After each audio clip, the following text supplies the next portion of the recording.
Reconnect гэдэг шиг байна.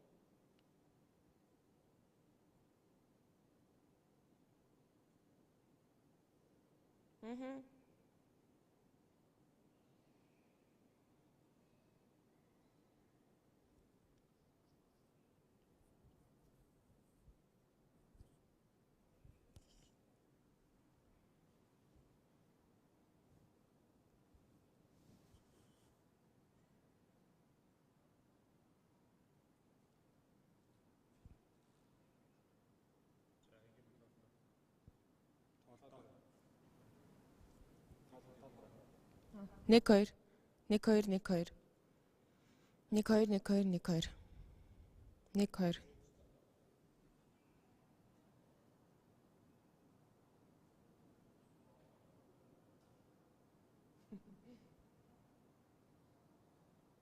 Би ч гэсэн.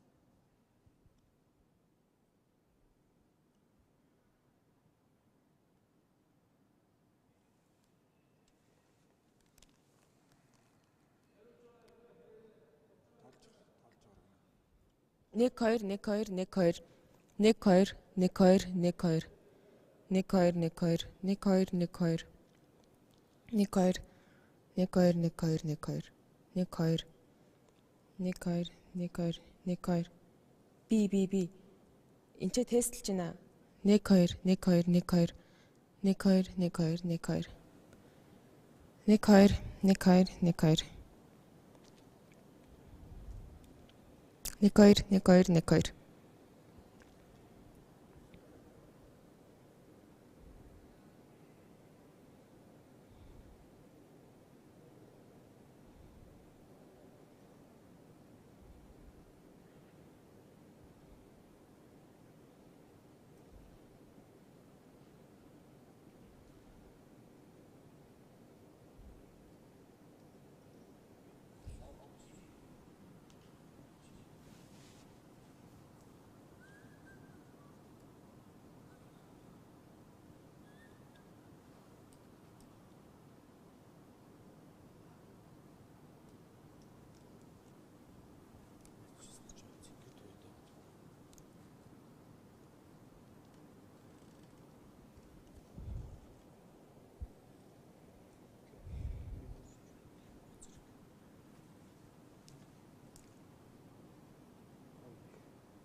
За.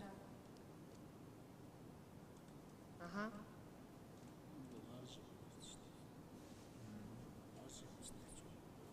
Окей.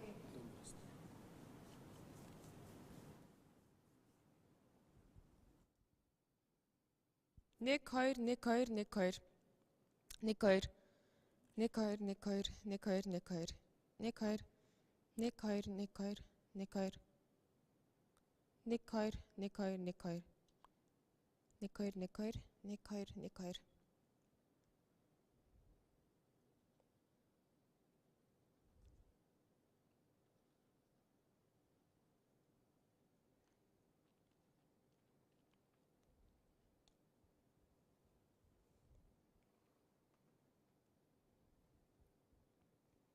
Нэг хоёр, нэг хоёр, нэг хоёр.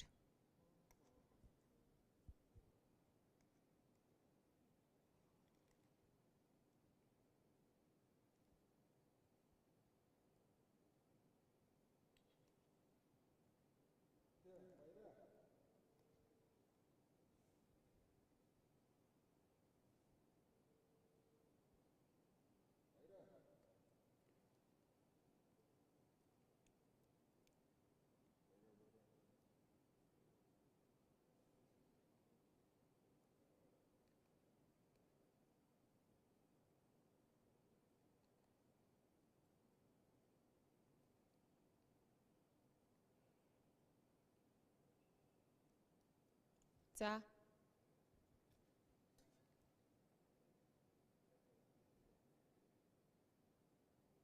Би шууд юм ба шүү дээ.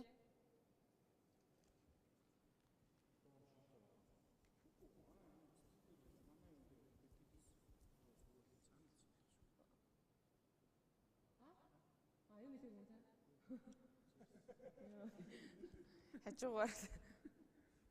Тийм энэ ажил нөгөө нэг юу байхгүй юу? Гадааг очиж сонсогддгоо. Тэгээд би чих хатуу. Бүр ерөөс. Яг чих хатуу юу? Үгүй сонсохгүй л шүү. За орлоо гинэ.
Нэг хоёр басан гинэ.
За өчигдөр Чингис хааны музейд хоёр салбар хилцүүлэг салбар хуралдаан за мөн хоёр хилцүүлэг болсон. За тэгээ саяны таны хэлсэнчлэн залуучуудтай холбоотой томоохон хоёр арга хэмжээ зохион байгуулагдсан нь яах аргагүй энэ жилийн Монголын эдийн засгийн чуулганы онцлог нэг хэсэг байлаа гэж харж байна. Яагаад гэвэл өмнөх жилүүдэд эдийн засгийн чуулгана залуучуудтай холбоотой яг ийм онцгойлсон хэсэг бол байгаагүй. За энэ жилийн хувьд бол тусдаа энэ Чингис хааны музейн 7 давхар тэр чигтээ залуучуудтай холбоотой үйл ажиллагаа явагдаж байгаа нь одоо жинхэнэ нөгөө бидний ярьдаг залуучуудын дуу хоолойг шийдвэр гаргах төвшний хүмүүст хүргэсэн ийм үйл явдал болсон гэж харж байна. За залуучуудын хоёр арга хэмжээний тухайд гэх юм бол манлайлагч нартай ярилцъя болон залуусын харах өнцөг гэсэн хоёр тусдаа сэдвээр явагдсан. За манлайлагч нартай ярилцсан арга хэмжээний тухайд сая хэлсэнчлэн шийдвэр гаргах чирх бүхий албан тушаалтнууд залуучуудтай хоорондоо маш нээлттэй ярилцаж чадсан. Ингэхдээ хамгийн гол нь залуучууд эднээс ямар ч цензуургүйгээр асуултуудыг асууж байсан бол бас яг онцлог одоо ийм мөч нэг талаас одоо үр дүн байсан ч гэж харж болохоор байгаа. За нөгөө талд харин залуусын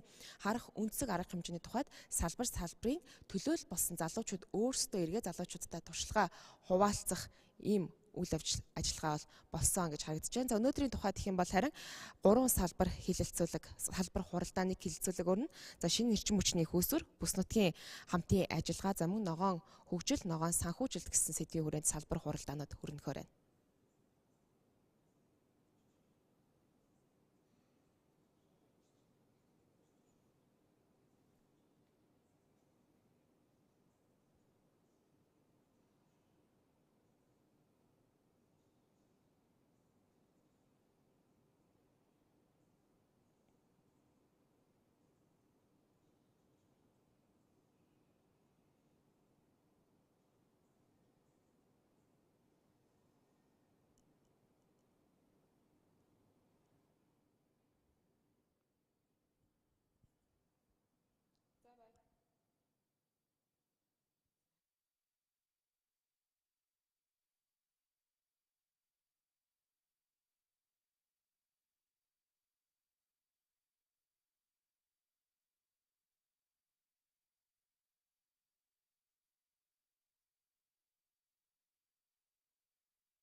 Nekoir, nekoir, nekoir.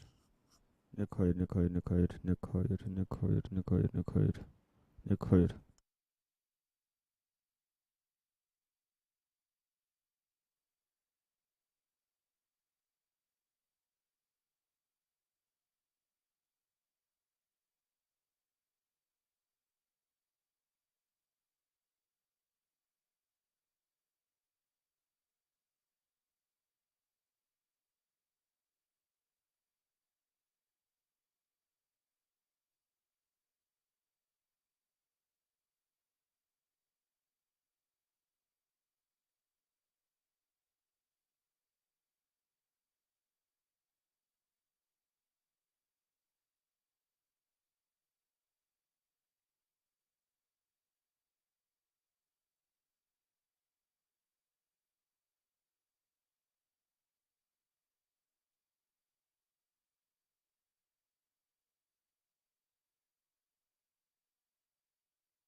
Nekoir, nekoir, nekoir. Nekoir, nekoir, nekoir. Nekoir, nekoir, nekoir. Nekoir, nekoir, nekoir. Nekoir, nekoir, nekoir.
Aza.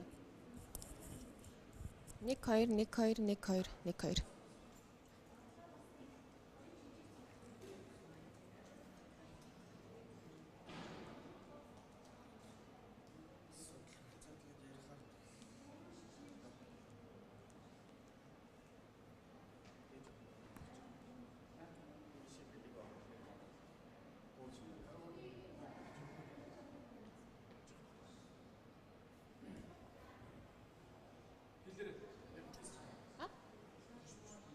아,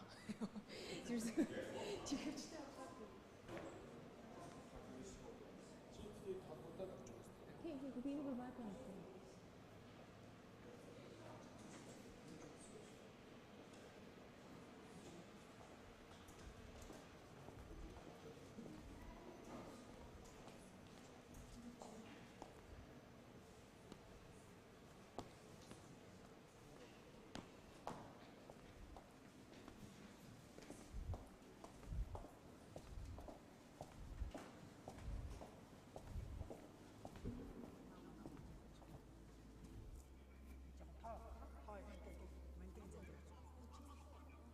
자자비 참 쪼으려고 쪼가는 되게 미고 있대 앞들어야지.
Сайн байна уу та?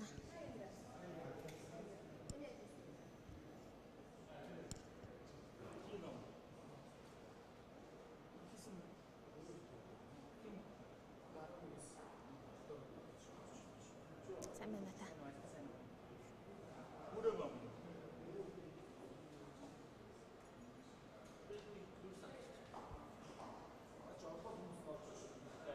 Одоо л хэлчих шүү.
Урьдчилан захирал маань ирч үү дээ.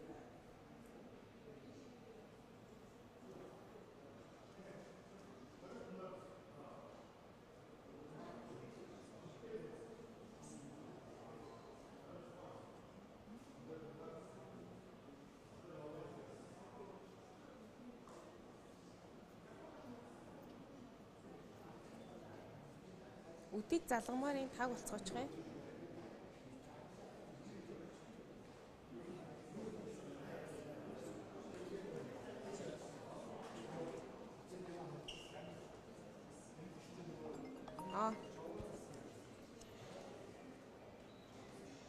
Эно. Тийм үү. Тэрний дараа юм уу те? Окей. За би яг нэг манай дараагийн салбар оролтоо эхлэх гээд нөгөө хүнээсээ дүүл яриа авч их өгч асуух гээд.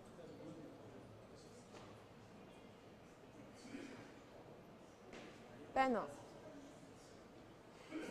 За окей. За. Хях баярах арай нөгөө өмнөх салбар оролтоо андуусаа гэнэ.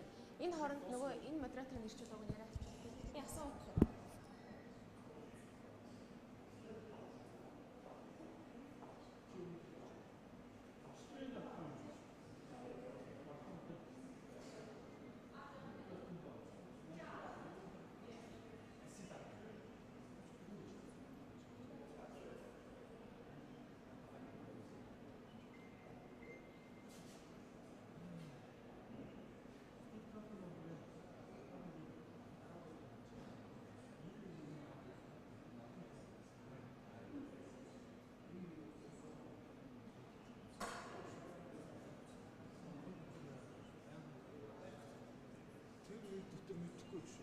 Хэд нэр кофе хийчих. Нүрээ. Автонаас зүүж.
Өгсөн гинэ.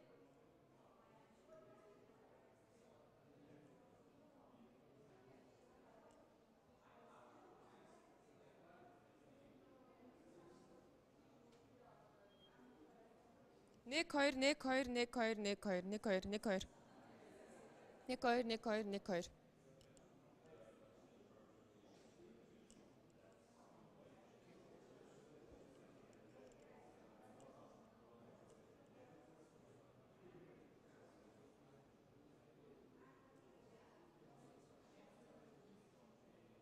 За.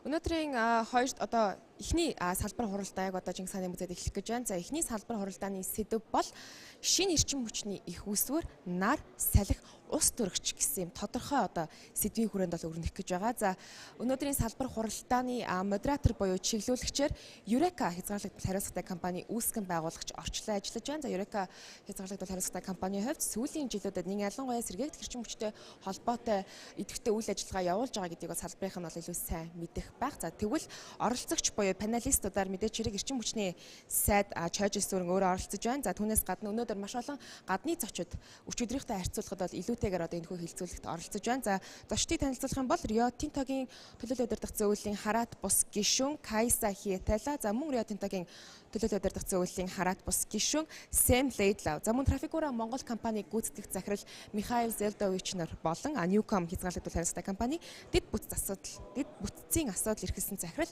Ган Хуйг нар ийхүү панелистуудаар оролцох гэж байна. За ингээд сэргээгдэх эрчим хүч, шинэ эрчим хүчний их үүсвэр сэдвээр бол эхний салбар хуралдаа яг одоо эхлэх гэж байгаа бол үүнтэй зэрэгцэн Чингис хааны музейн 7 давхарт мөн өчигдөр та бүхэнд бол бид дэлгэрэнгүй мэдээллийг хүргэсэн залуучуудтай холбоотой арга хэмжээний маань эхний хэсэг буюу залуу манлайлагч нартай уулзъя гэсэн арга хэмжээ манаас эхлэхэд бэлэн болсон байгаа даа.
За манай панелийн оролцогчор бол сая зарсан бэ гэхдээ яг дахиад танилцуулчих. Улсын их хурлын гишүүн, эрчим хүчний сайд, Чойж сүрийн сайд хүрэлцэж ирсэн байна.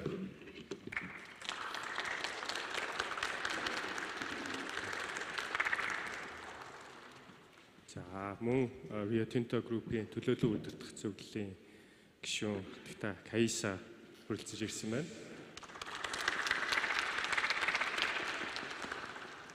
За бас Trafigura Вьетнам Монголын гүйцэтгэх захирал ноён Михаил хүрэлцэж ирсэн байна. За Rio Tinto Group-ийн төлөөлөл удирдах зөвлөлийн гишүүн Neptune Energy-гийн үүсгэн байгуулагч ноён Сайн хүрэлцэж ирсэн байна. За тэгээд Newcom Group-ийн дэд бүтц хариуцсан захирал ноён Ган хоёрыг хүрэлцэж ирсэн байна. За тэгээд манай өнөөдрийн сэдвийн хувьд та бүхэн бас гол үндсэн чуулган дээр сууж исэн бол ер нь оролцогчдын ярьж байгаа 80-90% нь бол дэлхийн дулаарл, уур амьсгалын өөрчлөлт. За тэрний эсрэг хэрхэн яаж шинэ эрчим хүчний их үүсвэрүүдийг улс даяар хэрэгжүүлж тийшээ хөрөнгө оруулалт татах вэ гэсэн яриануд өрнөж байна.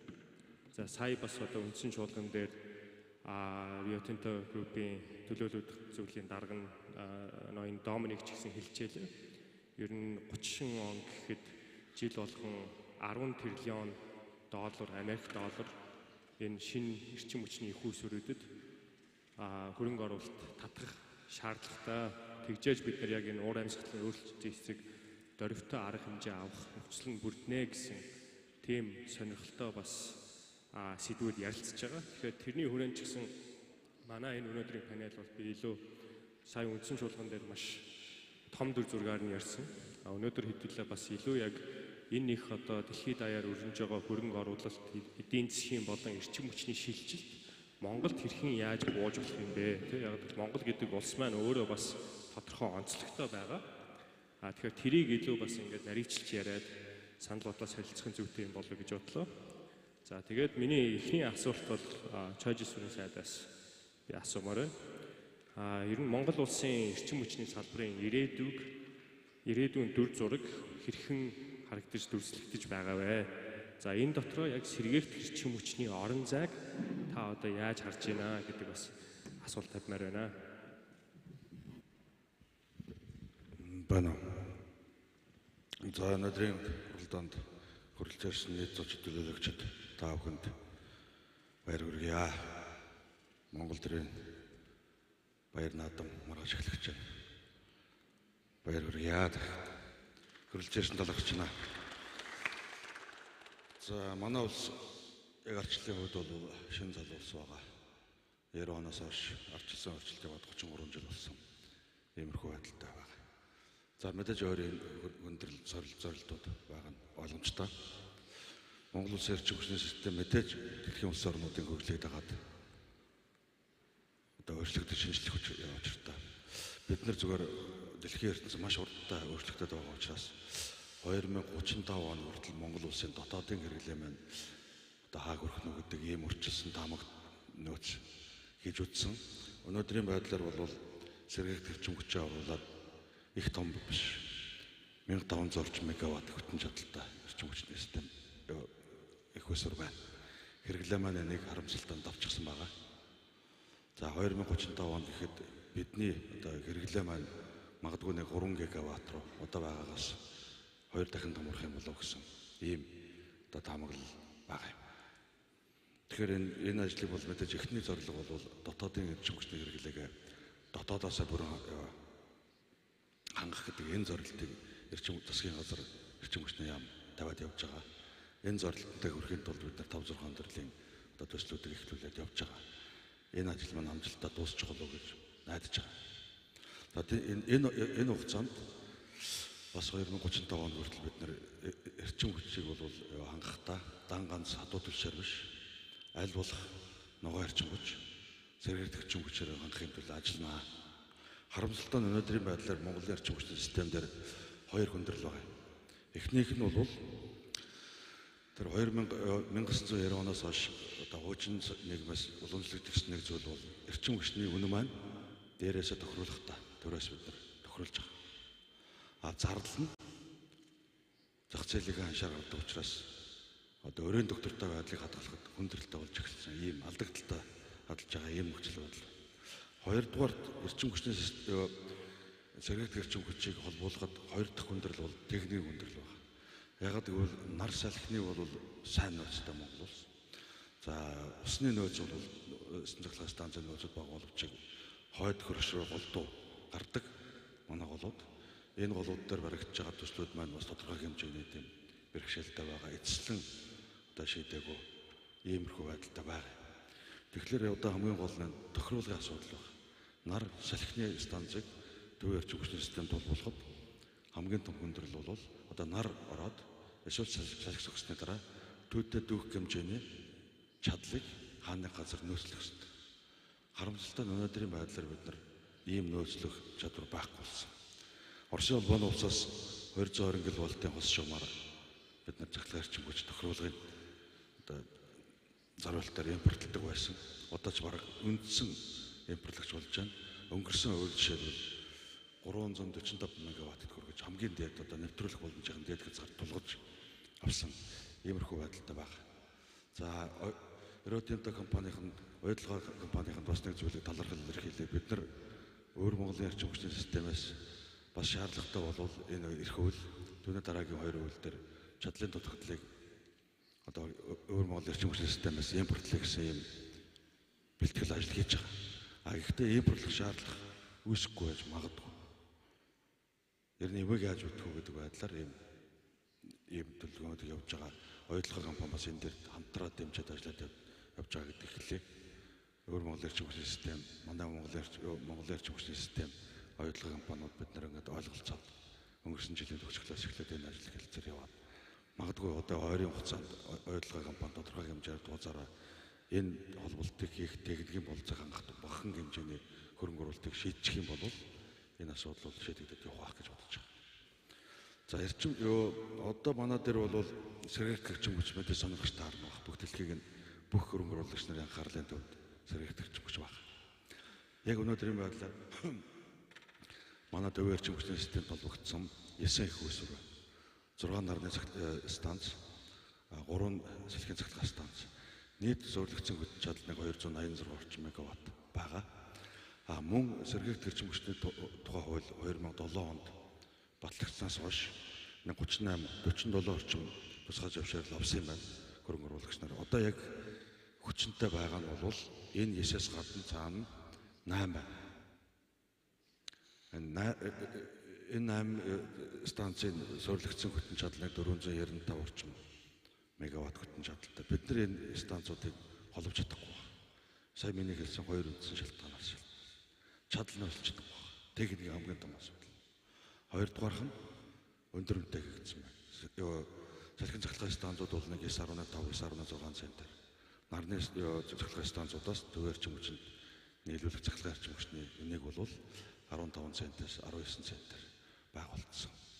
Ийм өндөрлөлтэй байна. Өнгөрсөн жилийн 12 дугаар сард бид нар тариф нэмсэн.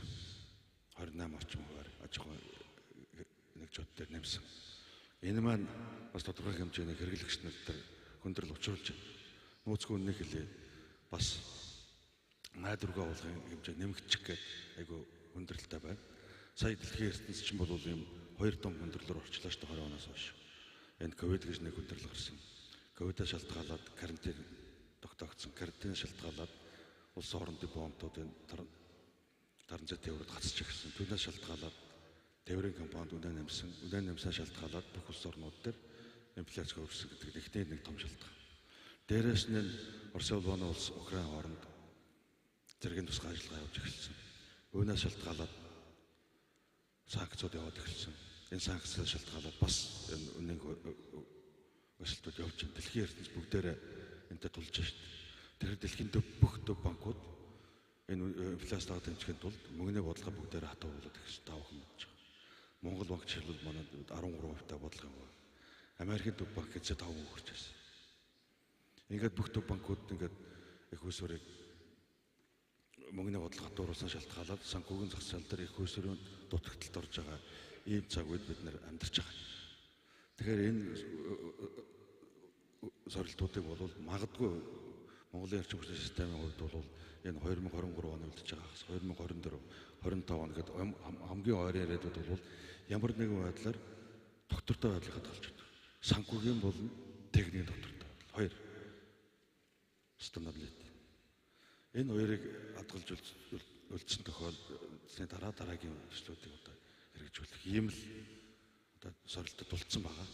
Би энэ уулзалтыг ашиглаад хөрөнгө оруулагч нарт бас яг бодит байдлыг үнээр нь хэлье гэж бодож байгаа.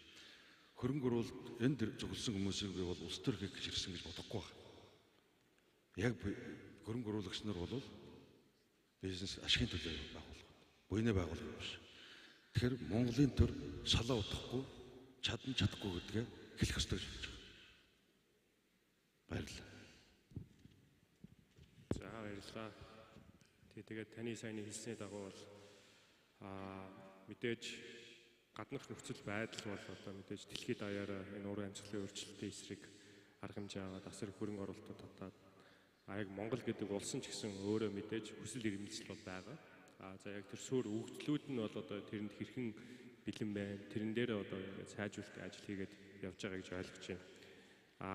Дараагийн асуултыг би Саймаас асуумаар байна. So I think you just heard that we've all heard that Mongolia has abundant renewable resource. We also have abundant natural resources. That being said, we're still a smaller, relatively small economy. We have a legacy Soviet grid. So there's a lot of, I think, obstacles to trying to increase renewable energy penetration. But as the minister said, I think from our side, from the government side, of course, there's a lot of willingness and interest to utilize those resources. Given your experience in global investments, in fundraising, what do you think are some of the focus areas that Mongolia can do to actually attract more foreign investment, knowing all the obstacles that we know right now? And then how can we work hand in hand with the global community to actually prop up and draw more investment into the renewable energy industry in Mongolia?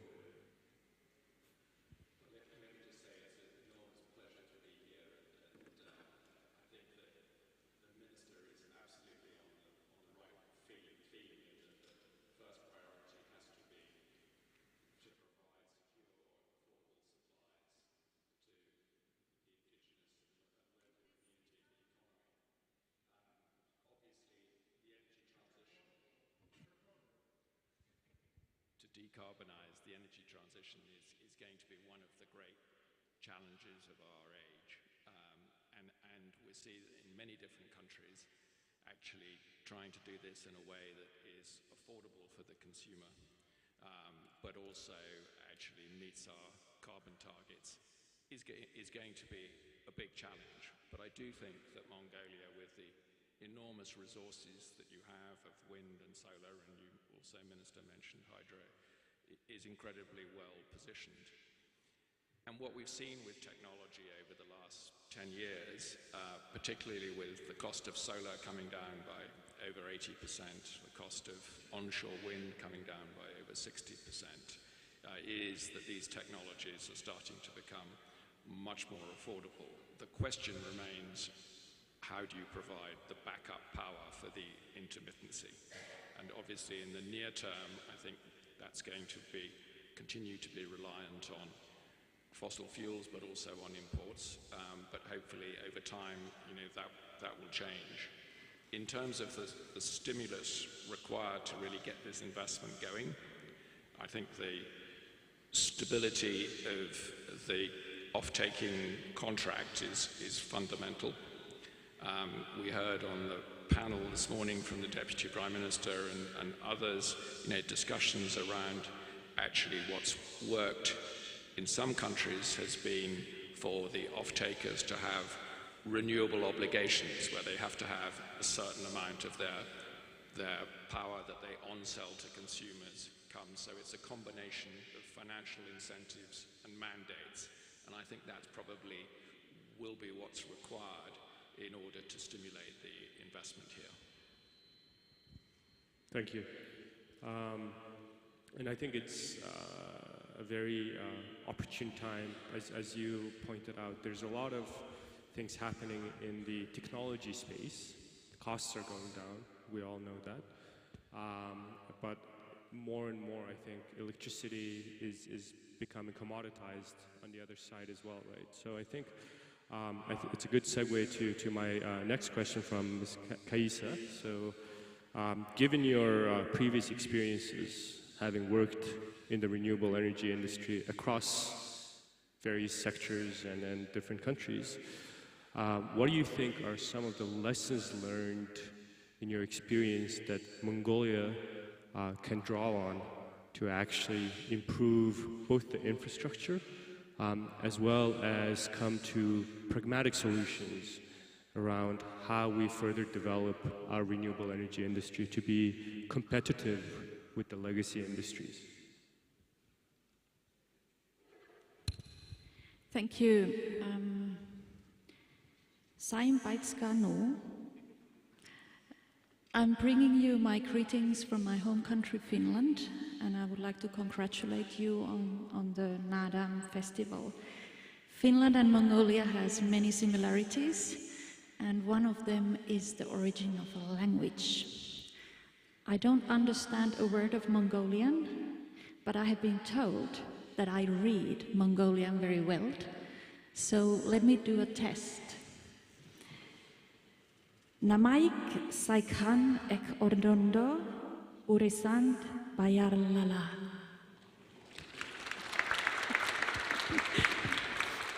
So thank you for the question.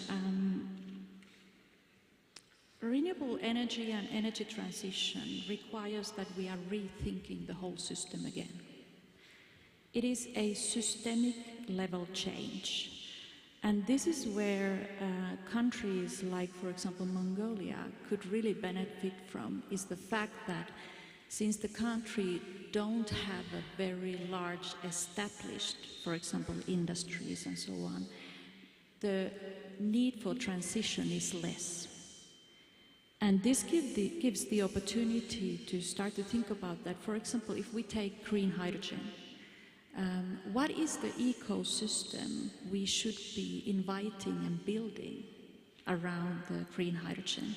So instead of thinking that the energy is something which is provided by a third party for industries, I think the most proactive countries are thinking that we have the ability to create the renewable energy. So what can this enable for industries who value the green energy the most? And therefore, when thinking about, for example, new industrial hubs, and I think it was mentioned during the panel earlier today, that there is a possibility to start to invite those players into this ecosystem that creates the commercial viability around these new developments. That's one topic which I learned during the development of renewable products. The second topic, which I think it's important, is that whether the energy is going to be as centralized in the future as it has been in the past, how much of a decentralized systems are possible to create, especially in countries like Mongolia, and what role does the energy efficiency or like alternative technologies like heat pumps and thermal energy and what role do they play? So I think it is about innovation, it is about the courage, and it is about the ecosystem. Thank you. I think that's very well put. Just on that, эрчим хүчний сайд, чажилсны сайдаас яг сая хэдүүлээ сонслоо. Ер нь технологи сайжирж байна. Үн буурч байна. За манад нөөцөн байна. За дэлхийд бол одоо ингээд ялангуяа эрчим хүчний, цэвэр эрчим хүчний эрэлт хэрэгцээ бол одоо ихсэж байна, тий. За та бол сая Монголд байгаа асуудлуудыг бол бас бүгдээрээ бид нар мэдж байгаа, ойлгож байна. Цаашдаа одоо ингээд дотоодынхоо эрчим хүчийн хэрэглээг илүү сэргээгдэхээр хангах, за дэд бүтцээ сайжруулах, за тэр суурийг ашиглаад илүү сэргээгдэх эрчим хүчийг экспортлохтой гэх мэтчлэн энэ дээр эрх зүй бодлогын хувьд ямар шуухан бодлогууд гаргаж дэмжиж цаашдаа ажиллах ёстой гэж бодож байна. За хэдүүл шууд ирээ. За манай эрчим хүчний системийн өөрийнх нь өртөг цахилгаан эрчим хүчин дээр ярьж байна. 2022 оны төгсгөлөөр 243 төгрөг болж байна.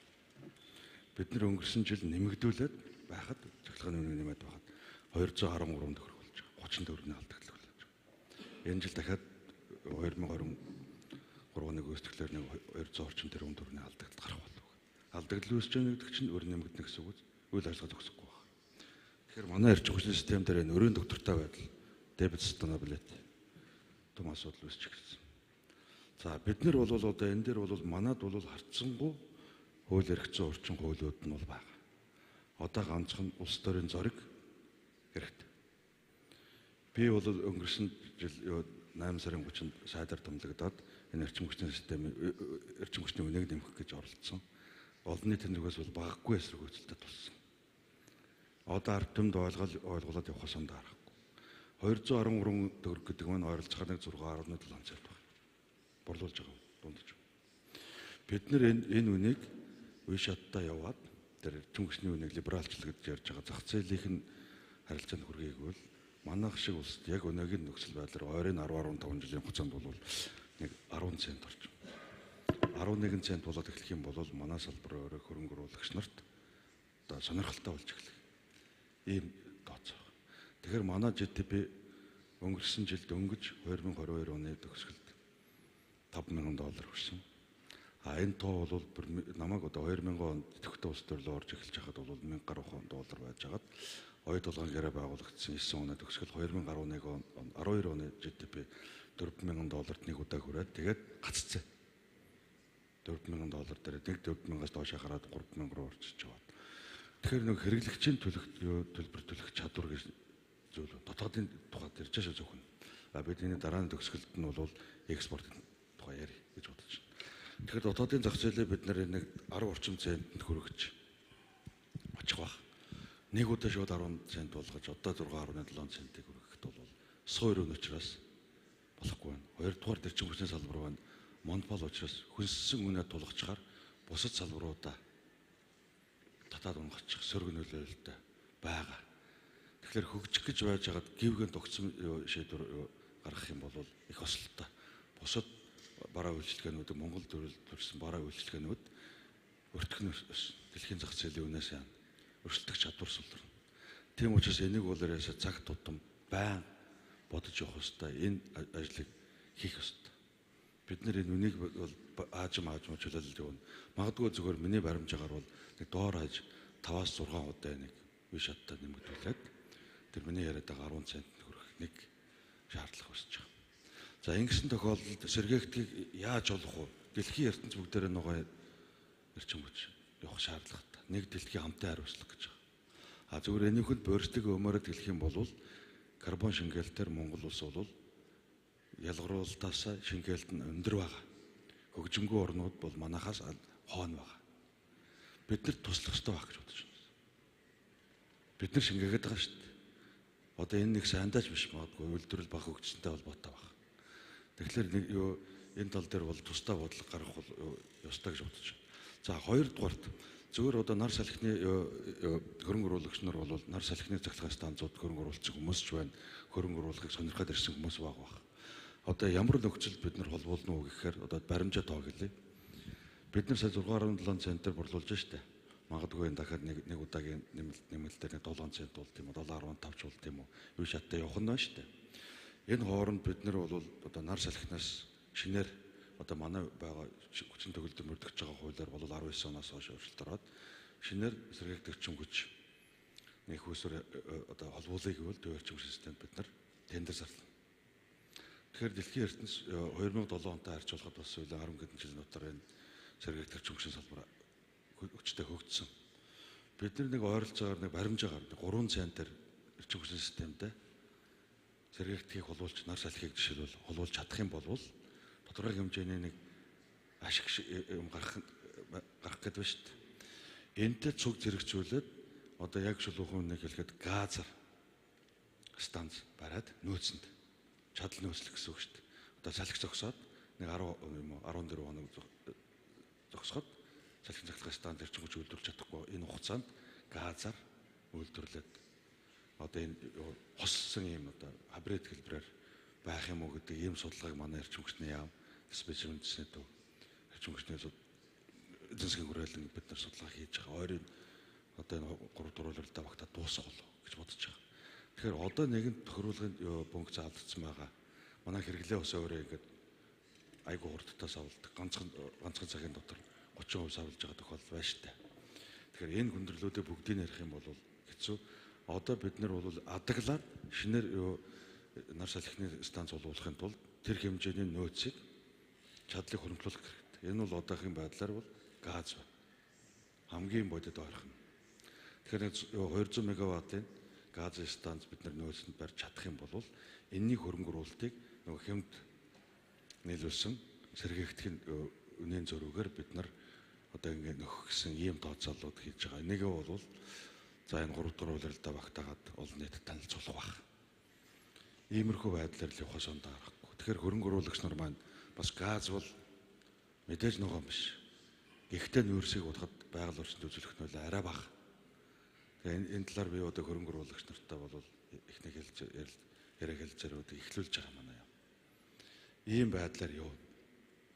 Манай хэрэглээ бол өөрөө 1.5 гигаватт байна шүү дээ.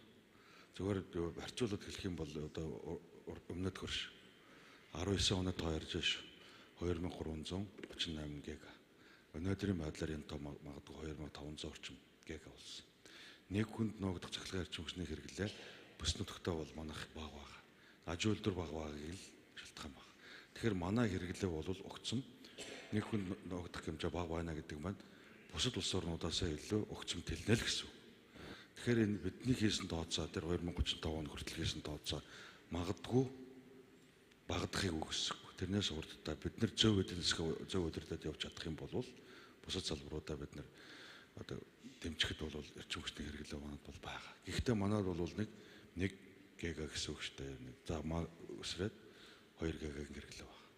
Одоо гол гарц бол бид нар манай далаад гарцгүй 2 хөрштэй. Оросын улбаны улс бол энергийн илүүдэлтэй байгаа. Манайхаас нэг худалдаж авах магадлал бага. Тэгэхээр бүгд найрамдахад дард улс байгаа. Бүгд найрамдахад дард улсын хойд хэсэгтэй. Одоо бид нар энерги хэлцээрүүдийг явж байна. Бүгд найрамдахад дард улсын ийм компаниуд бол магадгүй энэ хэлцээр амжилттай болоод явах юм бол эхний ээлжинд нэг гигаваттын хөтөн чадалтай станцыг бид нар бариад хэд улс руу экспортлохын ажлууд хийгдэх байна. За тэр нөгөө алсын зайд алдагдал багтаа дамжуулдаг технологиуд маань одоо дөнгөж туршилтын шатандаа яваа. Өртөг өндөр байгаа учраас аль ч нөгөө манай алсын зайд дамжуулсан цахилгаан эрчимчний өртөг өндөр очиад өршөлтөг чадваргүй болчих гээд байгаа. Ийм л одоо газар зүйн байрлалын үед бид нарт ийм хүндрэл байна. Тэгэхээр одоо хөрөнгө оруулагч нар маань Монголын зах зээлийг мэдээж заах юм. Энэ гэттийн зах зээл дээр очиод найдвартай худалдан авалтыг хийнэ гэдэг талыг хятадтай жишээлбэл янз бүрийн байдлаар ойлголцоод гэрээ төвшөнд ороод ирэхэд бол бид нар байнга дэмжигдэх байлаа. Тас ойлсэл ер нь манай энэ салбарын бас нэг онцлог нь бол алдагталтай ажиллаж байгаа. За ингээд бас судалгааг харах юм бол Монгол улс дэлхийд 90-бээрээ бол хамгийн хямд өртгөөр цахилгаан тариф эцэг хэрэглэгчтэй хүргэж байгаа улсуудын нэгээр жигсдэг. Та бас хэлж байгаа ингээд үе шаттайгаар бид нэг хэдэн жилийн турш ингээд 10 цент хүртэлх бас тарифыг нэмээд явах тийм одоо гаргалгаанууд байна гэдэг. Зүгээр шулуурхан асуухад ийм алдагталтай үед одоо эрчим хүчний салбар маань өөрөө одоо бусад салбаруудтай харьцуулахад ч гэсэн хамаагүй зах зээлийн шугамар бол одоо яваагүй гэж ойлгож байна. Шууд одоо жишээлбэл үнийн чөлөөлөд зах зээлийн горимд руу шилжүүлээд за тэгээд одоо өртгийг нөхөөд тариф нь яг зах зээлийн горимтой нийцсэн тийм тогтолцоо руу орох боломжтой юу? Та тэр талаар одоо юу гэж бодож байна? Энэ юм шүү дээ. манай GDP 148 их 80 төгрөг. Тэгэхээр энэ бүх хэрэглээ байгаа шүү дээ. Данган цахилгаан эрчим хүчний хэрэглээ шүү. Ингээд манай борлуулалт нэг 2 их 80 төгрөг нэл борлуулалт байгаа байхгүй. Бид нэр энийг шууд ингээд огцом нэмлэхэд бол тодорхой хэмжээний хэрэглэгч нар бол төлбөрөө төлж чадгаа бай. Тэгэхээр бид нар бол тэг шууд одоо ингээд 30%, 40% ингээд нэмээд тэр 10 цент өргөнө гэдэг бол 10 цент өргөхийн тулд бараг 50% нэмнэ гэсэн үг шүү дээ.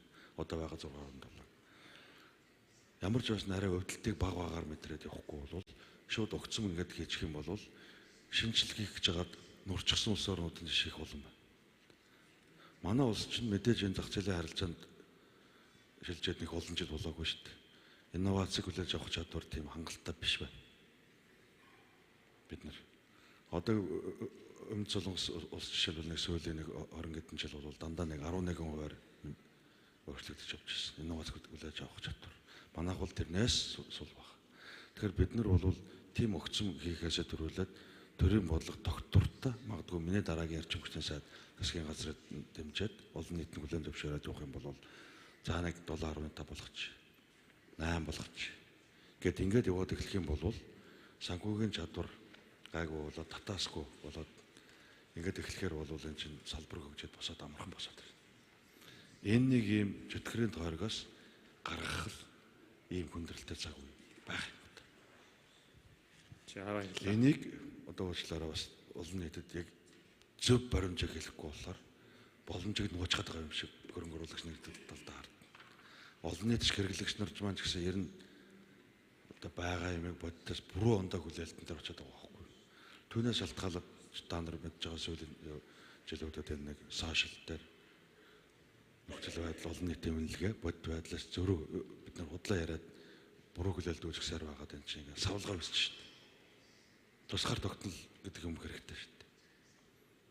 Найдвартай байдал, хөрөнгө оруулагч нарт бид нар доктортой байдал хэрэгтэй. Энэ доктортой байдлыг хадгалахын тулд олон нийт засаглагч эдгээр нэг долгион дээр нэг баримжаатай, нэг ойлголттой байхгүй бол ингээд хоёр төлрөөс авсан ийм савлгаа хэрэггүй гэж бодож байна. Дуучлаарай намайг энэний дараа бас шүүмжлэх байлгүй. Тэг баярлалаа танд. Яг уу тэгээ таны түрүүний хэлдэг бүх асуудлуудаа мэдээж бид нар сөхөж гараад нээлттэй ярихгүй бол тий мэдээж шийдлүүдээ бол асуудлуудаа ойлгож ээж шийдлүүдээ гаргах нь бол зүйтэй байх гэж бодож байна. За тэгээд Newcom-ийн ган үеиг захирлаас асуухад сая бол бид нар системийн асуудлуудыг зөндөө ярьлаа. Newcom-ийн хувьд бол мэдээж хоёр салхин паркийн үйл ажиллагааг Монголд одоо ингээд үйл ажиллагааг нь явуулаад явж байна. За тэгэхээр ийм алдагталтай системд ингээд салхин паркийн үйл ажиллагаа явуулах хэрэг ямар байна? Одоо ямар шуухан бэрхшээлүүд байна те? Цаашдаа одоо яг хувийн хвшлийн зүгээс энийг бас одоо хамтдаа яаж даван туулъя гэсэн дүр зураг харагдаж байна. Байна. За өдрийн минь та бүхэнд. Тэгэхээр Newcom Group-ийн хувьд энэ жил 30 жилийн энэ хугацаанд харилцаа холбоо агаарын тээвэр эрчим хүч гэдэг үтсэн буюу улс орны урт хугацааны доктортой эдийн засгийн хөгжил чухал энэ салбаруудад одоо анхдагч байж ирсэн. Ингээд эсрэг эрчим хүчинд ороод энэ жил 20 жилийн ойгоо тэмдэглэж байна. За салхитын станцын энэ жил 10 жилийн ашиглалтанд ороод тэгэхээр ер нь альва юмд анхдагч байна гэдэг бол маш хэцүү. Тэгээс хайх юм би. Хүмүүс ерөөсөө нөө шинэ юмд их эмзэг гэдэг юм уу гоцоо одоо сөрөг болохгүй талыг илүү хардаг. Дассан юмгаа илүү өөрт нь ойрхон мэдээж таньдгүй үнтэй улсаас таньдгүй үнтэй улстай адилхан гэсэн үг. Тэгэхээр салхитын станц би нэг ганцхан жишээ хэлээ. Тэр үед би 18 жилийн өмнө бас харьцангуй залуу байлаа. Би өөрөө эрчим хүчний мэргэжил юм биш. Ингээд салхитын станцыг хариуцж байхад эрчим хүчний нэлээд том албан тушаалын хүмүүс надад юу гэдэг байсан гэхээр үгүй наа чин манай Орос ах нар тэр үед 3 цент байсан импорт эрчим хүч. Биднийг одоо тасралтгүй одоо үрд мөнхөд ийм хямдхан эрчим хүчээр хангах гэдэг та нарын наад тэр 9 центийн салхи малхи чинь одоо бид нар тэрэггүй гэдэг ийм байсан. Маш олон бэрхшээлтэй тулгарч байсан. 8 жил зарцуулсан. Ингээ 2013 оны 6 сарын 20-нд анхны Монголын анхны том сэрэг эрчим хүч орж ирсэн. Зүгээр 2 дахь цэцгийн станцын хувьд бол 3.5 жил зарцуулсан. Тэгэхээр та бүхэн нөгөө юм өөрчлөгдөд хөгжөхөөр энэ хугацаа тийм ээ одоо чанар байдал ядгийг харж байгаа. Магадгүй дараагийн төслүүд илүү богинохонч болох байх. Тэгэхэд өнөөдөр та бүхэн мэдж байгаа бид нар Оросоос одоо хамааралтай гэдэг юм тийм ээ. Зөвхөн энерги биш чадлын хамааралтай систем маань бид одоо ажиллах боломжгүй одоо учирсан нүүрсний станцуудтай хэрэглээ маань нэмэгдээд байдаг. Өнөөдөр тариф үнцэндээ одоо чадал энергийн тариф одоо 10 цент болсон. Newcom 2011-аас 17 онд Франц, Япон, Солонгосын хамтрагч нартайгаа одоо 5 дугаар цахилгаан станцын төслийг болгон алдсан. Тэр үед EBRD, ADB хэлжсэн. За Монгол одоохондоо бас ядуу байна. Улаанбаатар хамгийн хүйтэн хот байна. Дулаан цахилгааны хэрэглээ хэцүү байна. Нүүрснээс өөр юм алга. Тэгэхээр энэ бол бидний хувьд Монголд одоо байтугай дэлхийд хийж байгаа хамгийн сүүлийн нүүрс шүү. 7.8 цент байсан. Тэр үед энэ төсөл бол тэгээ яваагүй. Улс төрийн гэдэг юм уу шалтгаанаар зогссон. Одоо эрчим хүчний салбарынхан энд бас олон бас таньдаг хүмүүс нь бидж байгаа, бүгд харамсаж байгаа. Бид нар 20 онд техник блок орох байсан. Тэгэхээр бид нар өөрөлдвөл тухайн яг нөхцөл байдал дээрээ одоо бүх юмыг хараад ирээдүй гэдэг юм уу нөхцөл байдал цаашаа яаж хөгжих вэ? Одоо дэлхийн нийтээр эрчим хүчний транзишн явж байна. Энд бид нар хоцролгүй ормоор байна. За энэ дээр зөвхөн хувийн хувьд надад нэг юм санагддаг. Та бүхэн санаж байгаа Монголига бид нар чинь өөрсдөө нэг гоё нэрлэлээ шүү дээ гадныхан ч гэсэн. Тэр үед юу гэж бодсон гэхээр монголчин баг дэлхийд ганцаараа зэстэй когцсон нүрс дуусан байна. Бүгдөө биднийг ирээд тойроод гуйх юм байна. За тэгээд үр дүнний болсноо бүгдөө мэдж байгаа. Тийм ээ? Эдийн засгийн хямрал хамгийн муус. За өнөөдөр сэргээгдэх дээр би яг адилхан юм хараад байгаа. Энд тэнд одоо маш олон газар бүгдөө Монгол бол асар их нар сэлтний нөөцтэй. Үнэн. Одоо utility scale буюу үйлдвэрлэлд хэрэглэж болох нөөцөөр дэлхийд дээгүүр ордог. Гэхдээ та бүхэн газрын зураг түрүү Хүрлотер сайдын юг харсан. Оросын зураг газар нутгийг л харж байгаа. Нар салхины нөөцтэй асар их нөөцтэй урс асар олон байгаа. Тэгэхээр эн чинь бидний харьцангуй давтал биш байхгүй. Тэр нөөцийг ашиглах боломжийг бүрдүүлэх, зах зээлийн бий болгох, техникийн болон хууль эрх зүйн санхүүгийн хөрөнгө оруулалтын нөхцөлийг бүрдүүлэхгүй л бид нар дэлхийд хамгийн мундаг нар салхитай гэж явж байгаа л одоо пост ковидын дараа бүгд энэнд хөрөнгө оруулахад боломж хагаа явж штэ. Энэ боломжийг алдаад нөгөө Монголигийн одоо дараагийн одоо ийм харамсалтай хууль руу орох болов гэдэг нэг ийм асуудал бодогдоод байгаа юм. Тэгээд мэдээж одоо сэрэг төрчим шинэ техник технологи учраас одоо системд ажиллах тийм ээ ялангуяа Монгол шиг ийм тогтворгүй урт сул одоо хүчтэй давтамж ундаг зөвхөн нүүрсний станцуудтай системд ажиллах хэцүү ойлгож байгаа. Энийг шийдгээд одоо тодорхой хэмжээнд ажиллаж байгаа. Одоо бид цөөхөн хэдэн одоо Монгол улсын зөвхөн эрчим хүч одоо макро эдийн засагт маш том хөрөнгө оруулж дэмждэг EBRD, ADB, JICA, USAID, World Bank, IFC, GIZ, KFW бүгдөө эрчим хүчний салбарт техникийн тусалтай хөтөлбөрөд хэрэгжүүлж байгаа. Энэ асуудлыг чинь шийдээд өгөө. Эрчим хүчний дараагийн түвшинд бид нар очих заавал шаардлага байна. Энэ дээр нь дэмжлэг өгөө. Монголын тэр сэргээгт эрчим хүч гэдэг баялагийг нь одоо ашиглах боломжтой. Мэдээж манайх нөгөө scale of economy буюу эрчим хүч маань жижиг эдийн засаг маань жижиг учраас дараагийн тэр экспортлох тийм ээ 3 дахь улсууд руу гарах энэ жишээ тугаацыг бол бид нар харьцангуй энэ чиглэлээр бол илүү хөгжсөн байна шүү дээ.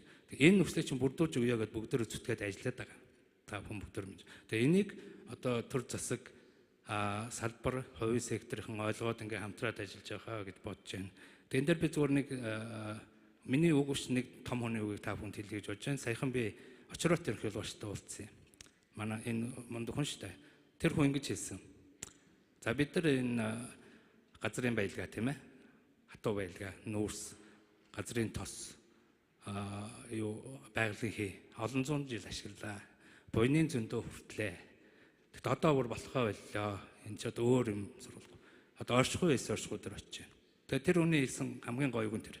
Бид нар газрын их сурвалжаас тэнгэрийн их сурвалжийг ашигладаг болох ёстой байна гэж.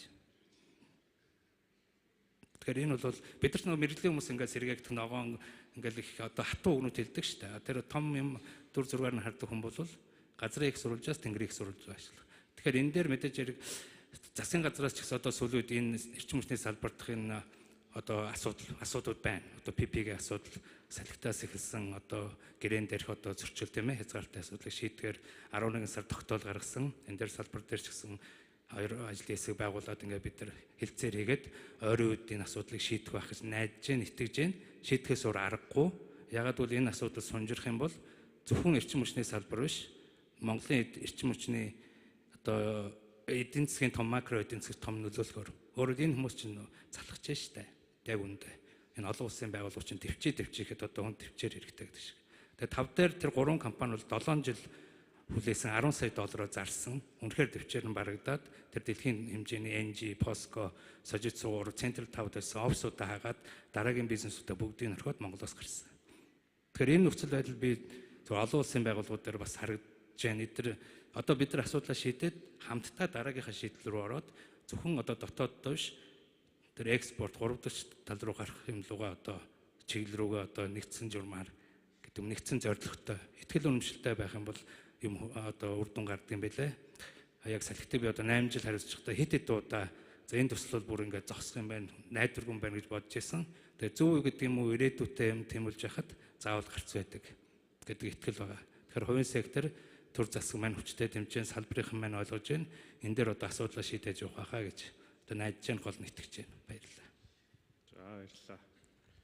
Яг хоо хэдүүлээ эхний хагастай бол түрүүн Чожисүрийн сайдын хийсэнчлэн бас байгаа асуудлуудаа зөв ойлгоод тэгээд тэдрийг илэн далангуй ярих нь бас их зүйтэй тийм үйлдэл явлаа гэж бодож байна. Now I want to switch gears a bit so we have Mr. Mihail from Trafigura. I was a bit surprised to see your name in this panel because historically Trafigura, I think, obviously one of the largest commodity traders in the world, historically, institutionally.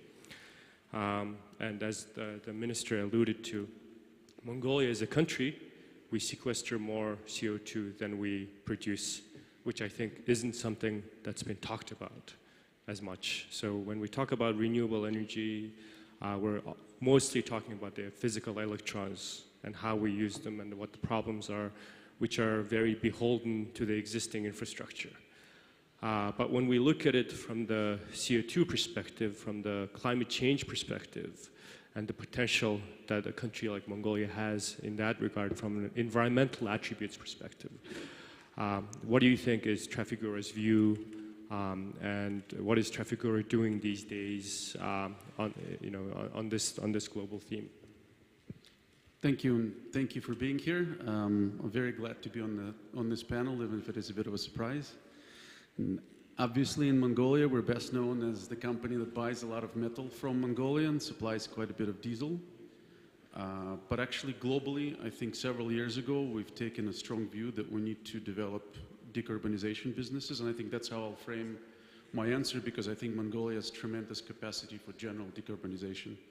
I think directly relevant to this panel is the fact that we set up a $2 billion joint venture investment fund called Nala Renewables about 2.5 years ago.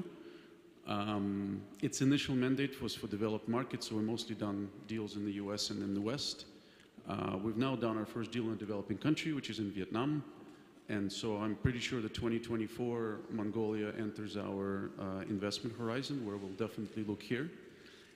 And actually, I think what excites us is not just big solar farms. In Vietnam, we invested in rooftop solar, which is something like what your company is doing in the Gare district now, because we think that if you get solar panels installed on your roof, on your office roof, on your supermarket roof, on your children's kindergarten roof, we think that the societal impact and understanding what climate change is and how to fight it is far greater than if you park a solar farm in the middle of the Gobi Desert.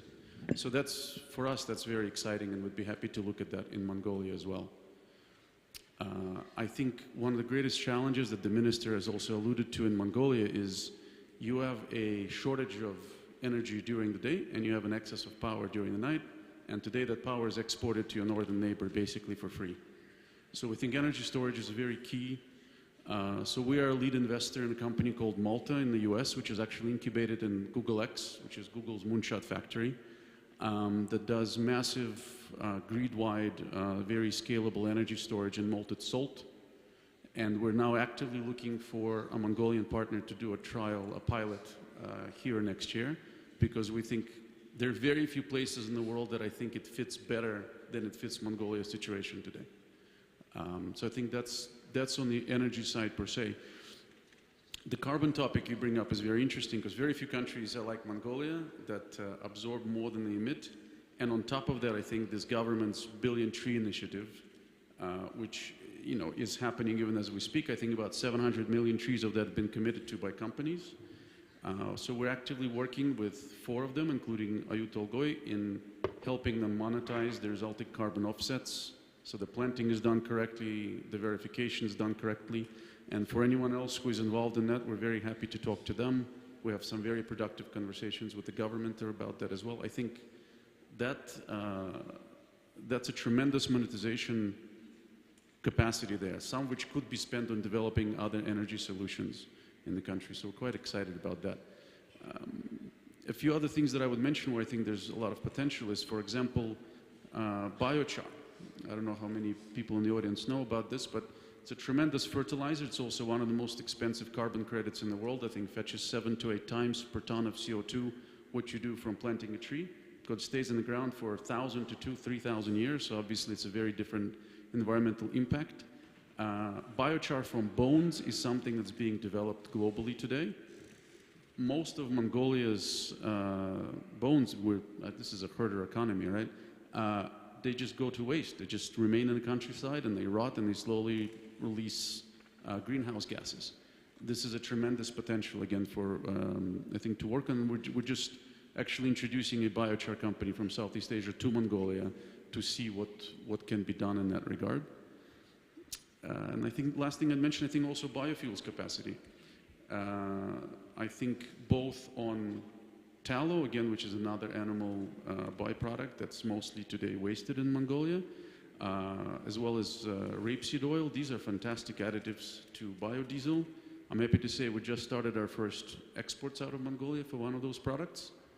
I look forward to the day when we can process some of them here, when the Mongolian refinery is on board. I think Mongolia can end up with cleaner air because a lot of the biodiesel can be produced here from what Mongolia already has in abundance. So, and on any of those topics, we're very happy to cooperate with local partners. We've been here for 27 years. Again, we're known for metals, we're known for diesel. My hope is that 10 years from now, when somebody says Mongolia, they think at least as much decarbonization as they think anything else. Thank you. Just on that note, Kaisa, so given your, again, you've had a very impressive career, Neste with the renewables leading that, now you're a board member at Rio Tinto, so I think you have a very unique perspective on the intersection of renewables and commodities and the mining industry in general. And obviously, Oyu Tolgoi and Rio Tinto, they play a large role in the Mongolian economy and in helping shape its future going forward. And I think one of the overarching themes that we've all heard today is that Mongolia is blessed with abundant natural commodities, whether that's copper, coking coal, or lithium, etc. And then coincidentally, above ground, we have just as much renewable energy in terms of solar and wind. I think Dominic was saying today that, Mongolia has enough renewable energy to power the entire United States energy demand. From a very bird's eye perspective, where do you see Mongolia's role in the global energy transition? And if there is a role, how can we make sure collectively that we can unlock that potential to be a very significant player in that global energy transition and accelerate that work? First of all, I think it's good to start the discussion around energy transition being a long-term journey. I mean, basically it requires that we maintain the existing energy system, which the minister has been discussing today, that there are challenges already. And then at the same time, we are building the new energy systems in parallel. It is a challenge to do, but unfortunately, there isn't really any other way how we manage and navigate through any type of a transition. But where I see that the countries like Mongolia could really be different compared to many other countries is the fact that they can bring sustainability into the core of the country's strategy. And maybe when I say sustainability, it's a very wide word, but if we look at, for example, environmental sustainability, and considering that that the country has the opportunity to build new businesses and new infrastructure around different kind of sustainability initiatives and sustainability transitions, like the energy transition or the regenerative agriculture, or for example the natural-based solutions around soil. And having such a clean nature, so clean soil, we heard about tourism, we heard about agriculture being one of the sort of the growth areas. What if the sustainability would be the angle to approach all of this growth? That would differentiate Mongolia a lot, and it would give sort of an edge in this huge competition which the world is currently having, to really say that, okay, we have a special edge. And when you combine this with the very high level of education in this country and the talent and the innovative sort of entrepreneurship which this country has, I think that could be something to think about. But I think it's good to emphasize that it is a journey, and energy transition won't be solved overnight. We will be seeing the old energy systems operating still decades while we are growing the new energy systems. In my previous role, it took me 15 years to grow the largest renewables business to this world, and still that was a tiny compared to the big sort of fossil business. So I think we also need to be patient, but the country needs to have a sort of an energy policy which is holistic and stable, and where the sort of the implementation of the policy is persistent.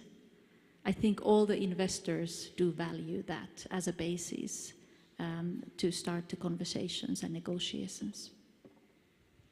Thank you, and I think that's,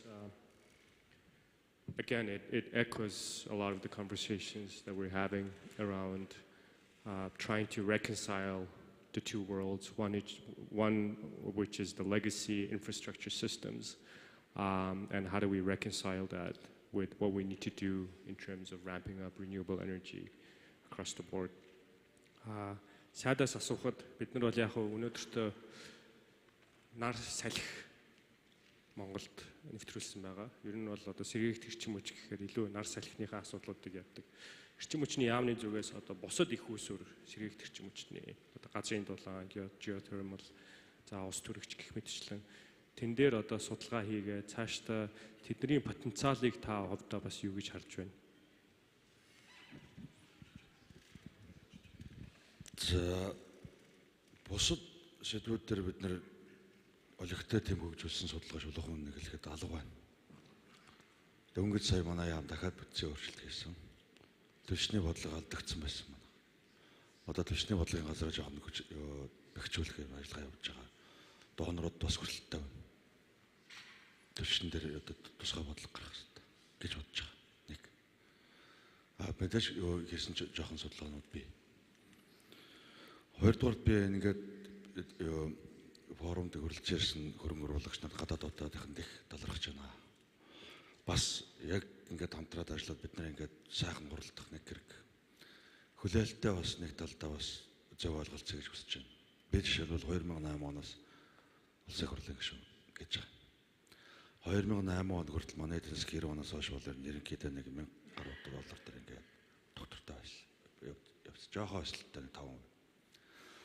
Ойдлогын гэрээ болон бусад асуудлуудыг хийсний дараа огцом нэмэгдсэн. Дэлхийд манай эдийн засгийн өсөлт 17% хүрсэн. Дараа нь 12 болоод байна.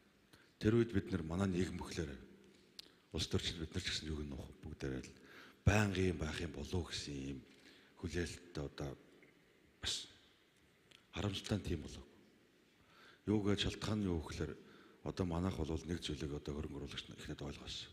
Монгол орн бол гарцаа байхгүй уул уурхай. Нийт экспортын маань 90-93% нь уул уурхай бүтээгдэхүүн. Дэлхийд дээр юу болдог вэ гэхээр түүхээд өвн, уул уурхай бүтээгдэхүүн түүхээд өвн. ямар нэгэн эдийн засгийн одоо хямралын сургаар ингэ савлж идэг. Өсч бууж идэг. Тэгэхээр ийм доктортой байдлыг хангахад айгүй төвөгтэй уул орхон орнд. Энийг одоо шийдсэн улс орнууд бол Норвеги дэргэд улс орнуудын өнгөрсөн жилийн түүхэнд бол асар өндөр зөв бодлого, тэмцэл. Тэгээ шийдвэр гаргаж ирсэн улс төрчд бол бүгдийг нь одоо хэрэглэхгүйгээр хуримтлал үүсгэх. Энэ нөгөө мөчлөгөөс мөчлөг хооронд энэ савлгаа багасгахын тулд өндөр орлоготой үедээ сэвэлдэг, бага орлоготой үедээ нөгөө нөхч гаргадаг нөгөө савлгаа багасгах, доктортой байдлыг бий болгох ийм том хүсэл зоригийг нэг сонгуулийн мөчлөгөөр биш хэдэн 10 жилээр барьж явсаар байгаа өнөөгийн өндөрлөгт хүрсэн юм байна л. Тэгэхээр бид нар бол одоо би энэ хөрөнгө оруулагч нараас сая дөө ярьж байна. Хөрөнгө оруулагч нар вебсайт хаагаад гараад явсан гэж бид нар ойлгохгүйсэн байхгүй. Сурч байна одоо маа нэг. Тийм учраас би үеийн одоо улс төрчтэй 19 оноос хойш гаргасан алдаанда эдийн засгийн доктортой барьж чадаагүй ханшаа алдсан инфляц явсан гэдэг нэг ярих юм бол олон зүйл байна. Тэгэхээр монголчууд бол бид нар асуудлаа ойлгож эхэлж байгаа. Одоо засч эхэлнэ. Мэдээж ойлгох бол засахын техникийн алхамжтай. Тийм учраас өнгөрсөн цаг үед бас эдийн засгийн доктортой барьж чадаагүй байсан бол үеийн одоо улс төрчтэй юмнаас уучлалгүйж байна. Нэг. Хоёрдугаар Монгол руу орж ирэхдээ шулуухан нэг хэлэхэд манай засгийн газрын одоо зээлчих зэрэглэл зөвхөн модисаар ярьлаа гэхэд би доктортой л баг. Биш. Би гэдэг ингээд дэше яваад 3A-тэй биш. Тэгэхээр Монголын бизнесийн орчин муялгаагүй засгийн газрынхаа зээлчих зэрэгэлтэл дүүхэж байна. Тэгэхээр Монголын зах зээлийг ямар орчинд бизнес хийх гэж орж байгааг нь би зэрэгэлдээр би доктортой зэрэгэлдээр хийх гэж орж байна. Магадгүй ойрын үед засгийн газар зөв ажиллах юм бол би болох юм уу? Ямар ч байсан доошо унахчихгүй байх. Намайг сангийн сайдаар байхад бүр CAA болсон байсан. Тэгэхээр ийм нөхцөл байдалд ойрын жилүүдэд би бол тэр 15 20 жилийн дараатхыг урьдчилж харах надад тийм боломж алга. Ойрын над хамгийн чухал нь 30 он тий 24 он 25 он 30 он 35 он энэ хооронд Монгол хөрөнгө оруулалтын бодлогыг төлхөө ихний ээлжинд ярмаар санагдаад байна. Тэгэхгүйгээр тулцсан асуудлаа шийдэхгүй тэр голын юм яриад яах вэ? Ийм байна. Тийм учраас яг ийм зэрэгэлэлтэй орооч. Бизнесийнхээ зовлонтой зардал бол байнга төлөвлөснөөс их гардаг. Орлого төлөвлөсөн хэмжээнд орж өгдөггүй дандаа эрсдэл тундаг. Энэ хоёрын зөрөөгөр алдагдлалд ороод дампуурчих гэдэг байхгүй бизнес. Тэгэхээр энэ нөхцөл байдлыг тооцоод орлого, зарлага, санхүүжилтэнд энэ эрсдлийг бүх талдаа тооцоод Монголд орж ирээч, дахин орж ирээч гэж би хүсэж байна. Уриалж байгаа. Гэхдээ бид нар тэр яг хөгжин орнуудын шиг зэрэглэлийн бизнесийн орчин биш шүү гэдгийг зөв ойлгож орж ирэхгүй бол бид нар дандаа Монголд орж ирсэн хөрөнгө оруулагч нарыг бод байдлаа зөв ойлгуулахгүй эдийн засгийн макро тэнцвэрүүдэд хадгалж чадахгүй байсаар байгаад эрсдэлд оруулаад гаргаад байна. Гадныхан ч тэр дотоодынхнаас ч тэр. Тэгэхээр ийм хоёр нөхцөл байдлыг ойлгоод орж ирээч гэж хоёр дахь уриалгыг хүсэж байгаа. За 3 дугаарт манай эрчим хүчний салбар дээр сэргээгдэх болон бусад салбар дээр хамтран ажиллах ийм компани хөрөнгө оруулагч нар байвал эрчим хүчний яам 24 цаг нээлттэй байна. Та бүхний яг тодорхой конкрет ийм одоо санал байвал бид нэр хамтран хөгжүүлэхэд бэлэн байна. Зарим нэг зүйл дээр чинь та нарын мэдэхгүй зүйлийг бид нар хөрөнгө оруулагчийн хувьд бид нар зөвлөнөө бас энэ явах юм бол буруу баримж юм байна. Та нар алдагдлалд орж магадгүй. Илэн далангүй зөв шудраг ийм харилцааг бид нар эрчим хүчний яам амлаж байна. Түүнээс бүх чадахгүй зүйлээ амлаж буруу хүлээлтэнд аваачиж дараа нь хэсэг хугацааны дараа хөрөнгө оруулагчийг одоо эрсдэлд оруулахгүй байхын тулд эрчим хүчний яам бүх бүтэн чадлаа дайталж ажиллана гэж бодож байгаа. Баярлалаа. За саяны сэдвтэй уялдуулаад гавыг захирлаас асуухад цаашид одоо яг Newcom шиг компаниуд, Монгол компаниуд хамтраад Монгол улсын сэргээгт эрчим хүчний салбарт хөрөнгө оруулалт татаад төслүүд хэрэгжүүлээд явъя гэвэл гол чухал дэмжих хэрэгтэй бодлогын хувьд те за засгийн зүгээс гадаад хөрөнгө оруулагчдын зүгээс таны зүгээс одоо юу хүсэхээр байна? Ямар одоо мессеж хүргэх нь зүйтэй гэж бодож байна? За баярлалаа. Түрүүн жолсоор сайжруулах ирлээ. Ер нь бол одоо нөгөө засгийн газрын бодлого, салбарын бодлого, хувийн сектор ингээм хамтраад асуудлаа шийдъя. Бидэрт шийдэл одоо бүр шаардлагатай гарцаагүй. Гэхдээ энэний өмнө нэг одоо макро гэдэг юм ярил л да. Бид нар бүгдөө мэднэ. Эрчим хүчний салбар бол улс орны тэргүүлэх салбар. Түрүүнд нь явах хэрэгтэй. Түүч хэлж. Тэгээд араасаа уулуурхай аж үйлдвэр бос салбарт чирээ явж явах хэрэгтэй. Дор хаяж 15-аас 50-20% нөөцтэй байх хэрэгтэй.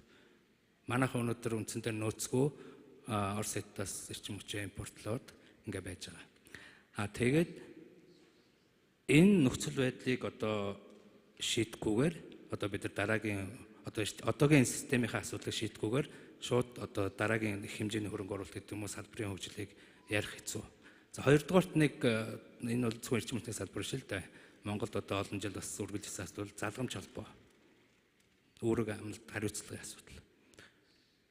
Одоо тухайн чинь манайхан нэг юм ойлголтод нөгөө төсөл хэрэгжлээ гингүүт нөгөө газар ухаал суур тавингууд тийм ээ. Одоо ингээд барилгаа хэлэхдээ одоо энэ төсөл хэрэгжлээ гэдэг. Гэтэл ялангуяа мега төслүүд, дэд үтсийн төслүүд цаасны ажилд дор хаяж 3 жил, 5-6 жил. Тэрэнд асар их хүч хүн нөөц одоо мэдлэг техник одоо асар олон одоо нөөц ашигладаг. Тэгэд энэ чинь тэгэхээр ойлгуулад яриад асуудлаа шийдээд явж байтал дараагийн хүн юу гэхээр хэмбэ чи гэж асуудаг. Би бол тийм тоолонд харж байсан. Ингээд дахиад нөгөө эртний урдын цагт ярина. За ингээд аваад асуулт дараагийн шат руугаа орох гэж байтал хэмбэ чи гэдэг асуулт дахиад ирдэг. Тэгэхээр энэ дотор одоо зөвхөртгүй явж байж ингээд одоо ихний төслүүд амжилттай болсон одоо кейс бол тийм байгаа. Тэгэхээр энэ дээр шийдлийг одоо олохын тулд бид нар эхлээд байгаа одоо өнөөдрийн би бол чинь харьцангуй жижиг асуудал гэж бодож байгаа. Өөрөөр хэлбэл ихний салхин нарны станцууд дээрх одоо PPA тийм ээ цагтаа эрчим хүч тулдаах хэрэгтэй асуудал. Тэгэхээр энэ 10 гаруй жилийн өмнөх санхүүжилт тэр үеийн одоо улс орны эрсдэл тийм ээ зээлжих зэрэглэл одоо тэр манад санхүүжилт өгөх энэ төсөл хэрэгжүүлэх энэ эрсдлийг хүлээх юм ямар байсан бэ? Өнөөдөр бид нар 2023 оны 7 сард байж байна. Тэгэхээр энийг бодоод энэ асуудлыг одоо шийдэх юм бол дараагийн том одоо төслүүд гэдэг юм уу дараагийн одоо энэ зөвхөн бид нар сэргээгт эрчим хүчийг хөгжүүлэхийн тулд зайлшгүй системийн одоо босгох хэрэгтэй. Батарей storage одоо ADB 80 мегаваттын анхных цонгонд хийгээ явж байна. Одоо 2-3 төсөл явж байгаа.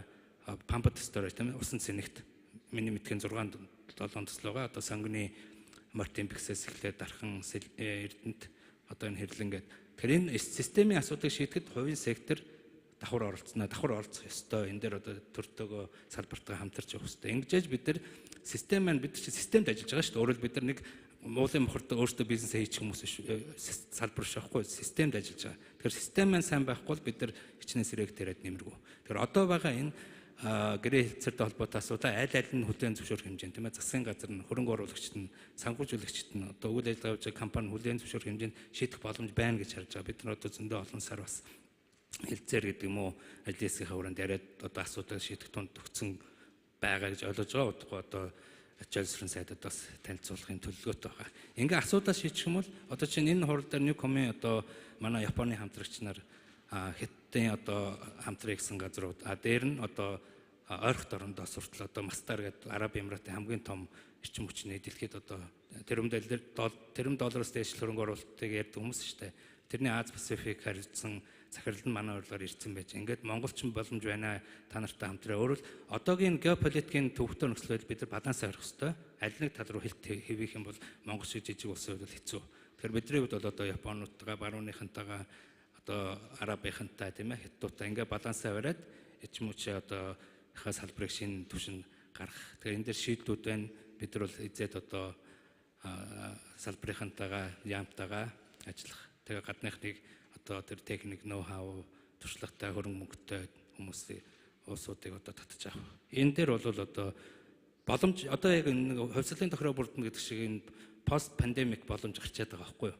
Дээр нь тэр Арабын улсууд ч бас айх дурхаантай байна. Сайн нэг сорц. Тэд нар пост ойл гэдэг бодлогыг маш тууштай хэрэгжүүл. Өөрөөр энэ ойл гэдэг одоо нефтос гэдэг газ гэдэг юм чи одоо тэднийг насан туршид тэжээхгүй одоо хэдэн жилийн дараа чи асуудал үүснэ гэдэг мэдж байгаа учраас өнөөдрөөс тэрэнд орсон баг цент болгоно дараагийн шинэ технологи руу хийж байна. Тэгэхээр бид нар одоо өнөөдөр нүүрсийнхаа салбарыг айлуулах боломжтой өөдөн татаад үргэлжлүүлээд ингээд дараагийн эрчим хүчний шилжилтэд шилжихийн тулд одоо бэлтгэх цаг хугацаа одоо бидэрт зайлшгүй шаардлагатай байна гэж бодож байна. Тэгэхээр байгаа өнөөдрийн одоо тулгамдсан асуудлаа даруйхан шийдээд боломж байна. Дараагийнхаа том юм руу одоо хамтдаа орё л гэдэг. За тэгээд манай панел дуусахаас өмнө би хоёр гадаад зочноос хоёр асуулт асуучих. So I think we've all heard there's huge potential for Mongolia, both from a resource perspective as well as from a demand perspective. So whether it's green metals, whether it's renewable energy export, I think and I think this panel was very, for me at least, very enlightening in some sense because I think it was a very honest discussion. So I think hopefully one of the impressions that we wanted to give was we're not afraid to talk about the problems that we have, right? Because that's to solve them, we need to understand the problems first and then have a very constructive approach. For me, I think given the global energy transition, given the mega trends that are happening, combined with the resources, the mining resources and the renewable resources that we have, Mongolia can really become a strategic player, as the minister and Rahui said, to accelerate this energy transition. And some of the infrastructure problems that we have are probably short-term problems that could be fixed, I think, relatively easily. From a foreign investor perspective, Trafigura and Rio Tinto, maybe if you could just take turns very concisely, what can we do as Mongolia, as a country, to help ourselves unlock this potential and become a player, a very, very strategic player in this global energy transition. If you have any words of advice, I think that might be interesting to hear. So maybe Kaisa. It's very important to be part of the dialogue. It's important to be in those tables, sitting around the tables where the investors are considering their next opportunities. Also, I think it's very important to remain open-minded. The world will be changing a lot. I mean, this is, like it was said earlier this morning, the largest ever capital reallocation taking place. That creates lots of opportunities, but it requires that we all are very proactive and we go and we listen the investors, and at the same time we remain open and basically say that, okay, how could we cooperate? How could we build new business models? How could we build new earning logics? Whether it is about carbon markets or other sort of currently non-existing financial models. So my sort of thinking is that as long as we remain open and transparent and willing to cooperate with the different partners and remain open-minded, I think there are plenty of opportunities in the future. Thank you. Mikhail? Well, I think there are a few things, and I'm happy to say that one of them, which I think political stability has been, in my view, achieved to a greater degree than at any point in my 13 years working in Mongolia, so I think that's very good. I think I will echo what you said, is that I think open-mindedness and flexibility, some of the solutions that can be implemented are unusual, they're new, either new technologically or otherwise. I think if there is a way to fast-track them, I think the country will benefit tremendously. And I'm not being delusional. I realize this country has complex politics. It will always have complex politics. But I also believe that it is possible, and I think it's on the way there, that for pressing problems, there is a political consensus. If that happens, then I think things like energy storage and extra renewable capacity can be done very quickly. The investor appetite, I think, is definitely there. You can see that from the people you see on the airplanes coming to Mongolia now as opposed to 2 years ago, 5 years ago. There's definitely appetite. Thank you. За тэгээд үүгээр өнөөдөр манай панел би түрүүн ганц гол санаагаа орхисон байна, уучлаарай. Тэгээд ингээд эргээд бодохоор ерөөсөө ийм л марагдаад байна. Бид нар чинь нэг феодализмоос капитализмыг арсаа социализм руу нэг өсрөөд үтсэн шүү дээ. Тэгээд энэ ертөнцийн жамыг одоо зөрчиж болдгоо байна. Ардчил зах зээлийг сонгосон. Тэгээд та бүхэн өнөөдөр харж байгаа банк санхүү, уул уурхай, барилга, харилцаа холбооны салбар улсыг бараг зовоож гэнэ үү? Татаасны асуудал, төссөд одоо дарамт оруулах асуудал байхгүй. Тэгэхээр бид нар эрчим хүчний салбараа тэрлүү одоо мэдээж огцон биш ч гэсэн төхүүлэх гэдэг төрөн жолсрын сайд хэлдэг. Дээр нь мэдээж тодорхой хугацаанд бол улс төрийн зориг бол хэрэгтэй. Тэгэхээр одоо салбарынхаа сайдаас одоо энэ улс төрийн зориг гаргаад энэ салбараа одоо бус салбараас дутахгүй бид нар ч одоо бас амандаа нэг амьнэгтэй хүмүүс шүү дээ. Бус салбараас дутахгүй одоо хөгжүүлэх хэрэгтэй байхад гэж бодож байна. Ингэж чадах байх гэж бодож байна. За баярлалаа. За тэгээд өндөрлөхөөс өмнө шажилтны сайдаас бас мэдээж манай энэ хурал цуглаанд 1500-аад гаруй гадаа зочид ирсэн тий маш олон улсуудаас. Тэгэхээр танд бас яг энэ гадны зочидтой хөрөнгө оруулагчтай сайдын зүгээс бас хэлэх дамжуулах үг байна уу, мессеж байна уу гэдгээ бас тийм боломж олгоё. За та бүхэнд талархаж байна. Би сая энэ урт бараг хэлж гисэндээ хөрөлцөөс нь маш их талархаж байна. Дахин ирээсэй. Бид доктортой байдал гэдэг юмыг ойлгож эхэлж байгаа. Өнгөрсөн цаг үеэсээ бид нар сайжирнаа. Хурдтай бас доктортой байх асуудлыг чадвартай байх талаар бид нар хичээнэ. Монгол Улсын засгийн газар эрчим хүчний яам. Тэгээ дахин ирээсэй гэж хүсэж байна. Мамарч байсан Монголд хөрөнгө оруулагч эхний ээлж нь бүр хамгийн муу гэхэд ашиг болдгоо маа гэхэд алдагдал хүлээлгдэхгүй байх. Ийм татврын орчныг ихний болгохын төлөө бид нар хичээж ажилланаа. Ашиглуулчвал сайн. Өөрөө ийм л зах зээл. Би доктортой гэдэг ийм л ангилд байгаа бид нар. Биднийг зөв танаас зөв хүлээлтд орж ирээсэй л гэж хүсэж байна. Баярлалаа. За тэгээд үүгээр манай панел өндөрлөж байна. Үлдсэн хүмүүсэнд та бүхэнд баярлалаа. За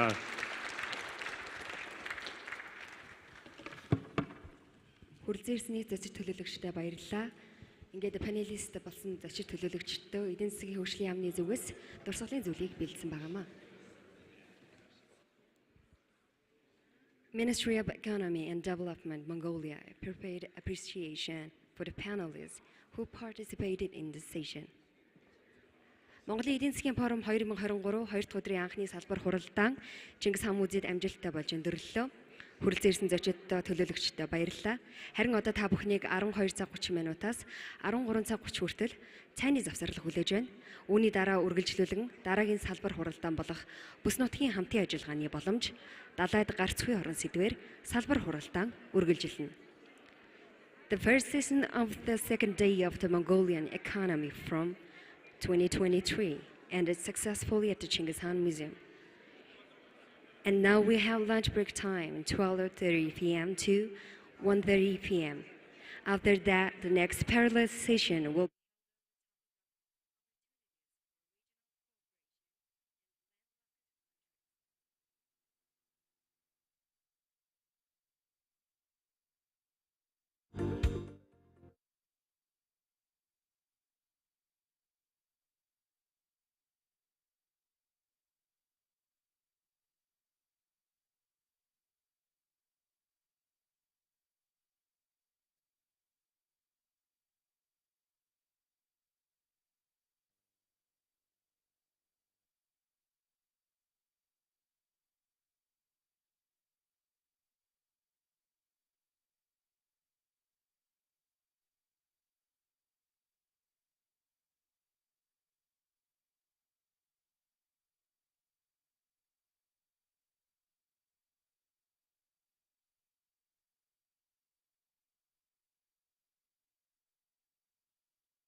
За одоо яаж 1 2 1 2 1 2 1 2 1 2 3 1 2 3.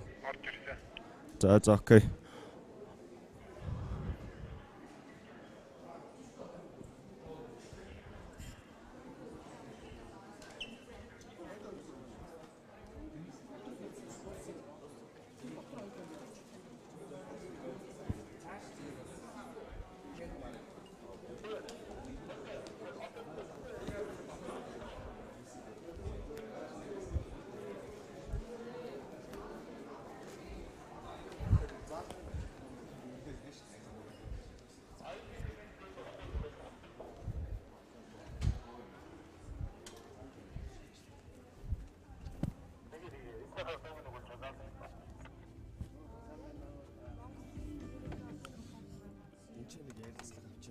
Энэ микэр.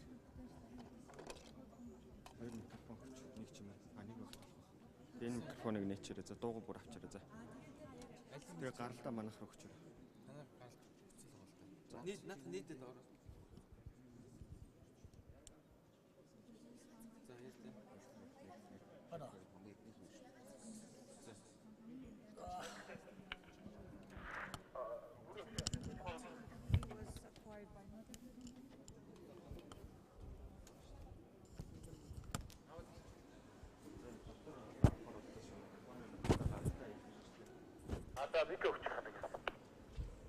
Баярах энийг сонсох үстэй чихвчин дээрээ.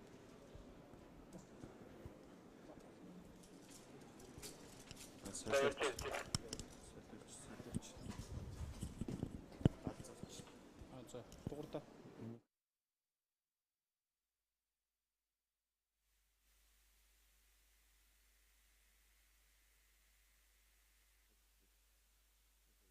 Нэг хоёр. Нэг хоёр.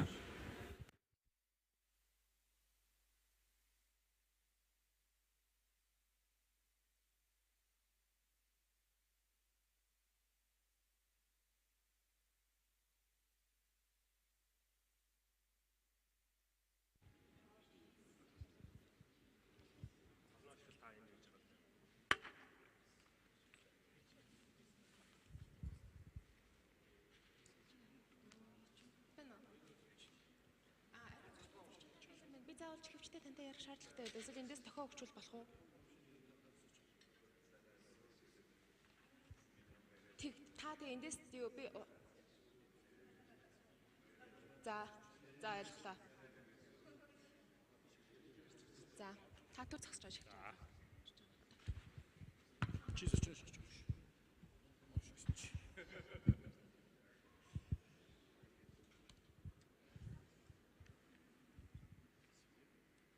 За одоо микрофон шууд асуултаа барай удаж байна. Тэнд хүмүүс ярих гэсэн.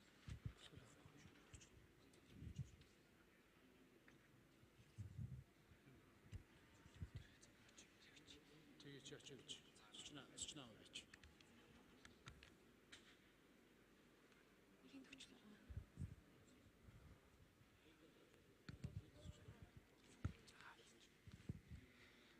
За бэлэн шүү.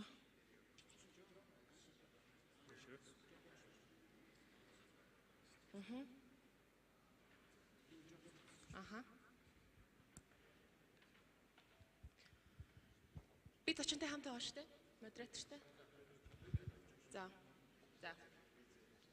Эхлээд би товчхон мэдээлэл өгöd араас нь тантай шууд яриа авчих. За яа. Окей. За эхэлж.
Шинэ эрчим хүчний их үүсвэр нар салхи ус төрөгч гэсэн ихний салбар хуралдаан сая болж өндөрлөө. За энэ салбар хуралдааны агуулга гол онцлог нь юу байв гэхээр та бүхэн харж байна яг энэ арт эндэр дээр салбарын сайд өөрөө эрчим хүчний сайд Чожисүр.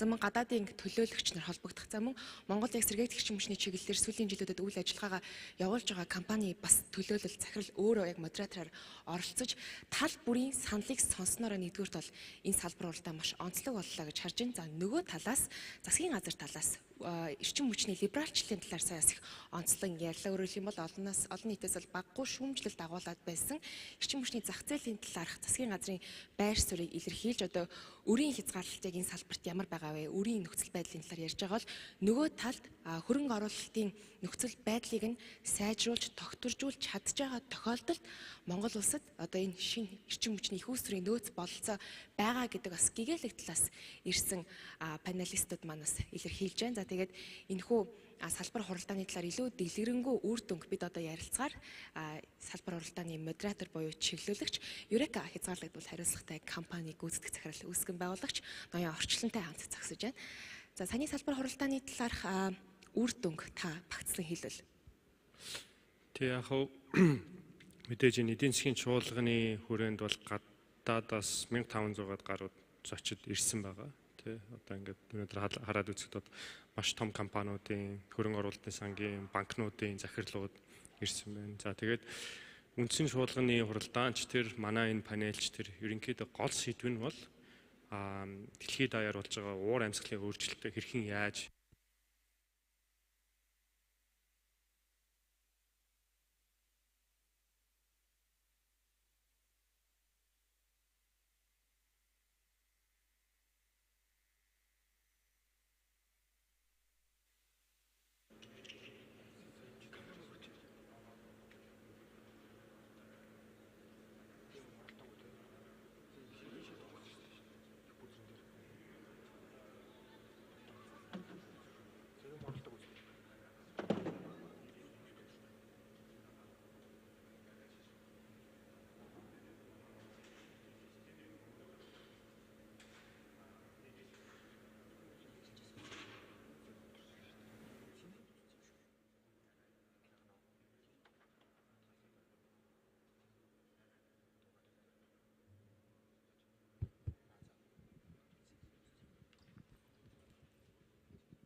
төр саатал гарлаа. За. Тэгжээж цаашид бол одоо ингээд асуудлуудаа шийдээд явах нь ойлгомжтой. За нөгөөтэйгээр бол одоо ингээд дэлхийд даяар үндсэн чуулган дээр Rio Tinto-гийн тузынхан дарга дом уур амьсгалын өөрчлөлт хэсгээд бол дэлхийд даяар жилд 10 тэрлион доллар хөрөнгө оруулалт хийх шаардлагатай юм байна. Шинэ сэргээгдэх эрчим хүчтэй хүлэмжийг бууруулж байгаа технологи гэх мэтчлээ. Энэ бол асар их мөнгө шүү дээ. Тэгэхээр Монголын давуу тал юу вэ гэхээр одоо ингээд дэлхийд даяар асар их шилжилт болж байна. Эдийн засгийн шилжил, эрчим хүчний шилжилтүүд ингээд одоо ингээд хувьсгал болж шүү дээ ерөнхийдөө бол. Тэр бүхэнд материалын хангах бүтээгдэхүүн Монгол байгаа. За одоо ингээд уул уурхаан зис байна, коксчин нүүрс байна, төмрийн хөдөр байна тий. Хажуугаар нь манад тэрийг илүү боловсролсон нэмэн үртэг болгоод бүтээгдэхүүн болгох бас тэр сэргээгдэх эрчим хүчний нөөц нь байгаа тийм тий. Тэгэхээр бид нар цаашдаа миний өнөөдрийн энэ панелээр ойлгосон гол зүйл бол ингээд дэлхийд асар их цэвэр эрчим хүчний ногоон бүтээгдэхүүний эрэлт хэрэгцээ бол одоо асар их байна тий. Одоо триллион доллараар нь яригдчихээн. Тэрийг одоо яг үнийг хэлэхэд томоохон улсууд хаанаас яаж олохоо мэдэхгүй байгаад байгаа. Тий. Одоо ингээд улс орон болгон Хятад, Америк, Япон юугаараа одоо өрсөлдөж эхэлж байна гэхээр хэн нь хамгийн их батарей үйлдвэрлэх үү, хэн нь хамгийн их цахилгаан машин үйлдвэрлэх үү гээл тийм юмараа өрсөлдөж эхэлж байна тий. Тэнгүүд Монголд бүх тэр цахилгаан машин, батарейд хэрэгтэй зүйлүүд байгаад байгаа байхгүй. Жисэн нь байна, литин байна, ховор элементүүд нь байгаад байна. Тэд нар бол гадны зах зээл тэрийг яаж авмаар байна вэ гэхээр зөвхөн цэвэр эрчим хүчээр бий болгож олборлж бий болгосон бүтээгдэхүүнүүдийг бид нар авмаар байна гэсэн тийм одоо шаардлага тавьж эхэлж байгаа тийм. Тэгэхээр түрүүний чи хэлсэн бол ингээд манайх өмнө нь бол одоо уул уурхайгаа нэг салбар, За сэргээх төрчин хүчээ өөр нэг салбар гэдэг ингээд салханд байдлаар хөгжүүлээд явдаг байсан. Одоо магадгүй яг ингээд энэ хоёрыг хослуулаад тий уулуурхаагаа энэ уулуурхаагаас гарч байгаа бүтээгдэхүүнээ зөвхөн ингээд зэсийн баяжмал одоо төмрийн хөдөр биш илүү сэргээх төрчин хүчээ ашиглаад илүү нэмэн үртийг шингэсэн ганч юм уу тий эсвэл одоо яг бодит зэсээр нь ингээд ногоон зэс гаргах тийм асар их том боломж харагдлаа л гэж одоо ингээд харж байна. Мэдээлэл хаваалцсан танд их баярлалаа. За баярлалаа. Бид Eureka хязгаарлагдвал хариуцлагатай компани үүсгэн байгуулагч гүйцэтгэх захирал ноён орчлонтой салбар болоо нэгin талаар дүгнэлтийг ярилцлаа.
Өдрийн минь хүргэе эрхэм зочин төлөөлөгчдөө Монголын эдийн засгийн форум 2023 2 дахь өдрийн дараагийн салбар хуралдаан инхүү эхлэж байна. Энэ удаагийн хэлэлцэх сэдэв бүс нутгуудын хамтын ажиллагааны боломж, далайд гарцгүй орон. Ингээд хэлэлцүүлгийг өдөрдөн явуулах модератор тайзнаа өрье. Ерөнхий сайдын эдийн засгийн зөвлөх Дэмбэрлийн Ирмүү. Please welcome to the stage Mr. Irmun Dimbril, Advisor of Prime Minister of Mongolia on Economic and Investment Policy. Гадаад харилцааны яамны төрийн нарийн бичгийн дарга Нямдоржийн анх баяр. Анх баяр Нямдорж State Secretary of Ministry of Foreign Affairs. Далаад гарцгүй орнуудын олон улсын think tank гүйцэтгэх захирал Дөлгөөн.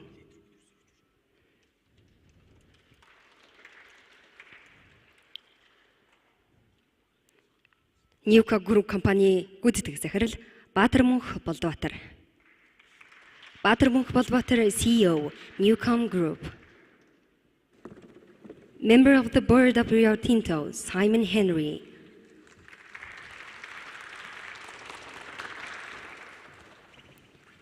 Sebastian Surung, Ambassador Extraordinary and Plenipotentiary French Republic to Mongolia.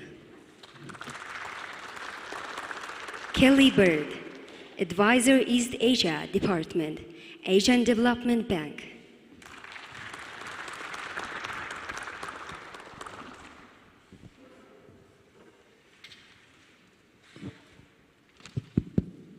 Okay, so today's panel session will be conducted in English in respect of our distinguished guests from different countries. And then I hope that the translation equipment is already provided to the audiences. So let's have this a very candid and important, timely discussion. So Mr. Ankhwair is not here yet. He's on his way, actually. So I was asked, the first question is supposed to go to him, but I will ask the first question to. But before I proceed, let me give you a little bit of introduction about what landlocked developing countries and the meaning of the landlocked countries. So the landlocked countries. There are 44 landlocked countries in the world. So 32 of them is the landlocked developing countries. In Asia, 10 in Asia, and 16 in Africa, and 4 in Europe, and 2 in South America. And Mongolia is one of them. So the total population of landlocked developing countries is 533 million, equal to 7% of the world's population. So LLDC cover over 15.9 million kilometers, or 22% of our world's land area. And then the average distance to seaport is actually 1,370 kilometers. So landlocked developing countries account for 1.2 of a world trade, and it continues to decline. A few landlocked developing countries account for 60% of a total landlocked developing exports. And landlocked developing countries are 20% less developed than the countries with direct sea access. So half of the landlocked developing countries are least developed countries.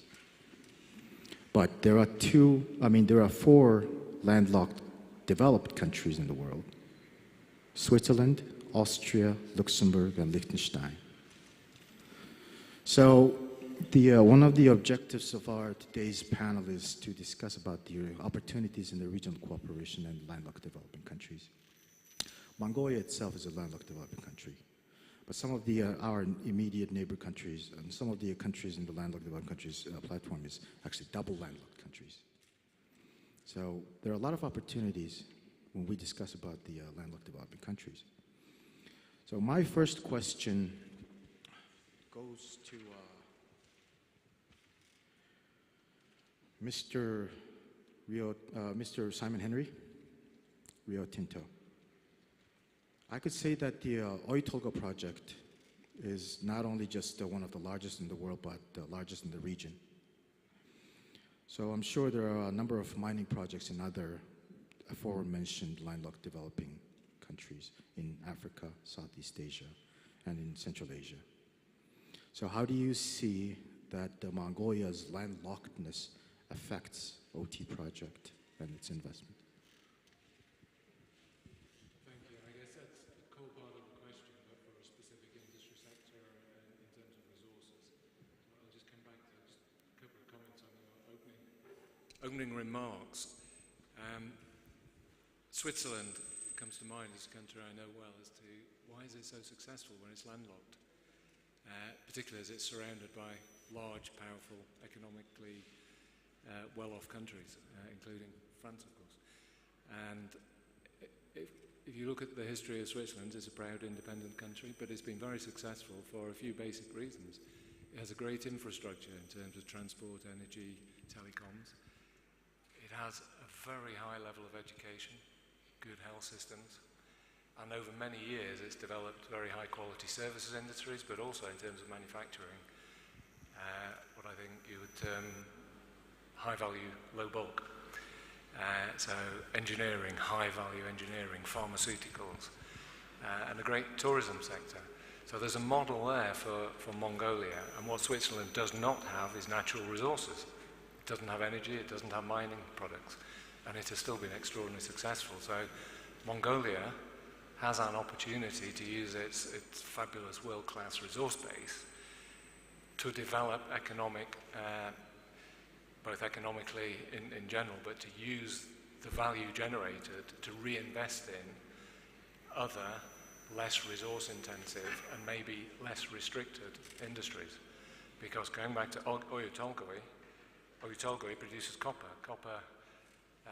500,000 tons a year, and that's the copper. The actual concentrate is a lot more in terms of amount. So the only way this product can be moved is on land, and it must go by road, rail, or sea. And that is the case for oil and gas, typically. It's the case for iron ore, aluminium. As you get to smaller or minerals with a smaller market, then possibly you have other options. But the question is quite valid for the first wave of economic development in terms of resources for Mongolia. So for an investor coming in from the outside, what are we looking for? Firstly, there's the soft elements, the fact that an investment framework, legally and tax in particular, is clear, is transparent, and hopefully stable. And I think Mongolia, the time we've been involved, 15 years or so, has actually developed very positively in that sense, that the investment framework is clearer. And you look for well-educated people, highly motivated, and we have seen in what we've done here in Mongolia, 22,000 employees here in Mongolia, people working for us. Very well-educated, incredibly well-motivated, and very successful. So those two elements are absolutely core. The other question we had beyond the stability of the environment was really, can we get materials and engineers and the means into the country to build, and can we then get the product out again? Mongolia has one big advantage. It is next to the largest market in the world for almost all resources, and also the largest source of engineering and construction capability on the planet, which is China. That's a double-edged sword, and maybe we'll come back to that. So the fact that we have been close to China has meant that we have been able to get engineering resource, not just Chinese, international as well, but being able to get product out and to sell into the market was really important. And China was a big positive there in that sense. That will probably be true for further resource development mining as well. But over time, if you go back to the Swiss example, what has been really important is diversity of markets. So it's okay to start to develop, but it's probably in Mongolia's interest that the revenue generated now from Oyu Tolgoi is reinvested to develop a more diverse set of markets to address the landlocked issue?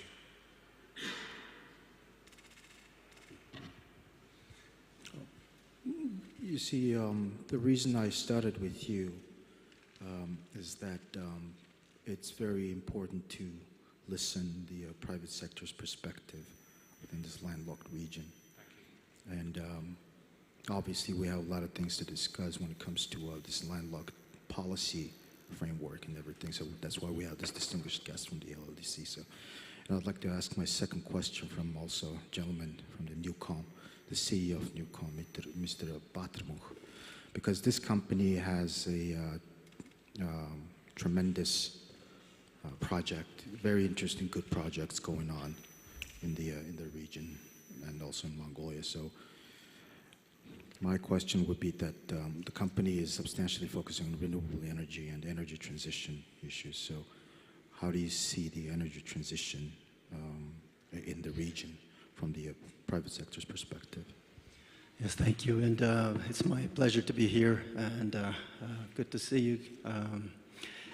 For landlocked countries, the size of economy, scale of economy is always a challenge.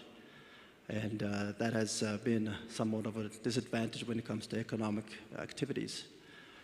However, that disadvantages in recent years has turned into our somewhat of a blessing, the way I see it, which is because we have been digging earth and burning what we found from the earth for so many centuries so far.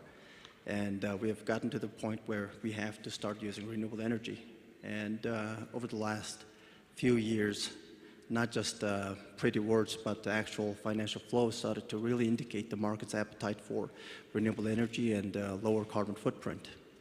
So this in turn has created tremendous opportunity for landlocked countries, because many of the landlocked countries in Central Asia have tremendous renewable energy resources, whether it's solar, wind, or hydro. And we are surrounded by very big energy consumers. And in recent years, especially over this past 2 years, the big energy consumers has shown strong interest in gaining access to our renewable energies. And I believe this is giving us a very big opportunity. And this has been driven by technological innovation. So for example, wind, back in 1980, it was 65 cents per kilowatt hour. And today, we have gotten to a point where we can sell wind energy for 3 cents per kilowatt hour, if the conditions meet. For solar, it used to be only in 2010, 28 cents. Now it's also, again, 3 cents per kilowatt hour. And battery has experienced similar trend.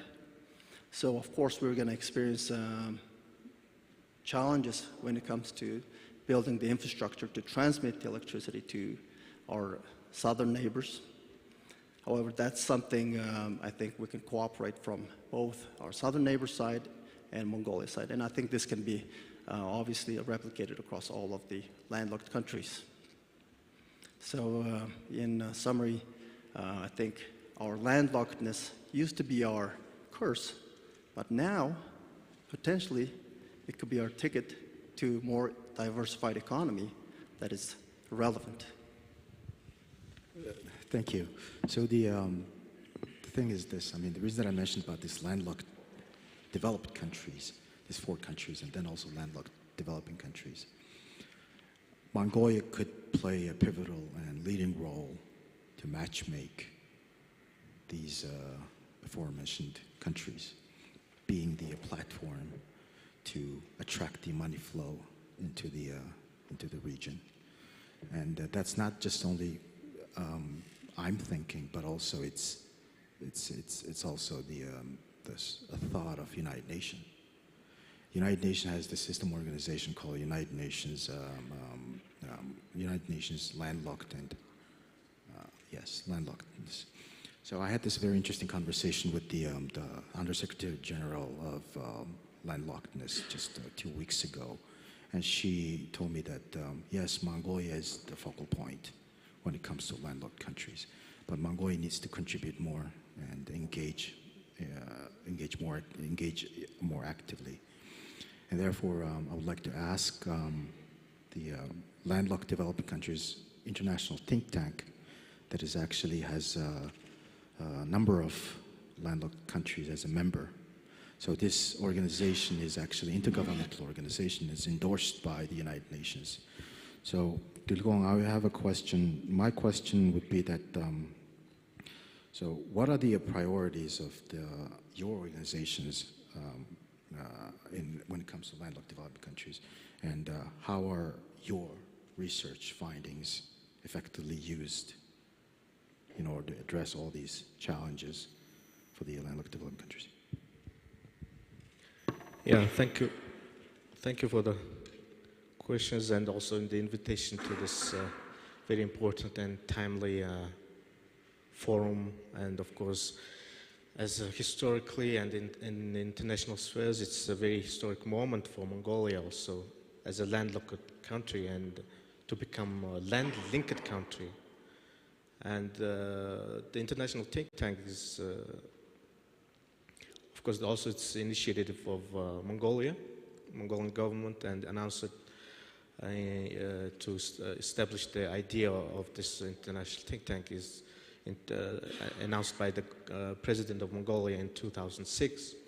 And since that, the United Nations and other international organizations supports, and of course the group of landlocked developing countries also greatly supported to have own this analytical institute and for the advocacy and research and capacity training initiatives. And in terms of Mongolia, it's also a very crucial country as a landlocked country. In 1990s, it has a leadership of Mongolia, this official group of landlocked developing countries at the United Nations established, and since then Mongolia was also chair of this group many years, and now Mongolia is the vice chair of this official group.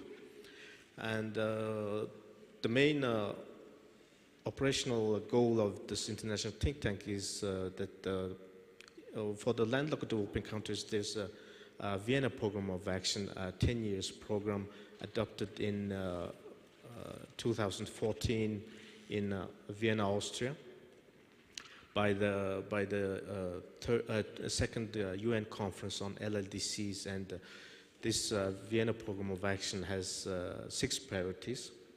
Of course, the first one is the transit transportation sector, and second, infrastructure. Third is trade and trade facilitation.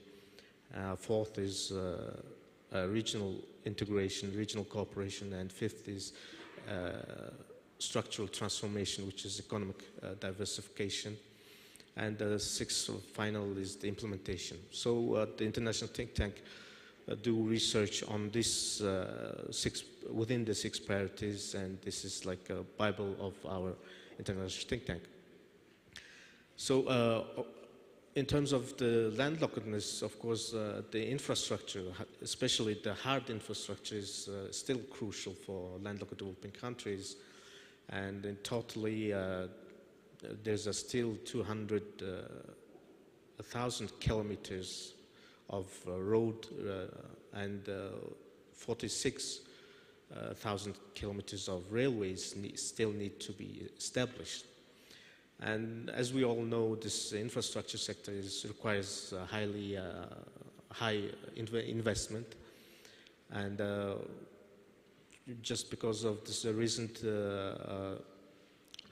several years obstacles occurred in the globally, this COVID pandemic, etc., is giving a hardship for landlocked developing countries in terms of economic growth and development, etc. But still, it was a wake-up call for the landlocked developing countries how to transit these policies of the governments in terms of newly economic development, etc. So I'd like to highlight there's one research of the international think tank back into 2014 on this implication of the World Trade Organization's trade facilitation agreement, how it impacts on the LLDCs. So this is a big agreement for all the landlocked developing countries, and there's two very important articles for the landlocked developing countries. One is this cooperation and the harmonization of the border and custom organizations of the landlocked developing countries with the neighboring countries and transit countries. Second important article is this free transportation, transit transportation article, which supports any transit products should go smoothly, uninterruptedly to go through the borders and custom checks, etc. So Mongolia is accessed this agreement in 2016, and by this agreement, what is the main outcome of for the landlocked developing countries is that the total cost of the trade could be reduced by 13 to 15% by facilitating the border checks and the custom clearances. And of course, the export could be increased by 13 to 22%. And another that's related with transportation is also the transit transportation have to be freely transported to the neighboring countries and transit countries, and there will be shall be not have discrimination, any discrimination, etc. So, based on all the findings and all these research that you conducted, there has to be this recommendation, yes. And recommendation should go to those member countries, right? Yes. And then some of the recommendations should go to the United Nations in order to get better facilitated assistance or. Yeah, after every research projects, we organize the seminars, launching seminars, and invite all the stakeholders, the government, from the government agencies, and also even the private sectors we're invited and to share this our findings, and also have some feedbacks from the private sectors and all the researchers, etc. So. Okay, yeah. Great. So I have also another question for you, but I'll ask Mr. Kelly, Asian Development Bank Advisor, that the ADB has this platform called the CAREC, Central Asia Regional Economic Cooperation, and then CAREC countries most of them are landlocked. So out of 44 landlocked countries in the world, 32 are 32 countries are landlocked in developing countries. So before we proceeded, I mentioned that the challenges all these landlocked countries are facing: no direct access to the sea, and high transit costs and high transportation costs, etc.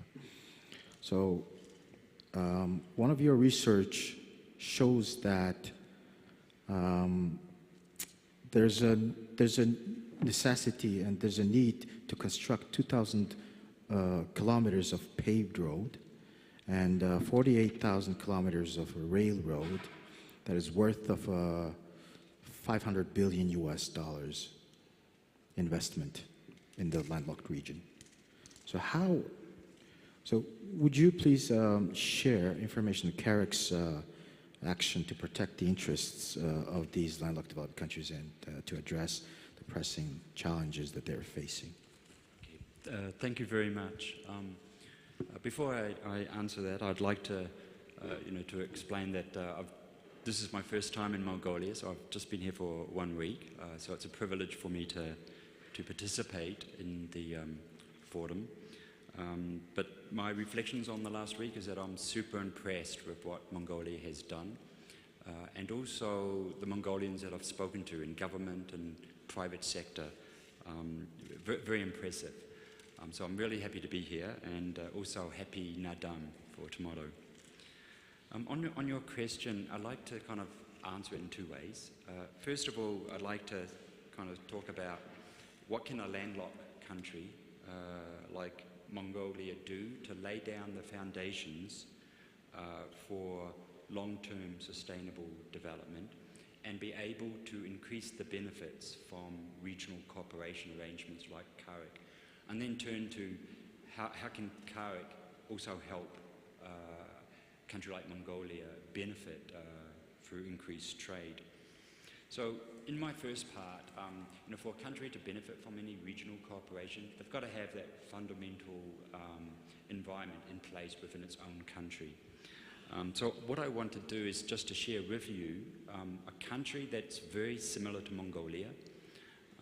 It's landlocked, it's resource rich, that's been relatively successful in its long-term growth and also in its trade and investment. And this country is outside the Asia-Pacific region. It's actually in southern Africa, and it's Botswana.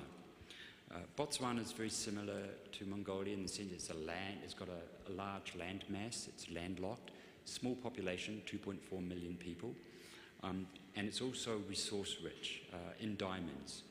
And so most of government revenues do come from royalties on and agreements with the mining companies on diamond exports. It's also, back in the 1960s, it was one of the poorest countries in the world. Today, its per capita income is almost $8,000. So it's done incredibly well. It's diversifying its economy, but there are limits to diversification when you are a resource-rich country. They're also part of a regional cooperation agreement called the Southern African Development Cooperation, SADC. And I just wanted to highlight 4 or 5 things that Botswana did to make it relatively successful. And it's something that Mongolia can also compare itself with. First of all, they invested a lot in governance and institutions. And Botswana ranks very high in a global governance index and also on anti-corruption. They also focused on fiscal stability. Because, like Mongolia, it's also subject to a very sharp cyclical commodity price cycle, in this case diamonds. So like Mongolia, they've set up a sovereign wealth fund. They call it the Pula Fund back in the 1970s. And this was really, whenever they had surpluses from revenues, from diamond revenues, they would put it into the sovereign wealth fund. So they were able to smooth the expenditure over the economic cycle. Initially, they started off with a public service debt fund where they would put in surplus revenues, and that would be used in difficult times, and they would tap into that to pay back public debt. So it was kind of like a safety net, and that helped to give that signal to the market that their fiscal situation was very sound. It's evolved over time, but Botswana, if you look at their credit rating, which is a very good measure of fiscal strength, they're BBB+ from Standard & Poor's. Moody's rate them at A3, so they are investment grade.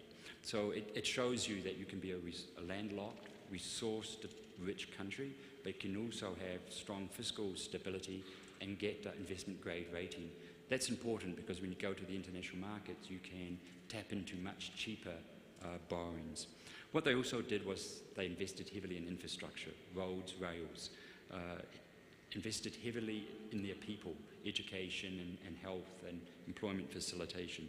They focused a lot on the ease of doing business, and most recently focusing on setting up an innovation ecosystem so that they can promote new innovations in science and IT. And they've also been active in their regional cooperation agreement. Now, Mongolia compares very favorable to Botswana.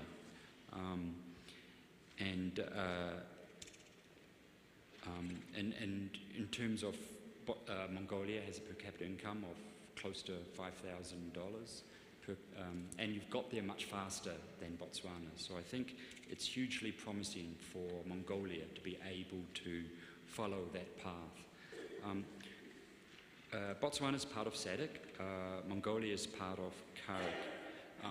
In the case of Botswana, they used SADC to help promote reforms in neighbouring countries, particularly on trade facilitation, in customs procedures. They also focused a lot on sanitary and phytosanitary standards, harmonising them among the countries. So Botswana was very active, and they needed to do that because they have a big country to their south, which is South Africa, and they're again surrounded by much larger economies, and they need to trade, both for exports and imports. And so what we found in Botswana was that their trade facilitation was relatively low cost. And I think for CARIC, it's a little different from SADC because the CARIC region, which comprises of 11 countries, it's probably the least integrated region globally. There's a lot of mountains and it spreads out very wide. So that's an added challenge. But I think for CARIC, their idea is to help improve connectivity, again also help to improve trade facilitation. And ADB has been supporting that, and we have about 6 projects that are focusing on CARIC-related investments in Mongolia. It amounts to about $285 million, so we're helping to finance the construction of cross-border facilities, including special economic zones, also roads that links those border crossings between China, Russia, and now we're preparing a project that will expand that to the rest. So it helps to create new routes into CARIC. But we also helped with upgrading sanitary, phytosanitary standards, and that's important for exporting agricultural products. And we're looking at setting up a single window system for customs and all the other permits that are required. So it's easier for companies in Mongolia to export and import among their CARIC member countries. I'll finish there. Okay. Well, thank you, Kelly. So I think it's very important to hear the international organization's perspective and international community's perspective in order to make a better judgment on Mongolia's stance. So I'd like to ask Mr. Ambassador Sebastian Sürüm my next question. So, Mr. Ambassador, is there that the European Union perspective on landlocked countries, which you feel would be relevant for Mongolia and its region? Good afternoon. Thanks. This is actually an ongoing conversation we've had, Emun and I, for quite a while. I will start with a quote, which is a guy you might have heard of, who is called Napoleon, who is the French Genghis Khan. He used to say, yeah, it is. Country's policy is given by geography. It's a constraint, it's a given, it's existing facts. My point is, I think it is no longer the case. So let's have a quick look at Europe in a broader perspective. The poorest country in Europe, measured by GDP per capita, is landlocked. The richest country in Europe is landlocked. The second richest is landlocked. The third richest is landlocked. So obviously, being landlocked, thank you, being landlocked or not being landlocked is not necessarily the issue. We need to dig a bit deeper, and I think what we will find now is probably quite different from what we would find 2 centuries ago when development was a question of infrastructure, core resources, industry, etc.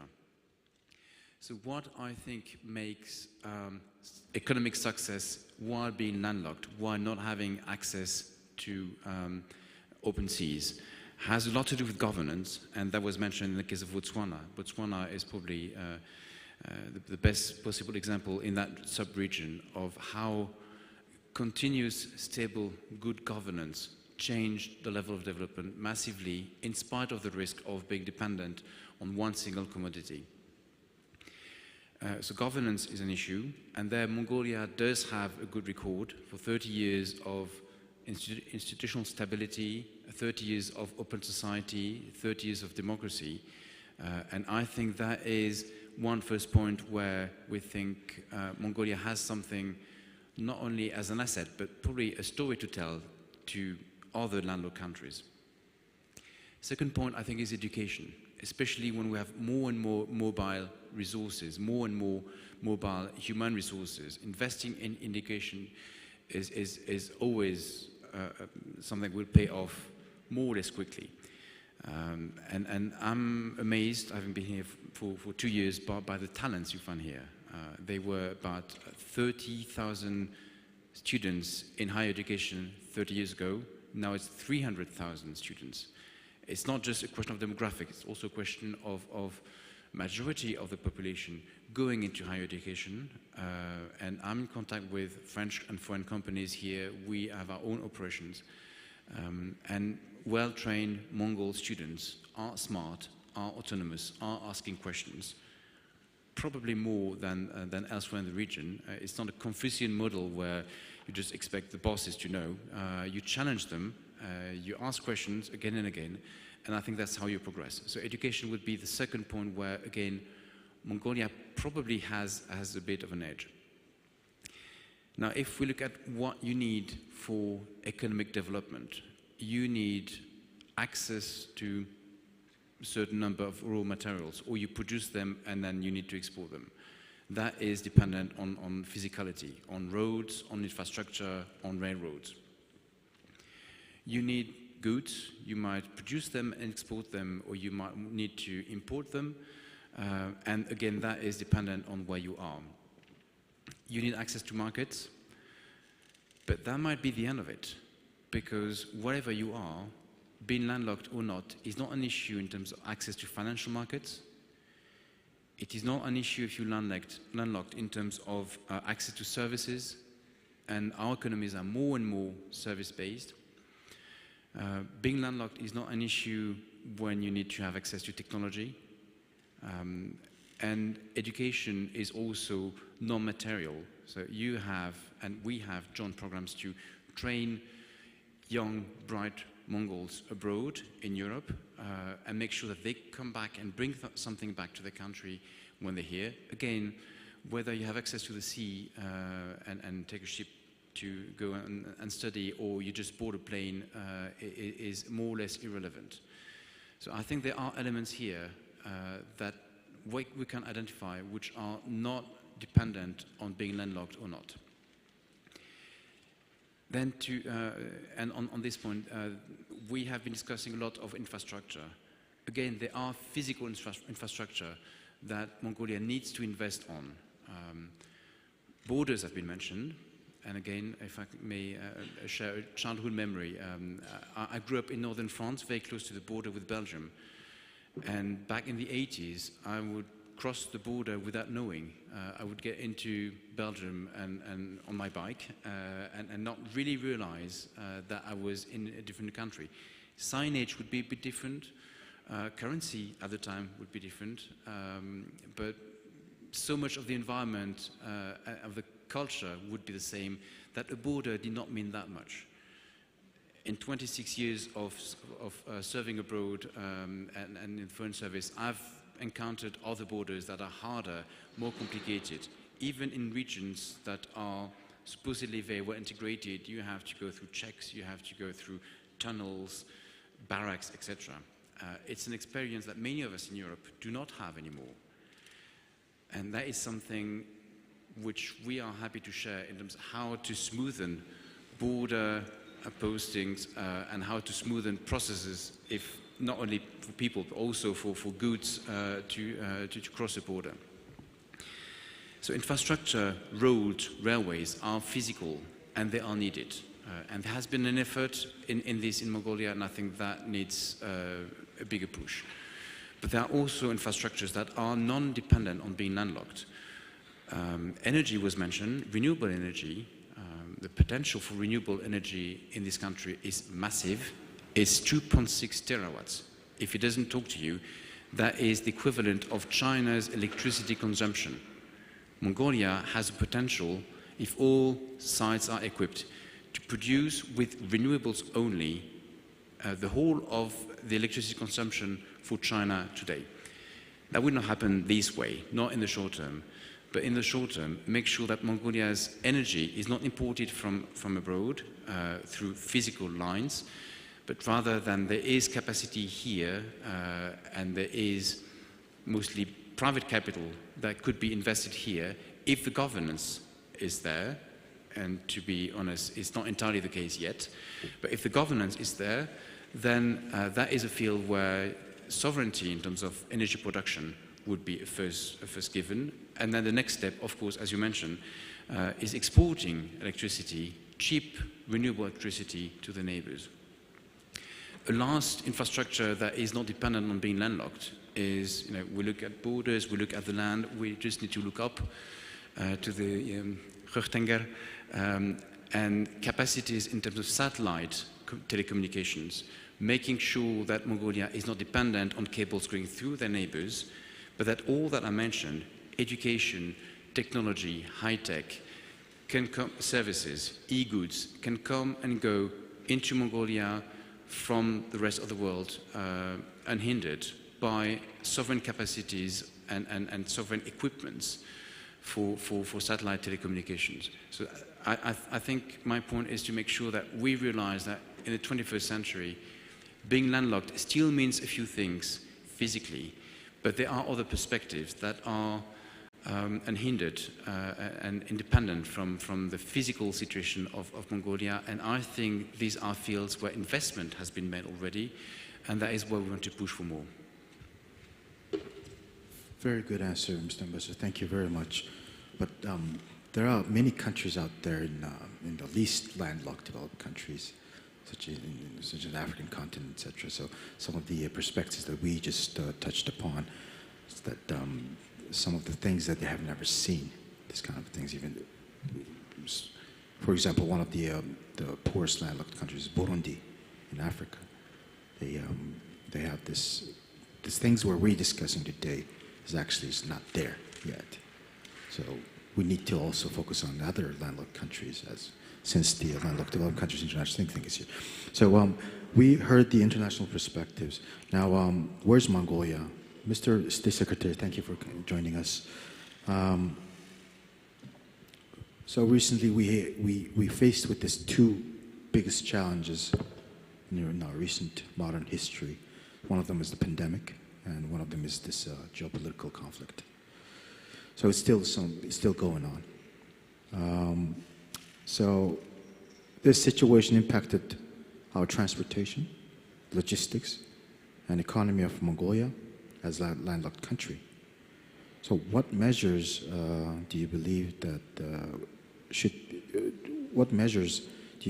be implemented to address these challenges effectively in Mongolia? Thank you very much. And I'm sorry for being late because we have high dignitaries visiting Mongolia, and then I had to take the time to meet with them, with the president.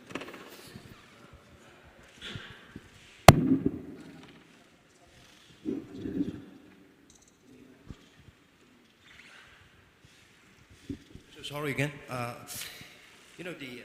Obviously the impact was felt in every household of Mongolia during the pandemic, as well as the geopolitical situation in Europe, and it still continues to affect every household's life. And as a landlocked country, we have double jeopardies, I would say, that Mongolia is much reliant on trade, foreign trade, and if you raise a number, our foreign trade equals to 120% of our GDP. So that's how we are reliant on foreign trade. And then during the pandemic, we experienced border closures.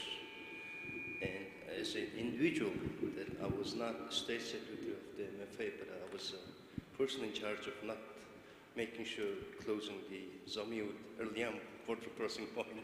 I had to travel there many times in order to make sure that the border was kept open during that time. That's how we are reliant on foreign trade. Followed by the EU sanctions, consecutive successive sanctions against Russia. Now we have still experience huge problems. That is the whole trade with EU countries. That is very important third neighbor of Mongolia, as well as partnership with many countries,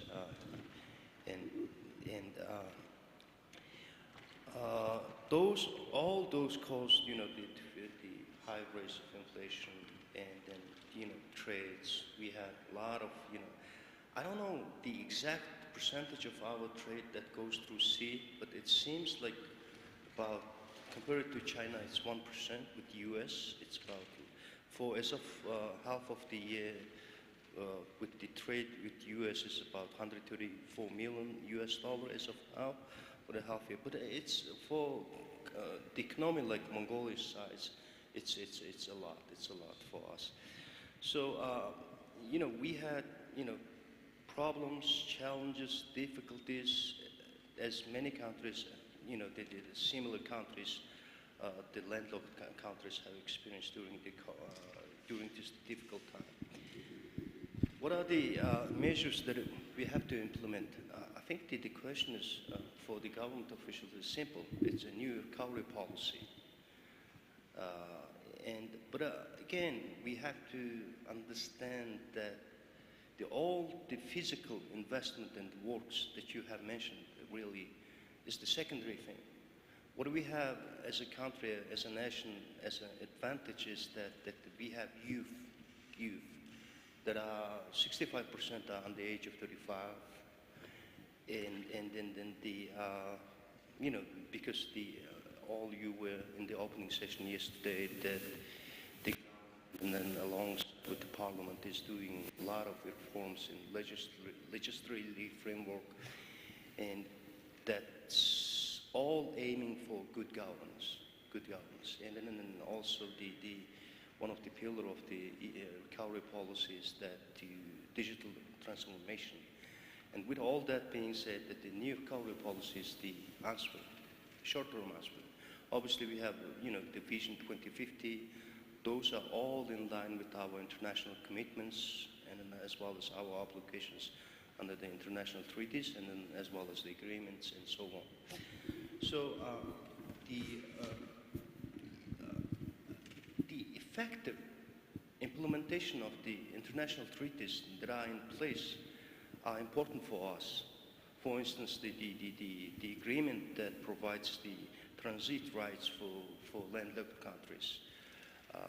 Mongolia, which is part, Russia is part, a contracting party, but China is not yet. But although, given that the fact that we have a transit agreement with both of our neighbors, with Russia and China, so we can utilize the border, the seaports on certain seaports on the territories of our two neighbors. That is important. But again, what is important for us is that, as Ambassador rightfully mentioned, and also our Prime Minister yesterday used the phrase that Mongolia is landlocked but not the mind-locked, right? So we have to think of out of box, in my opinion, individual opinion, not as a government position, individual opinion. And obviously the border port infrastructure is important.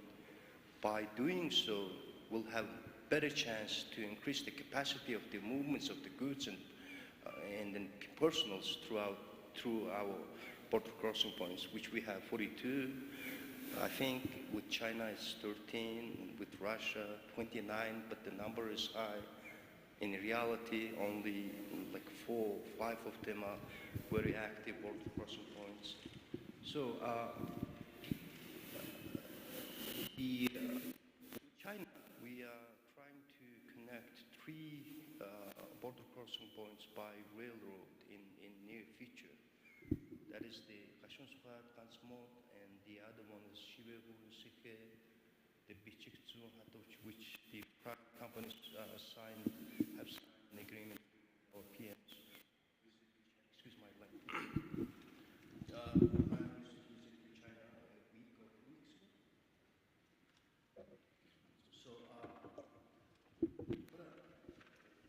that's also the simplifying also the raising the non-tariff barriers at the borders, reducing the tariffs, especially when it comes to trade with China. Those are the very important issues for us. The other, the pillars of the new recovery policy are, for instance, energy sectors, finding right balance of the traditional as well as the renewable energy. But we have to admit that we have problems of adjusting, using effectively the different sources. Different sources of the energy types, and that's something that we have to address on. Obviously, the country's economy will depend on mining sector in the future. It's for sure. It's guaranteed. No other choice. We don't have choice, right? The other thing is that the agriculture, then tourism, and so on. And I have to again admit that the youth, that is the driving force of our country's future and economy. Obviously, the digitalization, green development, and so on. So the government is doing its best for some time. Thank you. So the thing is, Mongolia can be a benchmarkable case for some of the other landlocked developed countries when it comes to formulating policies and policy implementation.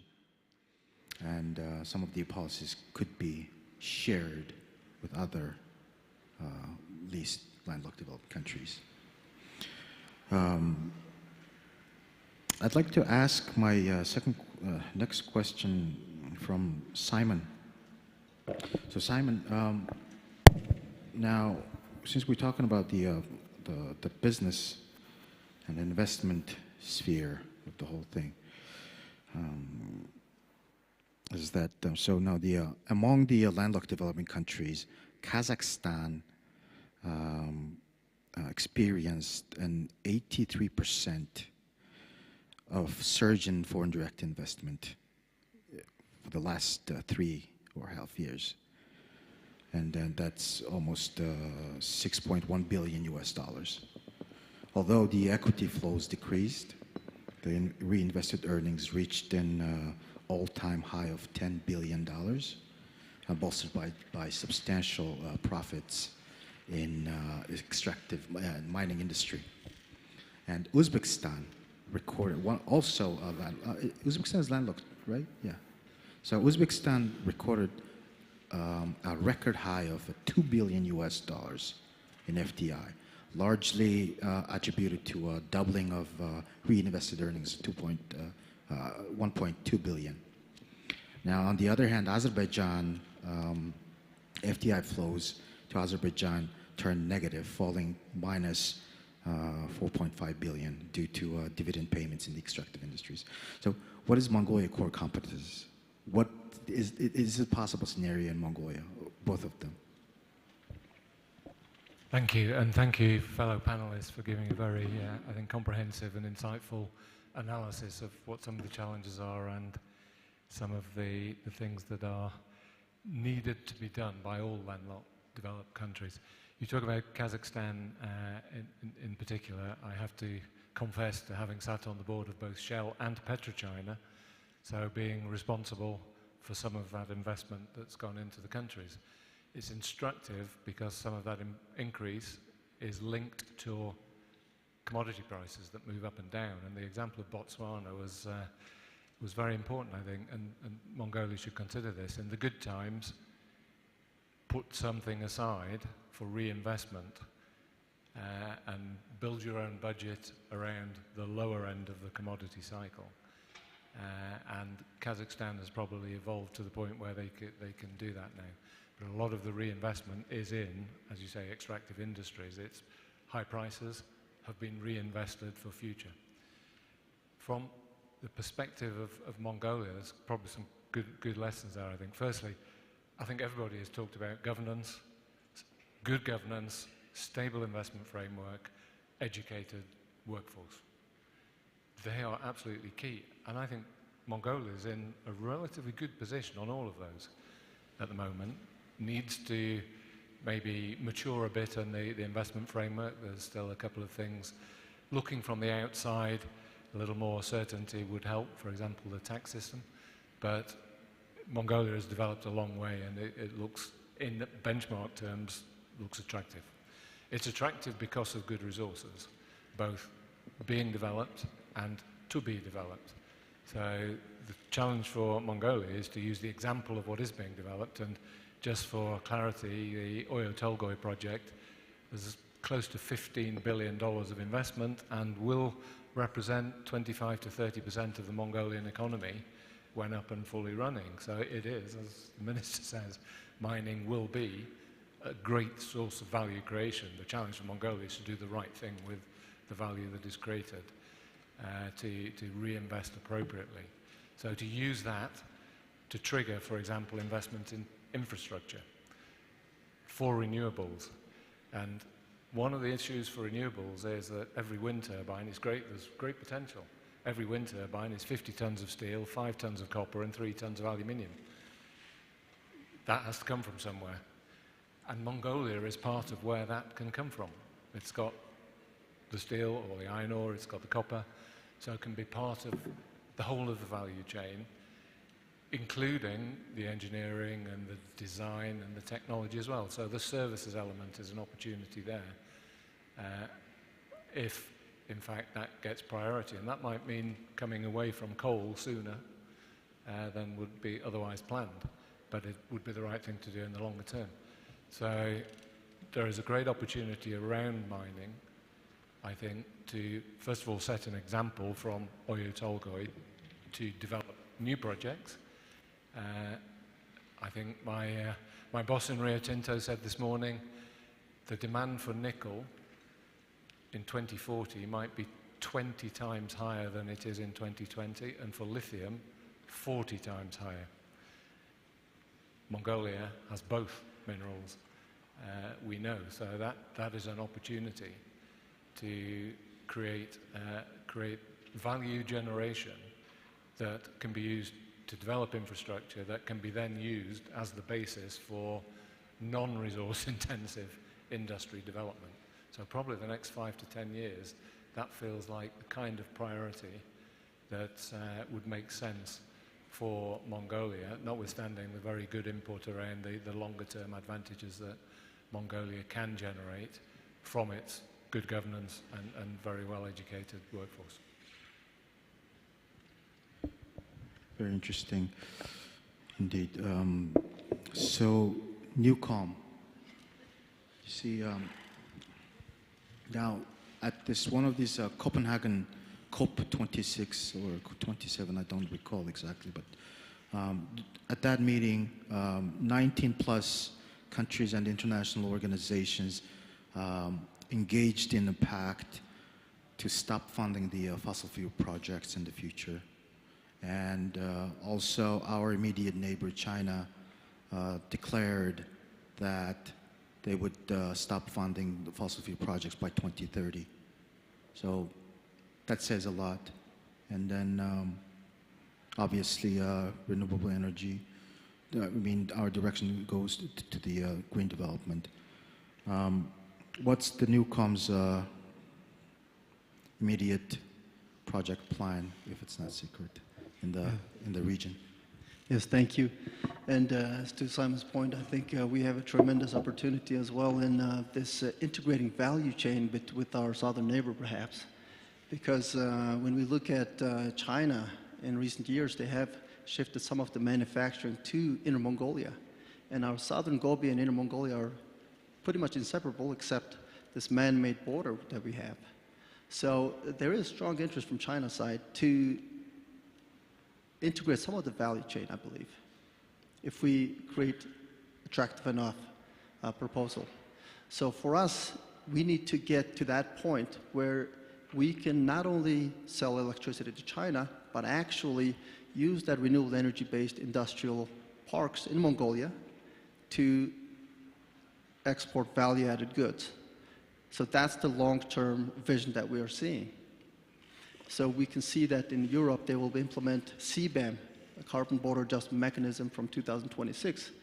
So this clearly shows that the global market appetite for net zero, low carbon footprint products. So that will make Mongolia, whatever we produce in Mongolia using renewable energy, more competitive on the global market. So we will have to start with Chinese market, and then eventually, once we get to high enough value add, perhaps transport via air, and that would potentially solve part of our landlockedness. But to get there, to your question, we do need to scale up our renewable energy resource, because renewable energy, to come to a lower cost, it does need scale. Globally, we are talking about 3 cents per kilowatt hour, but that's not possible in Mongolia at the moment, because as we just discussed, governance is an issue, and the country risk is quite high at the moment. But as Newcom, we're very happy to be working with our government to increase our investment attractiveness. So, in short, what we're working on is quickly develop large-scale renewable energies. I think Oyu Tolgoi could potentially be powered by renewable energy, and this would make Oyu Tolgoi's products even more competitive on the global market as well. Once we have that, then this is going to be about 500 megawatt project. And our current installed capacity in Mongolia is about 1.4 or 1.5 gigawatt. So that's almost adding another 30%. So with this large-scale renewable, then we can lower the cost, and then we can start to become quite competitive. And the next stage is power other mining projects in Mongolia, and then eventually start to export. On the grid side, our grid is quite inflexible due to years and years of inability to invest in refurbishing our, not only the grid, but also the CHPs. So this, I think, will have to be improved concurrently. So this is also another area that Newcom is looking at, especially with energy storage projects. So there are some interesting cases that we're looking at in pumped hydro, battery technology, and perhaps more advanced modern thermal storage projects. Thank you. Okay, so we touched upon the no direct access to the sea, high transportation costs, high transit costs, and then poor infrastructure development, and then dependent on small number of markets, etc. All these challenges that the landlocked developing countries are facing now. So how are we going to address this?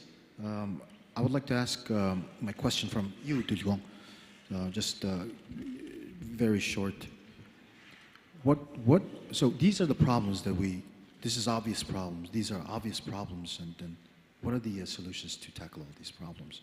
Just what do you need? I mean, is there the very active inter-engagement of the governments from the landlocked countries? Yeah, of course, the hard infrastructure is still will be a big priority of the landlocked developing countries, and as I mentioned previously, this sector requires a high investment.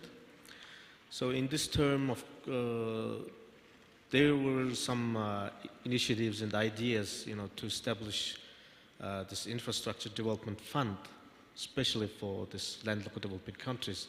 For example, there is a technological bank for least developed countries. So, for example, like that, the funding for this infrastructure projects are very needed. So, government of Mongolia also should have some leading role in these initiatives, and because as I mentioned previously, this is a very historical moment. Why is that? There will be the third United Nations Conference on landlocked developing countries in next year in Kigali, Rwanda.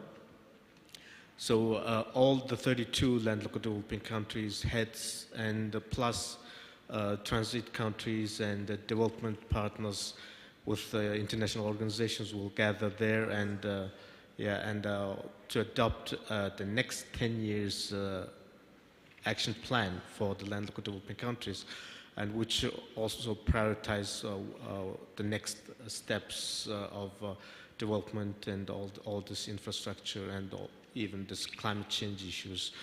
So in this sense, Mongolia should focus and play more leading role in this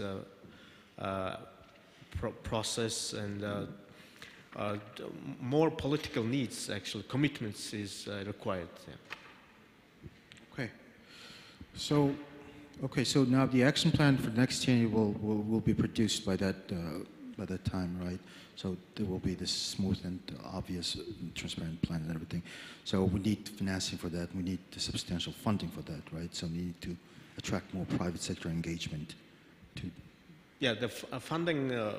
What I mentioned about this funding is for the infrastructure projects. So for the connectivity. Do you think is there any possibility that all these landlocked countries could create one platform specifically designated for this landlocked developing regions in terms of financial cooperation? So to say that the landlocked developing countries development bank, and where we can have the EU countries that we previously mentioned as one of the members.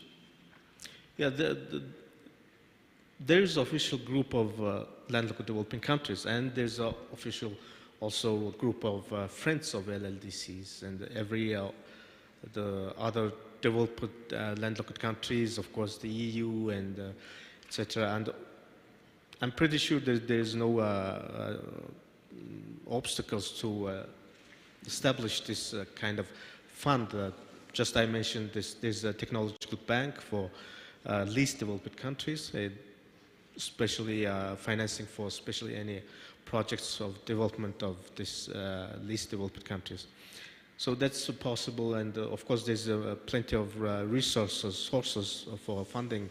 We can also again can use this carbon credit of in terms of climate change and green development issues, etc. Kelly, so in terms of CAREC, how do you see the financial cooperation among the CAREC countries?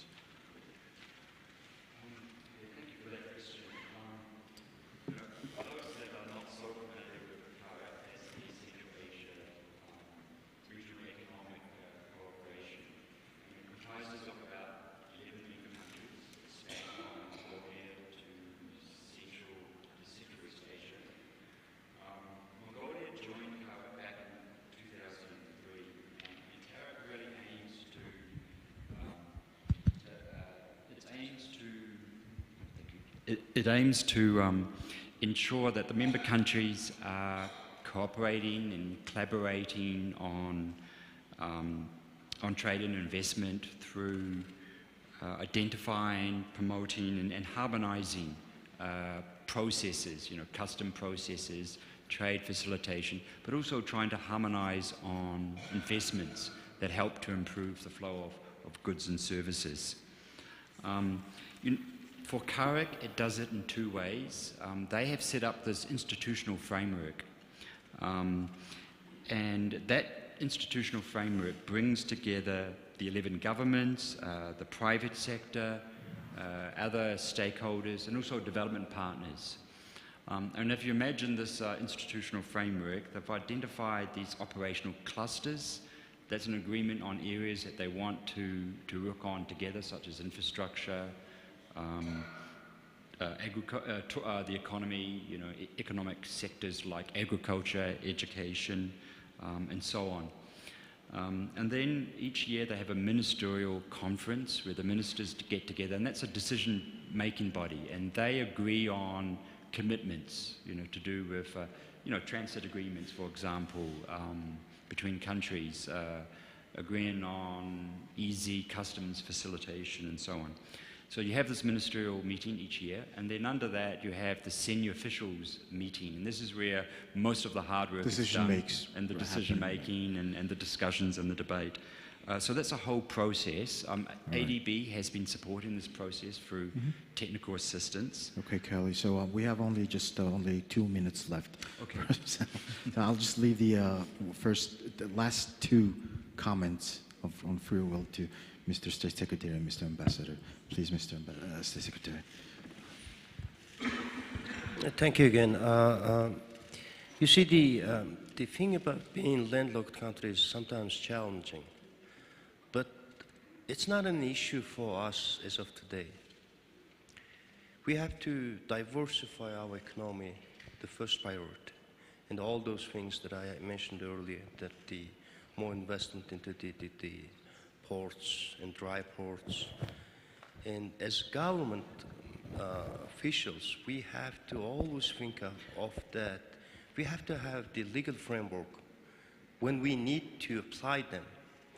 Therefore, because of the COVID and then the Russia and Ukraine conflict, and we have been trying to conclude an agreement on auto transportation with Central Asian countries, as well as the air service agreements. We've experienced the high necessity of those bilateral agreements that have to be in place just in order to apply them. But more importantly, it's necessary to have them. Again, we always have to think of regional, sub-regional, multilateral integration, a country like Mongolia. Therefore, we have been exceeding the paperless trade agreement, the APTA, and we've concluded with the EPA, with the Japan. There are questions of whether the agreement is effective, or the question how effective the agreements that we have. When it comes to free trade, economic integration, usually the feasibility studies, which is I'm kind of mad with my colleagues, that it shows that the negative outcome for us, because we, as I said, trading country, we are not manufacturing or the industrialized countries, but we cannot be because of given the size of so we have to use the advantage theory what we have. So that is the ideology that we have to follow in the future. So the government should do more focus on the legal framework. All right. I think the private sector would step in that. Thank you, Mr. State Secretary. So, Mr. Ambassador. Thanks. I would like to finish on the question of regional cooperation and integration. Yes, please. Mongolia belongs to Northeast Asia, which is the least cooperating region in the world. Southeast Asia, Central Asia, Northeast Asia. Yeah, that is a very interesting point. Mongolia also belongs to Inner Asia, or Central Asia, or Higher Asia, or Asia altogether. There are many definitions. The French Cartesian logical mind in me would like to have things, in nice little boxes. It doesn't work that way. So we should be looking at science rather than institutions, and at topics. In terms of science, what I see from yesterday on the square is that the Kyrgyz president was invited here. It is that there are discussions about having a Kyrgyz embassy here, and there's already a Mongol embassy in Kyrgyzstan. Exchanges with Uzbekistan are being discussed as well. So these are practical elements for a conversation, let's call it this way, rather than fully fledged integration, cooperation with institutions, subcommittees, everyone having an office and a car and a driver. And I think Mongolia is very good at nuances in their foreign policy, including being observer here, full member there, like observer in Shanghai Treaty Cooperation Organization, observer in the Turkic community, but full member and active member of the UN, of the whole UN system, of OSCE, active member of ASEAN Regional Forum, etc. Keep that. Do not try and have one-size-fits-all definition of what regional cooperation should mean, but keep it as practical as possible.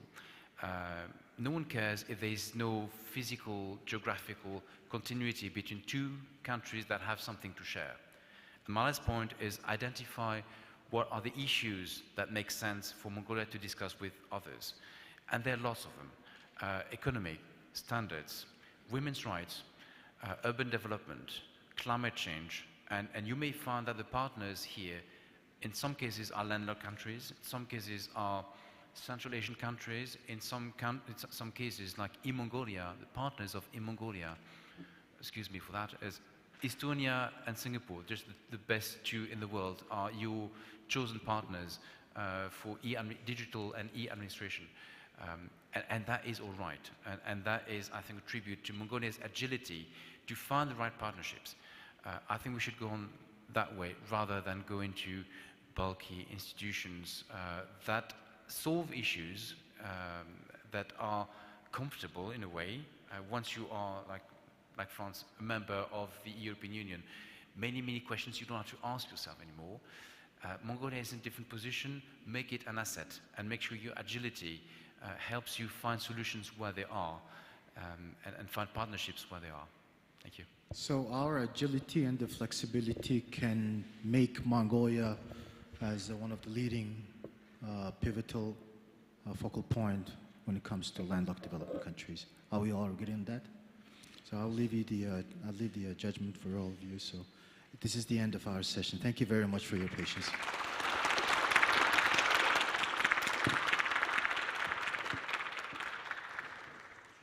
Монголын эдийн засгийн чуулганы форумд амжилттай оролцсон панелистуудад зориулж эдийн засгийн хөгжлийн яам болон Монголын эдийн засгийн форумын зүгээс дурсгалын зүйл бэлдсэн байгаа. Үүнийг гардуулъя. Энэ удаагийн салбар хуралдаан бүс нутгийн хамтын ажиллагааны боломж 70-аад гарцгүй орон сэдвээр амжилттай болж өндөрлөлөө. Хүрэлцэн ирсэн зочид төлөөлөгчдөд баярлалаа. Өнөөдөр үргэлжлүүлэн 16 цаг 15 минутанд энэ танхимд ногоон хөгжил, ногоон санхүүжил сэдв салбар хуралдаан үргэлжлэн хүргээлнэ. Ministry of Economy and Development of Mongolia prepared appreciation for the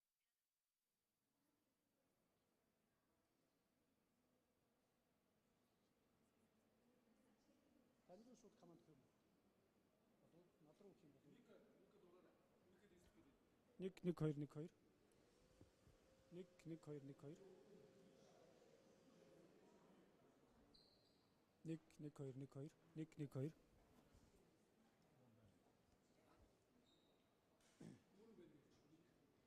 дүүрэн байна.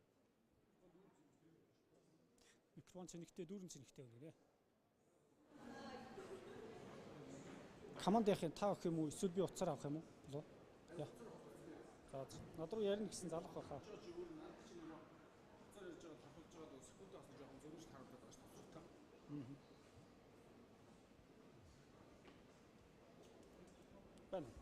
Байна. За.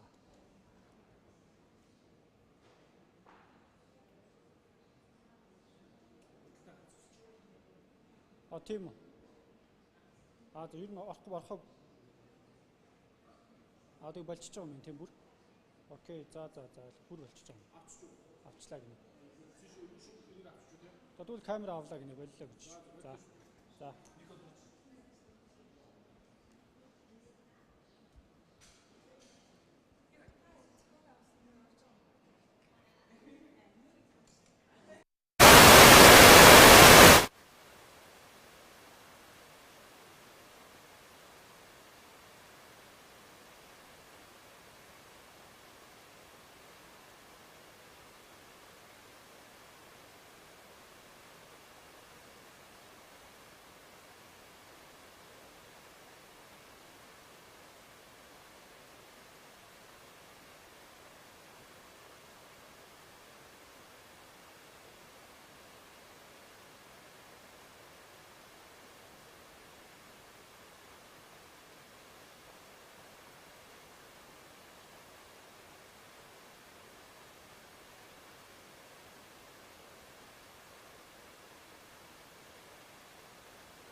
Өдрийн мэнд эрхэм зочид төлөөлөгчдөө Монголын эдийн засгийн форум 2023 2 дахь өдрийн хамгийн сүүлийн хуралдаан энхүү эхлэж байна. Энэ удаагийн хэлэлцэх сэдэв ногоон хөгжил, ногоон санхүүжилт. Ингээд хэлэлцүүлгийг өдөртөө явуулах бодротой танилцуулъя. Уур амьсгалын ногоон сангийн менежер Жигмит Дашин Баяр Цэцэг.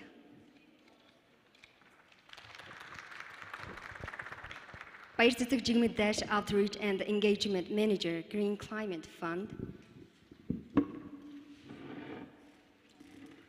Ерөнхийлөгчийн хамгийн газрын эдийн засгийн бодлогын зөвлөх Батсуурын Давадалай.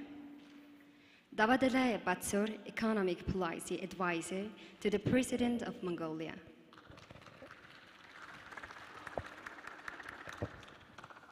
Jeffrey Paris, Global Managing Director for Protect Oceans, Lands and Waters, the Nature Conservancy. Lin Kao, United Nations Development Policy Deputy President Representative in Mongolia. Tanikawa Sun, Vice President, Nissan Motor Corporation. Siddhartha Azha, Director, Advisory Division, Second Office of the Public and Private Partnership, Asian Development Bank.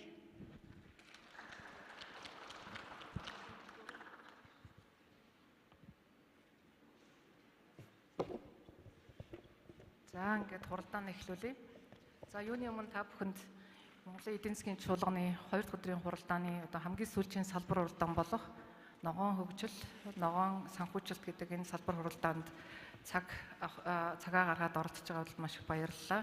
Одоо олон зэрэг салбар хуралдаан, соёлын арга хэмжээ, одоо наадмын уур амьсгал орсон ч гэсэн та бүхэн энэ асуудлыг, энэ сэдвийг сонирхож хүрэлцэн ирж байгаа бол миний зүгээс болон манай панелистуудын зүгээс маш их талархаж байна.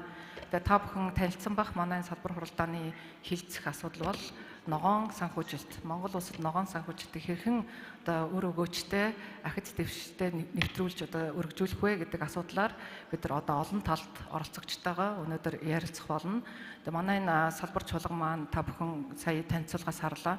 Бүхий л талын төлөөллийг энд оролцуулж хангаж байгаа төрийн ерөнхийлөгчийн эдийн засгийн бодлогын зөвлөх буюу одоо ингээд төр засгийн бодлого танилцуулах төлөөлөл, дүүнчлээ олон улсын байгууллага, мөн одоо хөрөнгө оруулагч, мөн одоо байгаль орчин чиглэлээр ажилладаг олон улсын байгууллага, мөн одоо хувийн компани төлөөлөх хэмжлэн олон одоо төлөөллийн дуу хоолой байр суурийг ногоон санхүүжилтээр ямар байр суурь, ямар үйл ажиллагаа одоо хувь нэмрээ Монголд оруулж байгаа талаар одоо сонсох юм боломжийг олох салбар хуралдаан болох юм аа.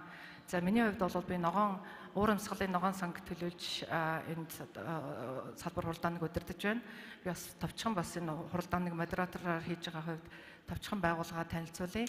Ногоон уур амьсгалын сан бол Парисын уур амьсгалын гэрээг хэрэгжүүлэгч одоо гол үндсэн одоо механизмын олон улсын байгууллага гэж авдаг. Энэ маань одоо сонгогдоод төвтэй олон улсын байгууллага. Одоогоор бид нар 190 гаруй орнуудад 12 тэрбумын байгаль цаг уурын уур амьсгалын өөрчлөлийн чиглэлээр төсөл хөтөлбөр санхүүжилтийн бүхий л хэлбэрээр зөвхөн одоо грант тэтгэлэг бус санхүүжилтийн бүхий л хэлбэр одоо зөвхөн зээл төдийгөө гаранти equity гэх мэтлэн бүхэл санхүүгийн хэрэгслээр санхүүжилтийг явуулдаг ийм олон улсын байгууллага байгаа. Миний хувьд бол би өөрөө дотор нь бие дас нэгж байдаг. Энэ нь одоо энэ 12 тэрбумын зарцуулалтыг үр дүнтэй авилгалаас ангид, сонирхлын зөрчлөөс ангид одоо үр ашигтай зарцуулж байна уугүй гэдэгт нь хяналт тавьдаг бие даасан нэгжид нь одоо миний бие ажилдаг.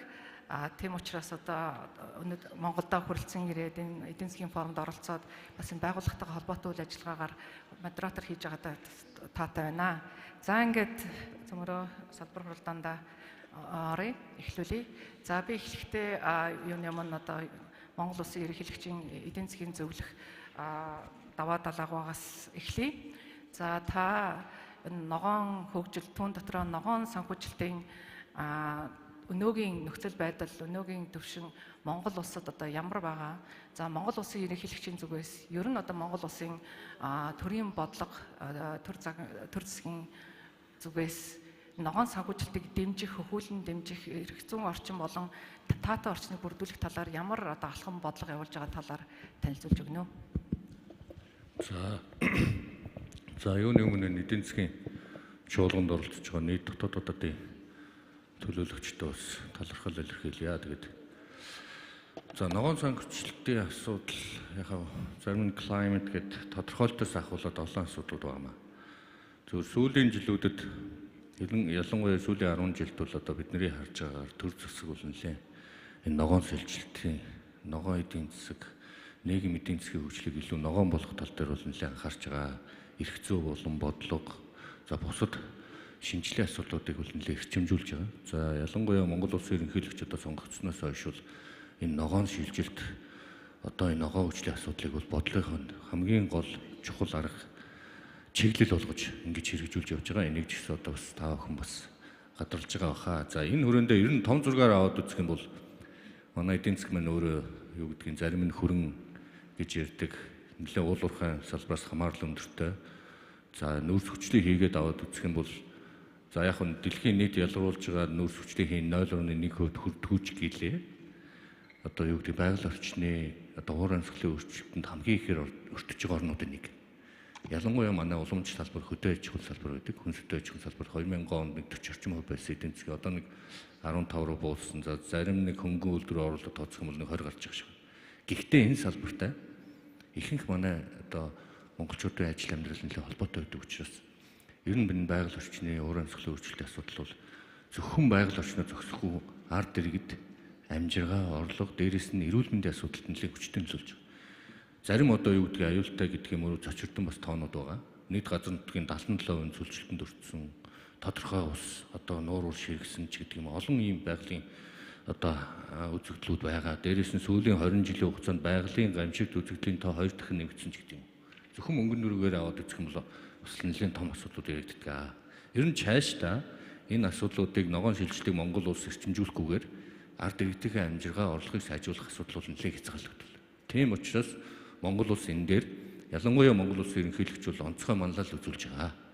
За Парисын хэлцээр гэж ярьдаг Монгол улсын үндэсний тодорхойлсон хувь нэмрийнхээ хүрээнд 2030 он хүртэл Монгол улс хүлэмжийн хийгээ нийтдээ нэг 27% бууруулна гэсэн нэлээд амбицтай зорилт тавьсан.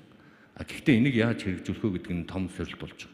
Зөвхөн санхүүжилт талаа аваад үзэх юм бол өртсөн байдлаар 11 тэрбум долларын санхүүжилт хэрэгтэй гэдэг ийм одоо тооцоо гарч байгаа. Энэ NDC commitment бид нэр одоо мит хийхэд тулд. За яаж бүрдүүлэх үү гэдэг асуудал. Хэдэн бүрдчихэд байгаа юм бэ? За одоо нэг 10 орчим хувь нэг олон улсын байгууллагууд, за зарим санхүүжилтийн байгууллагуудаас нэг тодорхой хэмжээний нааштай юм дүр зураг байгаа. Гэхдээ үлдсэн 90% бид нар яаж бүрдүүлэх вэ гэдэг асуудал. Энэ дээр санхүүжилтийн хэрэгцээ, ногоон санхүүжилтийг татах тал дээр Монгол улс бизнесийн орчноо сайжруулах хэрэгцээ шинжилгээ хийх тал дээр онцгой анхаарч байгаа. Бодлого арга хэмжээний хүрээнд ч гэсэн онцгой анхаарч байгаа. Хоёр том хөтөлбөр явж байгаа. Нэгдүгээр тэрбум мод гэдэг. За энэ хүрээнд санхүүжилтийн үед бол нэлээд өртөг шаардж байгаа. Доор хаяж тэрбум доллар өртөгтэй ийм том хөтөлбөр байгаа. За нөгөө талдаа хөхмөр гэдэг Монгол Улсын засгийн газар санаачилсан энэ гадаргын усыг хуримтлуулад ингээд одоо усны нөөцийг бүрдүүлэх цаашдаа эдийн засаг аж үйлдвэрчлэлтийн одоо энэ усны хэрэгцээг хангах тал дээр анхаарч бас нэг 770 орчим сая долларын өртөгтэй ийм төслүүд ирэгдэж байгаа. За яаж энэ байгаль орчны санхүүжилтийг бүрдүүлэх вэ гэдэг тал дээр сүүлийн 2 жил бол олон улсын байгууллагууд гадны дотны хөрөнгө оруулалтад нэлээдтэй ажиллаж байна. Хоёр төрлийн одоо томоохон платформ Монгол улс үүсгэж чадлаа. Нэгдүгээр ногоон санхүүжилтийн олон улсын форумыг Монгол улсын ерөнхийлөгчийн ивэлдор 2 жил дараалал зохион байгууллаа. Гол үр дүнгуудс нь та бүхэнд бас хэлье. Нэгдүгээрт бид нар эрх зүйн гэдэг юм уу бодлогын зарим зарчим аргачлалаа бид нар баталж чадсан. Нэгдүгээрт ногоон зээлийн таксономи гэж байдаг. Аргачлал зарчмуудаа бид нар өнгөрсөн жил баталсан. Энэ жил доктортой хөгжлийн зорилтуудтай үйл ажиллагааныхаа тодорхойлт аргачлалыг бас баталж чадсан. Энэ хоёр баримт бичиг бол хамгийн ихний чухал баримт бичигүүд байж таарсан.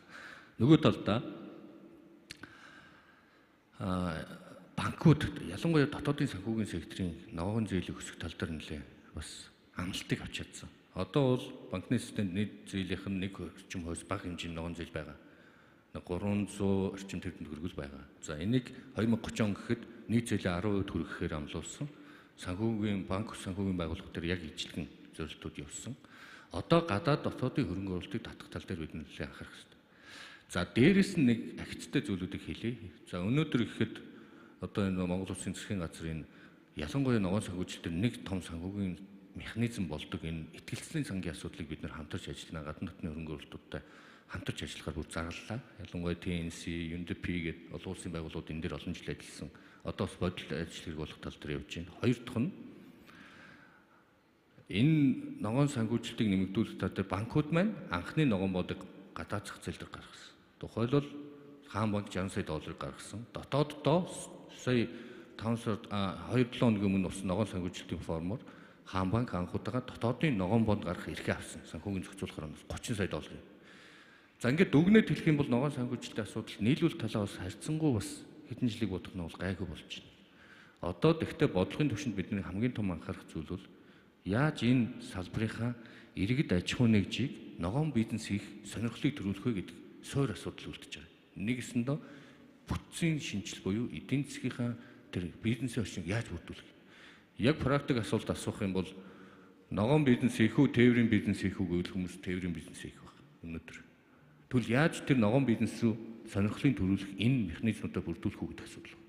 Энэ дээр засгийн газар өгөөд бид нэр ялангуяа одоо төр зэсэг бол ажиллах хэрэгтэй гэж харж байгаа. Энэ дээр нэлээд эрчимтэй ажиллах хэрэгтэй.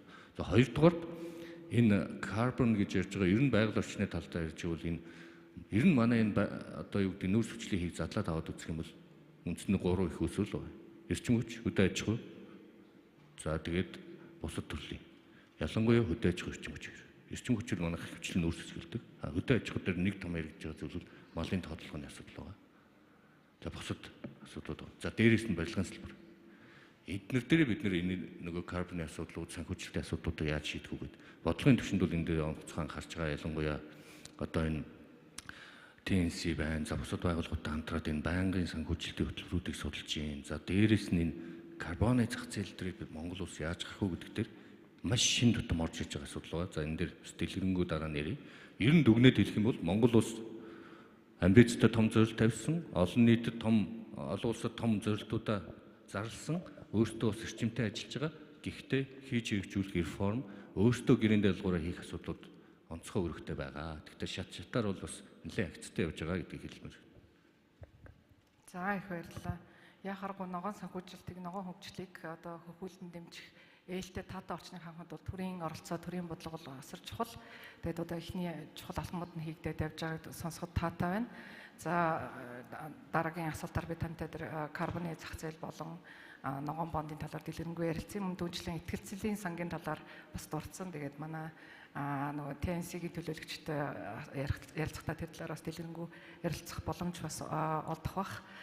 Ташрамт хэлтгэд манай ногоон уурын салхины сангаас Монголд одоо хүртэл хагас тэрбум долларын санхүүжилт хийгдсэн байгаа. Одоо манай үндсэн төсөл хэрэгжүүлэгч accredited entity гэж авдаг. Одоо юу баталгаажсан хэрэгжүүлэгч байгууллагууд буюу Нүүбийн хөгжлийн хөтөлбөрийн байгууллага, Азийн хөгжлийн байгууллага, Азийн хөгжлийн банк, мөн түүнчлэн Хас банк, Худалдаа хөгжлийн банк гэсэн ийм 4 байгууллага бол одоо ногоон уурын салхины сангаас төсөл хөтөлбөр санхүүжилт авах хэрэгтэй ийм Монголын байгууллага болж байгаа. Мөн дахиад pipeline одоо бас бусад санхүүгийн байгууллагууд орж ирэхээр ажиллаж байгаа. Өөрөөр хэлбэл ногоон санхүүжилтийг бас хөгжүүлэн дэмжих чиглэлээр Монгол улс бол манай уурын салхины сандаа нэлээд бас дээгүүр байр эзэлж байгаа. Бас нэлээд одоо кейс гэж ярьдаг те кейс стади болж явж байгаа орон болж байгаа гэдэг бас цохон дурдж хэлсэн дээр баг. За ингээд дараагийн панелистаа урья. Хадагтай Лин Кау та бол одоо Нүүбийн хөгжлийн хөтөлбөрийг суурин төлөөлөгч, орлогч суурин төлөөлөгч. Тэгэхээр одоо Нүүбийн хөгжлийн хөтөлбөр бол зөвхөн Монгол төдийгүй ер нь дэлхийд ногоон хөгжил, тогтвортой хөгжил, тэр дотор ногоон хөгжил, за тэр дотор энэ ногоон санхүүжилтийг одоо эрчимтэй хөгжүүлэх, хөгжин дэмжихэд бол нэлээд чухал үр гүйцэтгэх хөгжлийн байгууллага. Тэгэхээр танай байгууллага ялангуяа Монгол дахь одоо энэ суурин төлөөлөгч маань энэ чиглэлээр ямар үйл ажиллагаа явуулж байгаа, энэ Монголд одоо хийж байгаа үйл ажиллагааны талаар товчхон танилцуулахгүй эхлэв.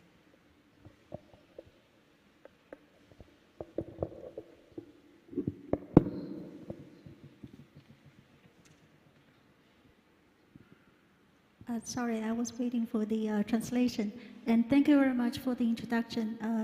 But before I answer the question, I may take the liberty to invite my colleague from the panelists to introduce yourself, because noticed that. I will eventually when we get to him. Yeah. So that's what we. So, Thanks for. Thanks again. Sorry. Thanks again for the introduction. I'm very much honored to be the panelist of this subsession focused on green development and green financing in Mongolia. And I'm also, appreciate this opportunity to really share some initiatives and achievements UNDP Mongolia has been supporting Mongolian government and people in terms of sustainable financing and green financing in the country. Showing these results is not only to see how UNDP has been doing our job in the country, but also to really help to exemplify the readiness, preparedness of Mongolia in terms of attracting sustainable financing and ensure the results of the sustainable financing can really align with the national development priorities. One of the things we are really honored to work together with relevant government entities is actually to support and strengthening the national sustainable financial strategy, which is resulted as an integrated national financial framework, INIFF, which was adopted by the National Committee of Sustainable Development of Mongolia in last year. Another job we have done to supporting the attracting SDG financing and green financing is we conducted a financial needs assessment of Mongolia in terms of achieving SDG by 2030. According to our estimates, for Mongolia to achieve SDGs by 2030, additional annual financial resources amounting to $43 billion or 122 trillion Mongolian tengris is needed, which is also accounting to almost 17% of the national GDP, annual GDP. We also recognize, indeed this demand is very significant, but also there's a limit of public funds, right? So I think one of the things we really want to focus is to promoting private sector investment to support the SDG financing in Mongolia. One of the recent efforts we have done together with the Mongolia Financial Stability Council is actually we launched Mongolia SDG taxonomy. This taxonomy provides a classification system to really tracking all the business activities supposed to contribute to the SDG. I think this taxonomy really provides, enables, the accountability and transparency to make sure all the funding capital flows to the SDG-related activities. With this classification system, it also enables us to actually create innovative financial instruments. This is also one of the areas we are working together with our national partners. Currently, we're working together with, to support creation of sovereignty SDG bond and also some private gender bonds. All this work is in progress, and we are very happy to share our progress, engage with relevant stakeholders to pushing forward these initiatives.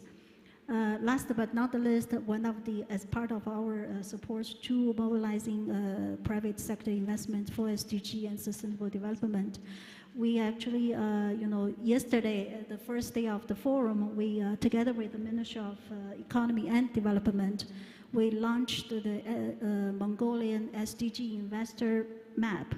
Right, this map is actually, for us, is quite a pioneering tool to provide business intelligence to private sectors.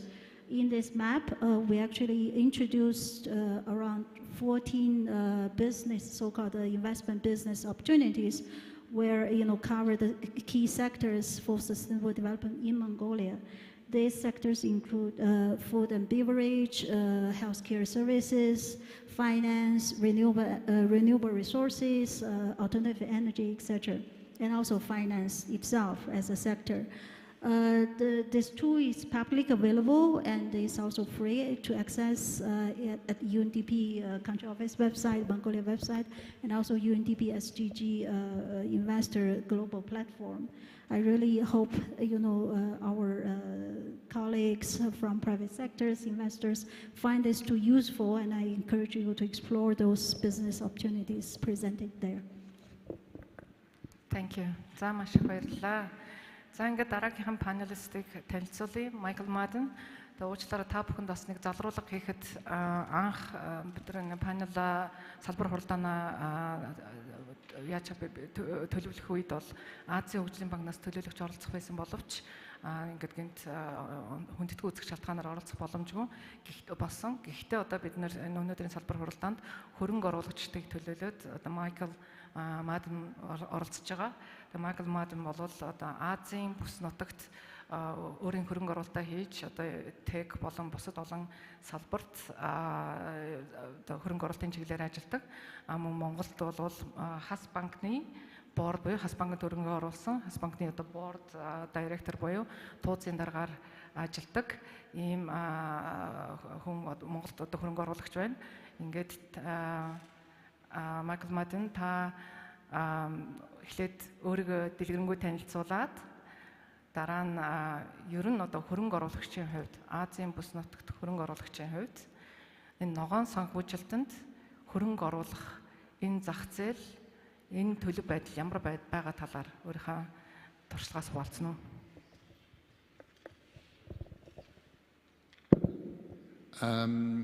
Well, first and foremost, Ronak is an impact investor. So we're looking to create an impact either through access to financial services and making sure that while we make money, it's important and generate a return on our capital, and it's all done in a sustainable way. We're leaving a legacy behind in terms of our participation. We're proud to say that we've been a long-time investor into Has Bank since 2008. I have been on the board since 2008. So I have worked in Mongolia as a board director for many years, through many ups and downs, but more ups than downs, and very happy in terms of what Has Bank is focused on, which is people, profit, and planet. And that's been its mantra from day one. And it's, in recent years, it's now grown to be the fourth largest commercial bank in Mongolia. But in terms of working in terms of green financing, it's got a partnership, and it's had many partnerships. Maybe 10 years ago in terms of more fuel-efficient stoves and the gears. And again, it's small steps, but it's a collective combination of small steps that create an impact.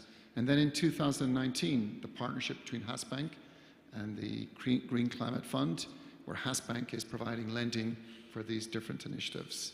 So I don't sit here and represent Has Bank. I sit here as an impact investor, but I'm proud to say that what we do and through the investments we make, it has an impact in terms of financial inclusion, and it has an impact in terms of providing finance. And I think that's the most important thing, is being able to provide finance in the most sustainable way. Grants, incentives are all important, but it clearly needs to be sustainable. And I think there's lots of businesses that we can create it here, and I've seen it, because we wouldn't lend to them if they were not sustainable. So that's how we participate, investing through financial institutions. Thank you. За их баярлалаа. Үнэхээр Хас банк бол манай ногоон уурын салын сангийн анхны одоо аккредитацийг авсан Монголын одоо хувийн банк байгаа. Тэгээд маш олон төсөл хөтөлбөрүүдийг зөвхөн нэг санхүүжилт биш, хэд хэдэн 4-5 санхүүжилтийг одоо амжилттай хэрэгжүүлээ явж байгаа. Бас манай нэлээд жишг байгууллага тооцогдож явдаг ногоон уурын салын сангийн хуврын явдгийг бас цохон дурдсан чухал хэрэгтэй баха. За ингээд let's move on дараагийн panelist. За одоо бид нартай өнөөдрийн эдийн засгийн форумд бас хаа холоос одоо Nature Conservancy одоо дэлхийд нэлээд нэр хүндтэй байгаль хамгаалахын сан байгууллагаас хүрэлцэн ирсэн ноён Jeffrey Parish оролцож байна. Ингээд та бас өнөөдөр Монгол байх хугацаанд Монгол Улсын бас төр засагтай төлөөлөгчтэй уулзаад нэлээд олон чухал олон санаа яриа хэлцээр одоо хийж авсан өрөөгөөчтэй байх шиг байна. Түүнчлэн ер нь Монгол улсад зөвхөн байгаль хамгаалах чиглэлээр төдийгүй ногоон санхүүжилтийг дэмжих чиглэлээр ажиллаж байгаа ийм бас олон улсын нэр хүндтэй байгууллагын хувьд Монгод хийж байгаа явуулж байгаа үйл ажиллагаа төсөл хөтөлбөрийн талаар та танилцуулахгүй юу?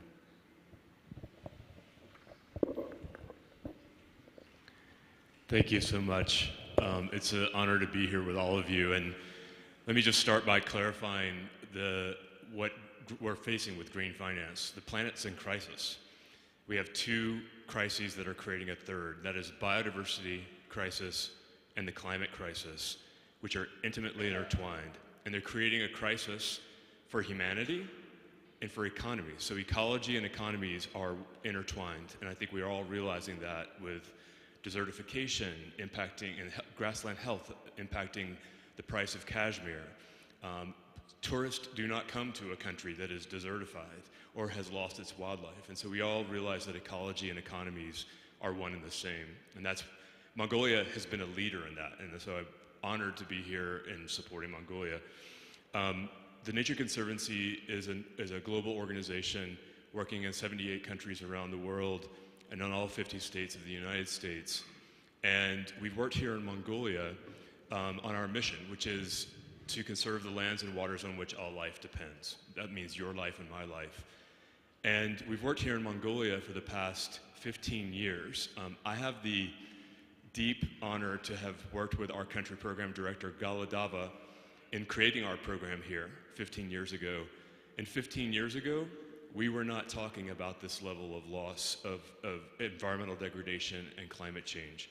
And now we are truly in a crisis. And it's going to take money, and money matters. And I think everyone here has a role to play in that, from small steps, to stoves in a gear, which I think is actually a huge step, an important step for health in Mongolia, to the incredible innovation around the green economic revival that Davidla has been speaking of.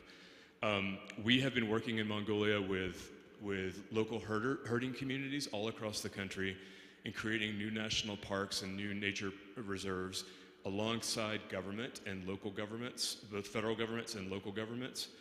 And now we are very much focused on helping Mongolia realize its leadership on the global stage.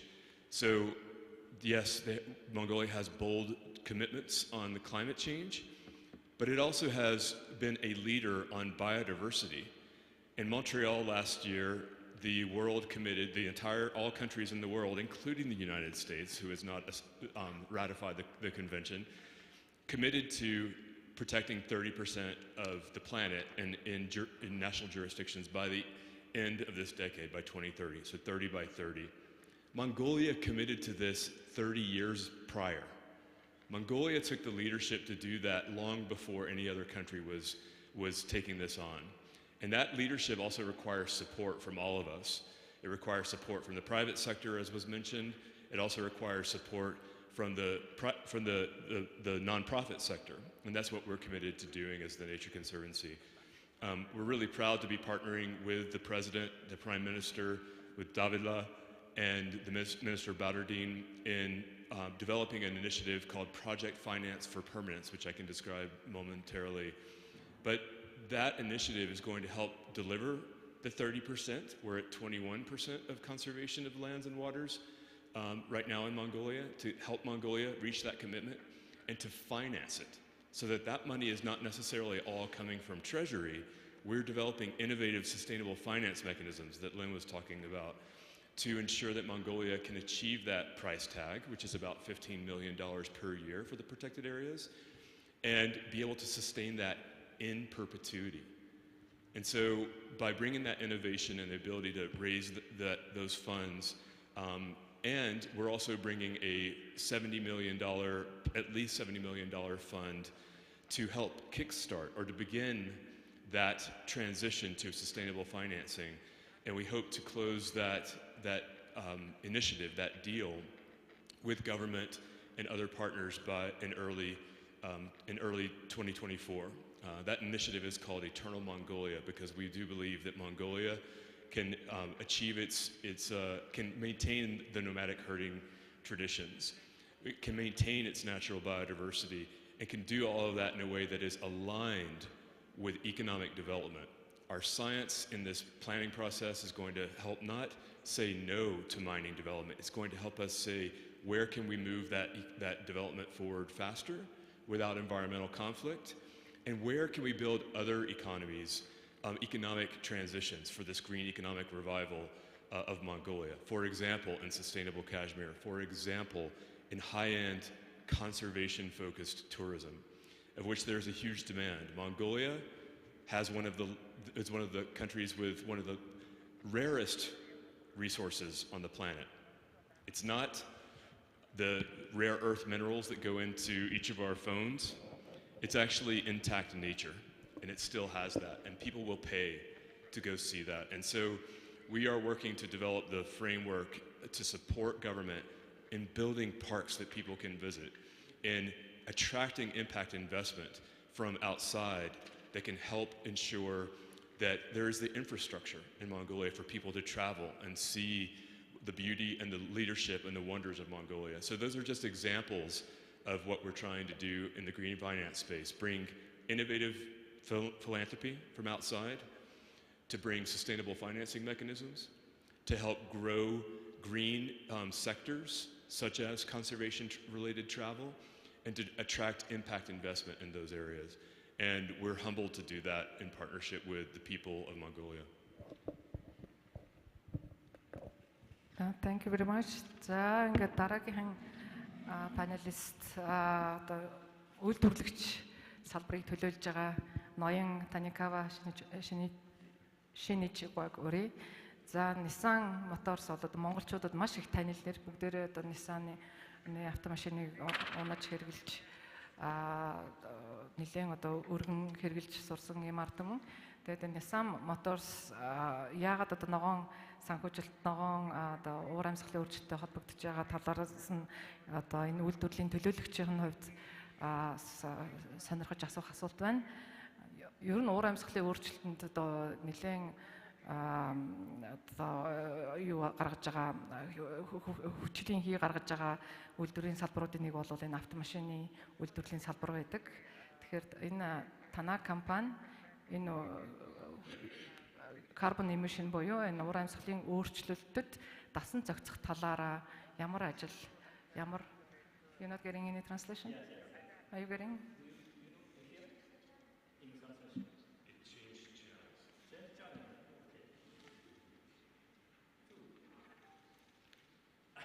So basically my question was, yeah. Okay, that's the question that maybe that I shared with you before. So yeah, so let's start. You got it, right? Answer. Also, okay, Senbeno, thank you for introduction. Taking this opportunity, I would like to share our Nissan's long-term vision as a sample of the private sector's activity. In November 2021, Nissan unveiled Nissan Ambition 2030.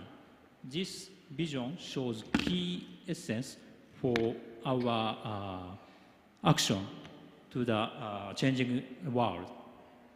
Nissan Ambition 2020 is our vision and the roadmap for the next 10 years to make the world cleaner and safer and more inclusive. We have the 3 key initiatives in Ambition Nissan 2013. First one is accelerating the electrified mobility. Second one is increasing accessibility and innovation in mobility.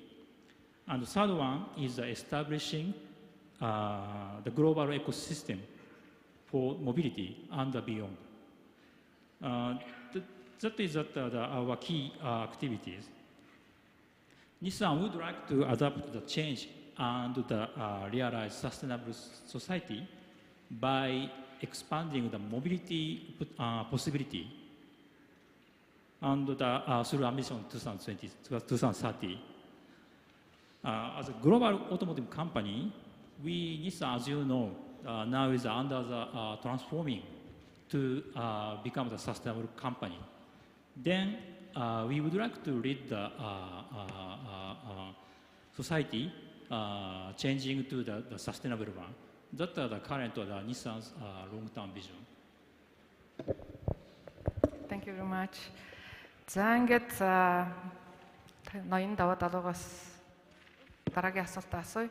Та дөрвөн өөрийн эхний одоо хариултанд дурдсан одоо шинэ санаачлагыг одоо төрийн төр засгийн зүгээс одоо хөхүүлэн дэмжиж новчныг бүрдүүлж байгаа гэдэг. Ялангуяа энэ олон улсад энэ зах зээл дээр ногоон санхүүжилтийн зах зээл дээр нэлээд шинэ саргаг түгээмлэр дэлгэрч байгаа ногоон бонд карбоны одоо маркет буюу карбон зах зээл мөн Монгол нэвтэрч эхэлж байгаа талаар дурдсан.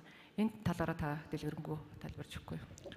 За тэгээ юм нь яг ер нь ингээд ногоон санхүүжилт байгаль орчны асуудал ирэхээр хамгийн гол юм санхүүжилт болчоод за мэдээж институт хуулийн асуудлууд зөндөө байгаа. Яг тэрэн дээр бид нэг товчхон сүлдэн санаа хэлье.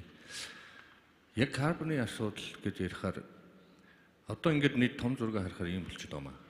Төсөөс нэгдүгээр аягүй мөнгө багтай ногоон санхүүжилт дээр. За яг байгаль орчны яам за энэ салбарт агуулгачаа тодорхой төсөл хөтөлбөрүүд байна. За гадаад төсөл хөтөлбөрүүдийг харуул харьцангуйс тодорхой хэмжээний бусад салбартай харьцуулахад ихэнх нь одоо ногоон салбар руу сонирхож байгаа учраас бас төсөл хөтөлбөрүүд хэрэгжиж байна. Гэхдээ үнэхээр бидний яг хэрэгцээтэй байгаа санхүүжилтээ ингээд тооцож үзэх юм бол бас харьцангуй зөв. Энэ дээр нэг зүйл бас одоо юу гэдгийг би бас Дэлхийн банк олон улсын байгууллагад ажиллаж байсан нэг зүйл ажиглагдаг нь бидний гадны төсөл хөтөлбөрөөр нэг сая 90 бэлэх хэрэгтэй гэж боддог. Ялангуяа overlap байж магадгүй. Давхардал, хийдэл энийг нэгдүгээр анхаарах хэрэгтэй. За хоёрдугаар төсөвдөр угаасаа цар тахлын дараа ихэнх орнууд төсвийн орон зай байгаа. Юм байгаль орчин гэхээсээ илүүтэй хүмүүсийн амжиргаа компанидынхаа орлогыг яаж хамгаалах вэ гэдэг дөнгөж сэргэж эхэлж байна. Тэгэхээр төсвөөс тодорхой хэмжээний мөнгө бол хязгаарлалт байх нэ. Тэгэхээр үлдэж байгаа асуудал бол ерөөсөө хувийн сектор тэр дундаа дотоодын санхүүгийн зах зээлээ бий хэлсэн. За нийт зээлийнхаа нэг 10% хүрэх юм байна. За тэгвэл гаднаас юу босохгүй гэхээр хамгийн боломжтой юм нь гэх юм уу одоо юу гэдгийг илүү жоохон практикли яг орж ирж магадгүй хэрвээ Монгол улс сайн бэлтгэл ажиллаа хийчих юм бол гэдэг талбар бол карбоны зах зээл байдаг. Яагаад ингэж хараад байна гэхээр тэрбум мод үндэсний хөдөлгөөн эхлснээс өмнө эхлэлцнээс хойш маш их хэмжээний өсөлт орж ирж байгаа. Хувийн одоо компаниудаас. Тухайлбал байгаль орчны яам дээр байгаа зөнхөлөгчийн тамга. Тэд нар юу гэж хэлж байна гэхээр за мод тарих энэ инишиатив бол одоо бас бид нар зөв чиглэл гэж харж байна. Бид нар оролцъё. Гэхдээ бидний цаашдын зорилго бол бизнес учраас ашигтай байх хэрэгтэй. Ашигаа бид нар хаанаас ихэхээр энэ хөдөлгөөнд чинь оролцож иж карбоны зах зээл дээр нүүр цэвэрлэлийн зарж иж тэ шингээлтэд зарж иж бид нар орлого олё гэдэг. Бизнесийнхаа чирчмээр. За окей. За бид нар дэмжиж болно. Төрөөс ингэж. Гэхдээ төр энэ дээр бэлнэ үү? Төр яаж тэр хувийн секторыг дэмжих вэ гэдэг асуудал. За яг ихэнх ингээд судлаад үзэх юм бол янз бүрийн төрөөс бага дэмжлэг шаарддаг, эрх зүйн бага одоо шинжил шаарддаг юмуд байна. Гэхдээ одоо тухайлбал А гэх компани ороод ирэхэд газрын зөвшөөрөл асуудаг. За 60 жилээр танаа дээр очиод манайх мод ургуулад өгье. Ингээ хэмжүүлээд бид энэ дээр шингээлтэд зарна гэдэг. Тэгвэл энэ газрын зөвшөөрлийг өгөх юм уу өгөхгүй юм гэдэг асуудал. Зүгээр практик шийдэл гараад ирэх. Гэх мэтлэн эрхцээ орчин явах. Монгол улс карбоны зах зээл дээр эрхцээ орчин явах. Одоо байгаа хуулиуд дээр бид нэр өөрчлөлт хийх юм уу, шинэ хууль хэрэгтэй юм. Ер нь зарим олон улсын байгууллагууд гэсэн зөвлөж байгаа нь Монгол улс уур амьсгалын тухай шинэ хуультай болох ёстой гэж юм ярьж байгаа. Зарим шинэ ийм төрлийн орнууд амжилттай байсан жишээж байна. Гэх мэтлэн карбоны зах зээлээс бид нар мөнгө усхыг гэж ивэл төр засаг өөрөө хууль эрх зүй болон институцийн ямар өөрчлөлт хийх юм бэ гэдэг маш яралтай хийх тодорхой болох шаардлагатай. Энэтэй холбоотой бас нэг зүйлийг бас хэлэхэд ер нь манайх үндэсний хэмжээний зөвшөлтсөл бий болох чухал байгаа гэж үзэж байна. Энэ ногоон шилжилтийг сайжруулах. Нуулгүй ирэхэд зарим одоо юу дотоодод ойлгуулсан зөрүү байна. Энэ байгаль орчны асуудал, ногоон шилжилтийн асуудал бол зөвхөн байгаль орчны яамны асуудал юм шиг. Хэдхэн хүний асуудал юм шиг. Энэ бол бүх салбарын оролцоотой үндэсний хэмжээний зөвшөлтсөл байж явдаг асуудал юм лээ. Бусад сайн туршлагыг үздэг. Ялангуяа түрүүний ярьсан карбон их ялруулж байгаа салбарууд эрчим хүч, хөдөө аж ахуй. Бүх бодлоготой энэ асуудлуудыг шингээж иж бид нар бодит үр дүн. Тэгэхээр энэ үндэсний хэмжээний зөвшөлтсөл ойлголцол гэдэг юм бол би ихний хэлж хамгийн чухал гэж харж байна. Тэгээд энэ дээр карбоны зах зээл дээр дүгнээд хэлэхэд Монгол улс бэлтгэл ажлаа маш богино хугацаанд ер нь ингээд судлаад үзвэл дор хаяж 2-3 жилийн хугацаатай энэ бэлтгэл ажил хийгдэх юм бэл. Энэ одоо Сингапур, бусад орнууд хувийн сонирхол бол маш их байна. Одоо энэ дээр Монгол улс засгийн газар маш хурдтай ажиллаж хурдтай одоо энэ шинжилгүүдээ хийх хэрэгтэй. Улс төрийн дэмжлэг буюу улс төрийн манлал бол байна. Тэгэхээр энэ боломж цонх үеийг ашиглаад бид нэр энийг явуулах хэрэгтэй гэж бодож. За эцэст нь сүүлд нь одоо боломж зохихгүй гэж магадгүй 2-3 зүйлийг нэмээд хэлчих. Хууль эрх зүйн орчил асуудлыг бид хэлсэн. Бид нэр одоо эрх зүйн орчныг нэгдүгээр сайн эргэж харах хэрэгтэй байна. Одоо энэ эрх зүйн орчин маань түрүүний ярьсан том зорилгод үнэхээр нийцж байна уу? Тусдаа хууль бариад яваад байгаа юмнуудаас шийдэх хэрэгтэй. Эсвэл болоод одоогийн хуулиудаа сайжруулаад явах хэрэгтэй. За дараагийн нэг асуудал нь шин тутам гарч ирж байгаа энэ нэг асуудал байна. Өрийн солилцооны асуудал. Яг тэгвэл энэ Монгол улсад айгүй хэрэгтэй байгаад байгаа. Ингээ харах. Монгол улсын өрийн хэмжээ маш өндөр. Жил болгон дахин санхүүжилт хийж байна. Яа төлөх үү гэдэг асуудлууд ирэгдэж байна. Тэгэхээр энэ дээр бид нэр энэ өрийн солилцоо ногоон green debt swap гэж яриад байгаа. Энэ хэрэгслийг бид нэр амжилттай хэрэгжилж чадах юм бол бас тодорхой хэмжээний хөнгөлөлт үзүүлнэ. Тэгэхээр энэ дээр бас Монгол улс нэлээд санаачлалтай ажиллаж одоо эрх зүйн юмудаа нэлээд сайжруулах байхаа. Тэгэхээр хөнгө оруулалтыг та бүхнийг бас урьж байна.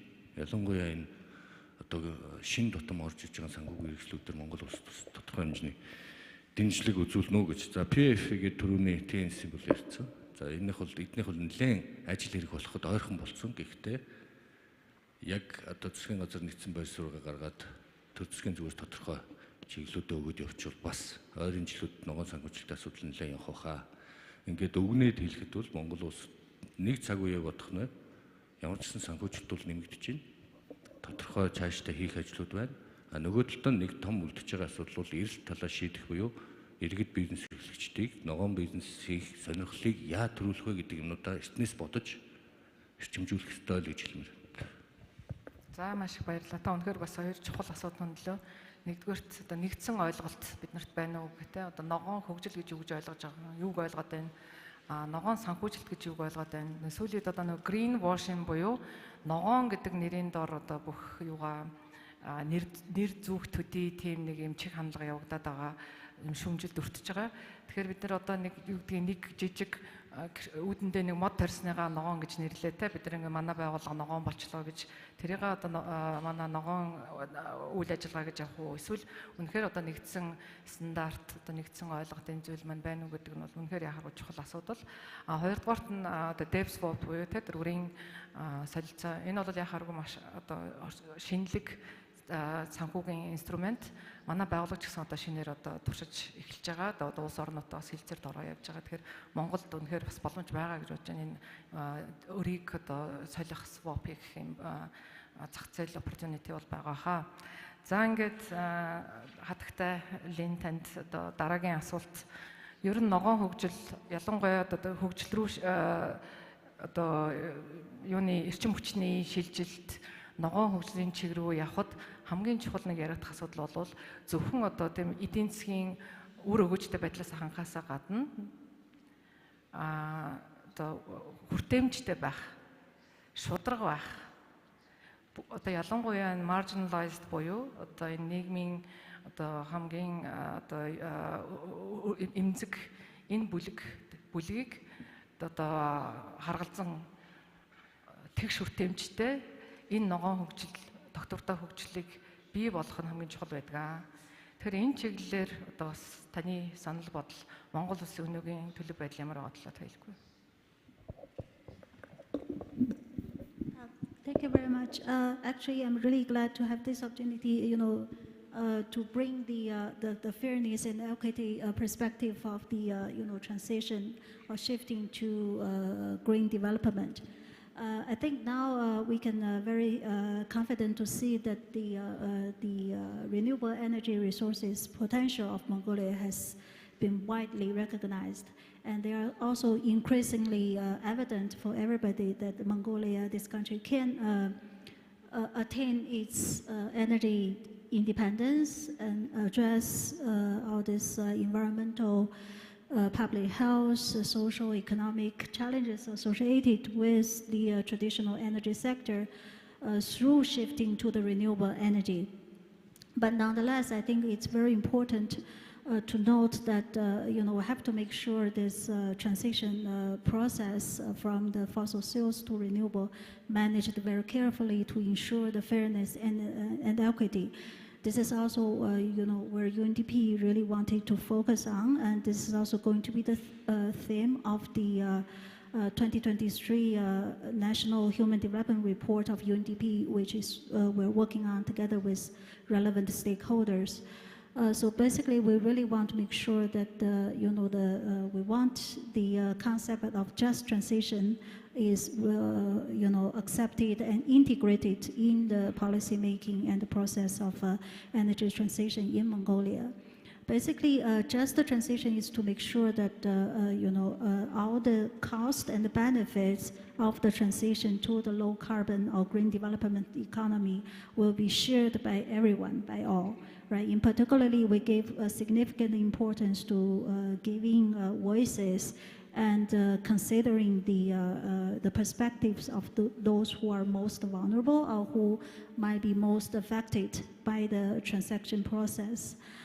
There are, of course, a lot of international experiences, practices in terms of ensuring the process equitable and fair. For us, we really, stay commitment to help the government and stakeholders to make sure the key principles and, strategies will be followed, which may include, for example, inclusive planning, comprehensive social impact assessment of the transition, and also a well-balanced transition framework which will be applied through the process. So this is one of the pieces of work we're still working on, but we really are looking forward to the wide engagement with all the stakeholders. Thank you. За ингээд дараагийн асуулт Michael Madden. You got a translation.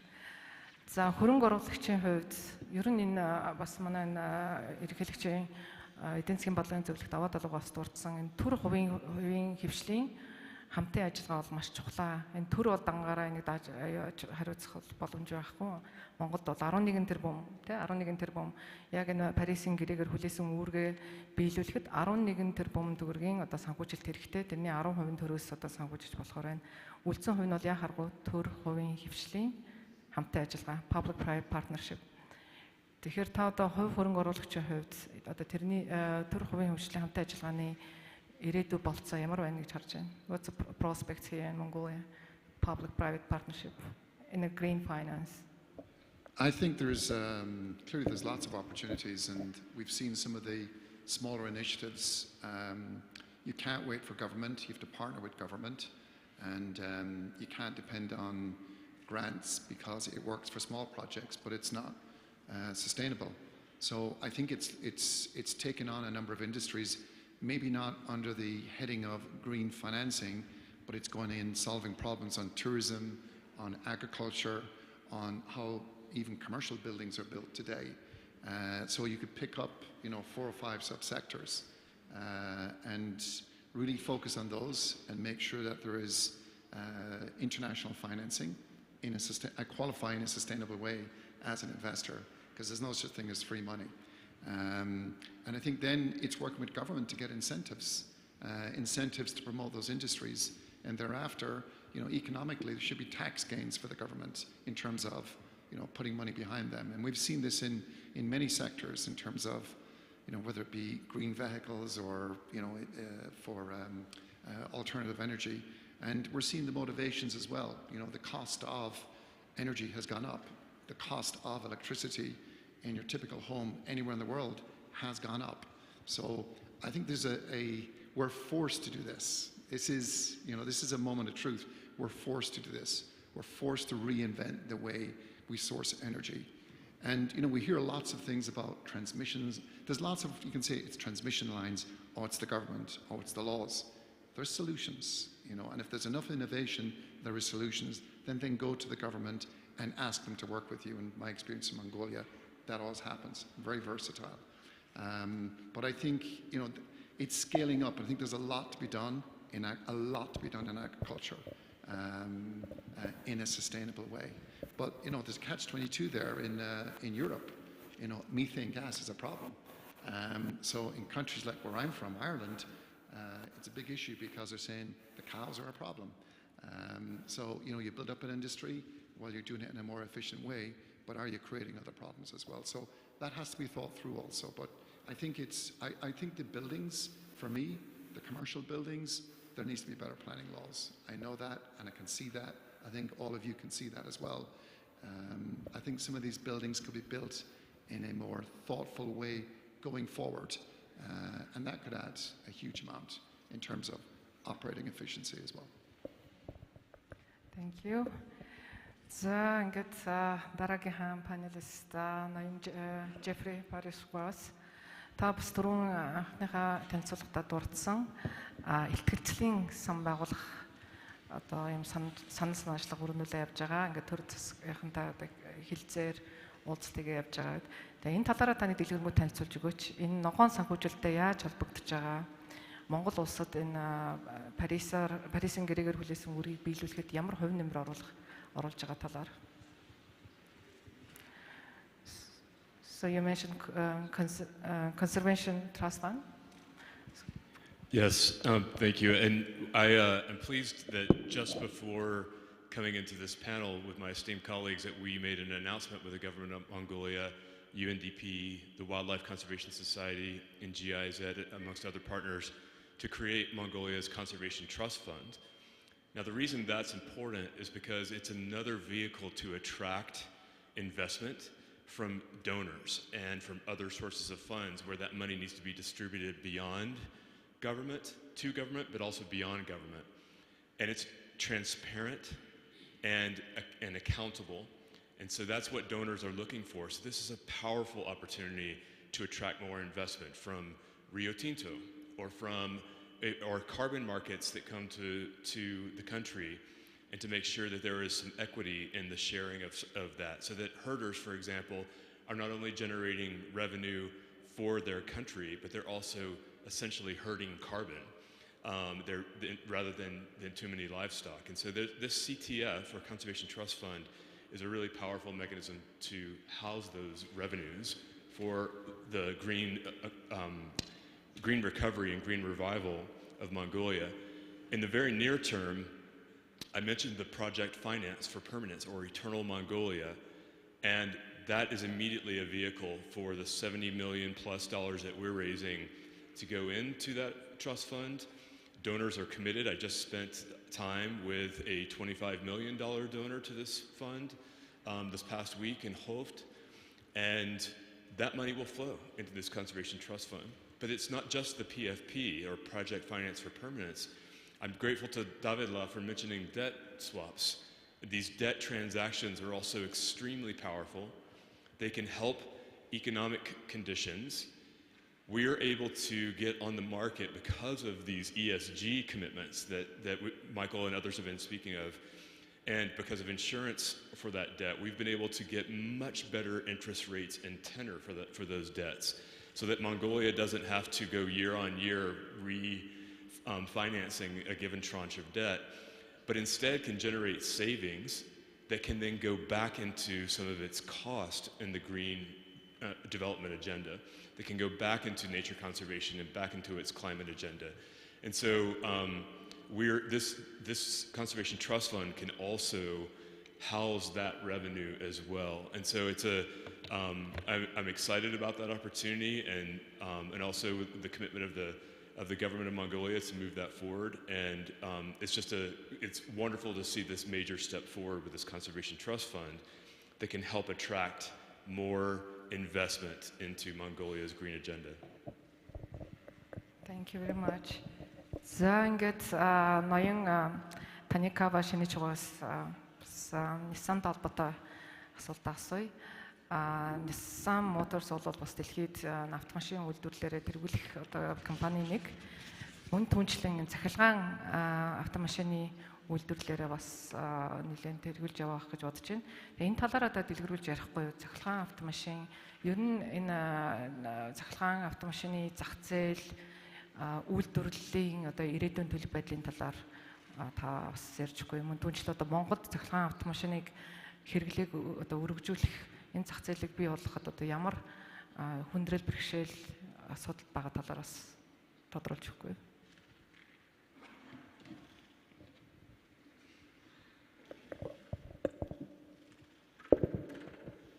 Okay, thank you for your question.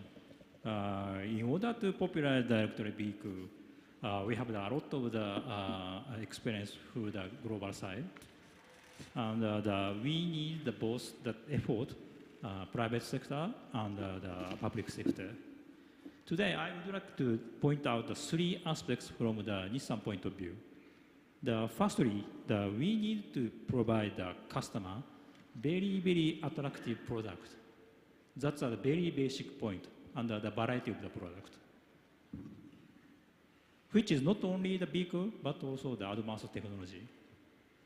Secondly, we need to improve cost competitiveness of the EV. It is said that 30% of the EV cost consists of the battery. So now we are concentrating on battery cost down to provide cheap EV car to all of the peoples. Then thirdly, it is necessary to work with the government side and also the partner and the supplier and so on to develop the infrastructure or the environment to use the EVs, including that the people's mindset changing. So especially that the initial stage of the EV expansion, we learned that the government support is very important. Because the customer hesitated to use the new one. So we collaborate with all of the section to motivate to use the EVs, which is the very beneficial vehicle to the customer. That kind of message, I think that very important at the initial stage. Thank you. Яг харгуй цахилгаан автомашиныг хэрэглээ нэвтрүүлэх, ялангуяа Монгол нэвтрүүлэхэд энэ хэрэглэгчийн дадлыг хэвшүүлэхтэй одоо тэр цахилгаан машиныг аль болох хэрэглэх. За дээр нь хамгийн гол нь Монгол улсад тулгуурж байгаа юм бол энэ өртгийн асуудалтай, энэ машиных нь өөрийнх нь өртгийн асуудал өндөр байгаа учраас хэрэглээнд бас өргөн нэвтрэхгүй байгаа. Тэр гол өртөг нь зай хураагуур, машиных нь өөрийнх нь зай хураагуур 30% нийцэлдэг гэдэг. Тэгээд зай хураагуурынх нь өртгийг бууруулах талаар бас Nissan моторын зүгээс ажиллаж байгаа юм байна. За ингээд манай бас салбар хуралдаан маань нэлээд одоо төгсгөл зүг рүү хандж байна. Тэгээ би хамгийн сүүлд одоо бүх панелистуудаас одоо ганц одоо key message гэж ярьдаг те одоо чухал яг ногоон санхүүжилтийг, ногоон хөгжил түн дотор ногоон санхүүжилтийг Монголд одоо улам цааш дахид дэвшил гаргахад юу хийх хэрэгтэй байна вэ гэсэн одоо үндсэн гол чухал одоо юугаа хэлнэ үү? Одоо мессеж гэж хэлдэг те. Одоо take away тэр мессежээ та бүхэнд оролцогч сандаж хэлнэ үү гэж хүсгээр байна. Ингээд ярьсан дараалаас эхлээд танаас эхлээд бүх оролцогчдоос асууя. За мэдээж хийх юмуд бол зөндөө байгаа. Зүгээр хамгийн гол одоо ялангуяа энд хөрөнгө оруулагч цуглдсан байна. Тэгээд энэ удаагийн эдийн засгийн чуулганы гол зорилго бол одоо хөрөнгө оруулагчдад илүү хэрэгтэй мэдээлэл өгөх. Тэгэхээр миний хувьдаа бол юу гэж харж байна гэхээр яг энэ сешн дээр бол ямар ч гэсэн Монгол улсын хувьд засгийн газар их хурл ерөнхийлөгчийн түвшинд төр засгийн түвшинд энэ ногоон асуудалд онцгой анхаарч байгаа. Ерөнхийлөгч 27 хүртэл одоо хамгийн удаан гэдэг юм уу? Бусад хоёр институттэйгээ харьцуулахад удаан хугацаагаар томилогддог ийм шинэ орчинд бид нэр ажиллаж байгаа. Шинэ одоо үндсүүлийн өөрчлөлтөөр ингээд 27 он хүртэл бол Монгол улсын ерөнхийлөгч ямар ч гэсэн хамгийн тэргүүлэх бодлого бол ногоон шилжилт байна. Тэгэхээр энэ дээр улс төрийн бөгөөд төр засгийн бодлогын доктортой байдал гэдэг тал дээр та бүхэн хэрэгэлцэх хэрэггүй гэдгийг хэлмээр. Энэ дээр ямар ч гэсэн бид нар энэ бол бас бидний ногоон хөгжил, ногоон санхүүжил бүх асуудлуудыг эрчимжүүлэхэд онцгой цаг хугацаа шүү гэдгийг бас хэлмээр. Тэгэхээр энэ дээр улс төрийн болон төр засгийн бодлогын доктортой байдал, тууштай байдал гэдэг юм дээр баталгаа өгөх төвшөнд хэлж болохоор ийм таатай нөхцөл бүрдсэн. Тэгэхээр энэ дээр манай хувийн хвшил байна, за олон улсын байгууллага байна, хувийн хөрөнгө оруулагч байна, бас сэтгэлдлийн сангууд байна. Та бүхэн бол энэ дээр сэтгэл амар хэрэгэлцэхгүй Монголд хөрөнгө оруулж хамтарч ажиллах бүрэн боломжтой байгаа. Ялангуяа засгийн газрын зүгээс ч гэсэн онцгой ач холбогдол харуулж энэ шин сэргэлтийн бодлоготой нэг гол одоо тулгуур бодлого нь бол энэ ногоон санхүүжилт байгаа. Монгол улсын хувьд бол бид нэр шаардлагатай гэрийн даалгавар бусад зүйлүүдэд үл хийн, аль болох одоо цаг хугацаатай уралдаж хөрөнгө оруулагчдад ээлтэй байх энэ бүх орчныг бол одоо ойрын үечлүүдэд хийх бахаа гэж найдаж байгаа. Энэ дээр бол одоо Монгол улсын ерөнхийлөгч өөрөө их committed гэж ярьдаг.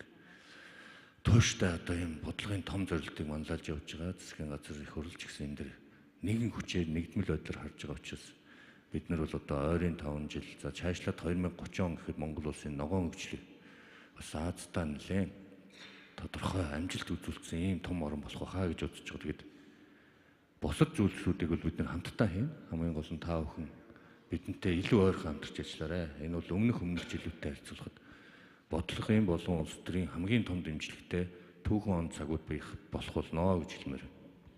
За их баярлалаа. Дашамд хүртэхэд үнэхээр төр засгийн Монгол улсын төр засгийн commitment буюу энэ тууштай байдлыг харуулж байгаа нэг одоо чухал бол манай энэ салбар хуралдаанд байгаль орчин аялал жуулчлалын сайд маань хүмүүс маань ингээд идэвхтэй ингээд оролцоод бас яаж яагаад бол үнэхээр талархаж байгаа. Тэгэхээр үнэхээр хамтын одоо оролцоо бол чухал түүн дотроо гэхдээ бас төр засгийн манлайл маань чухлаа. Okay, so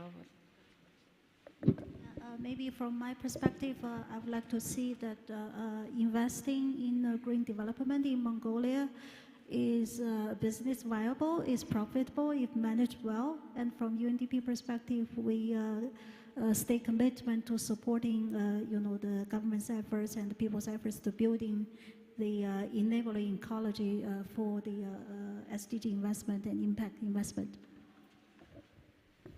Thank you. Now, let's move on.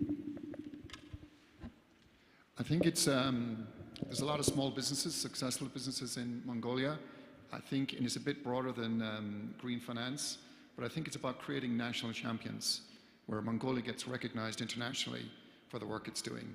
And that could be on tourism, it could be on agriculture, it definitely has to be on Kashmir, that has to be a given. Bit more to do in it though. And I think also from the mining sector.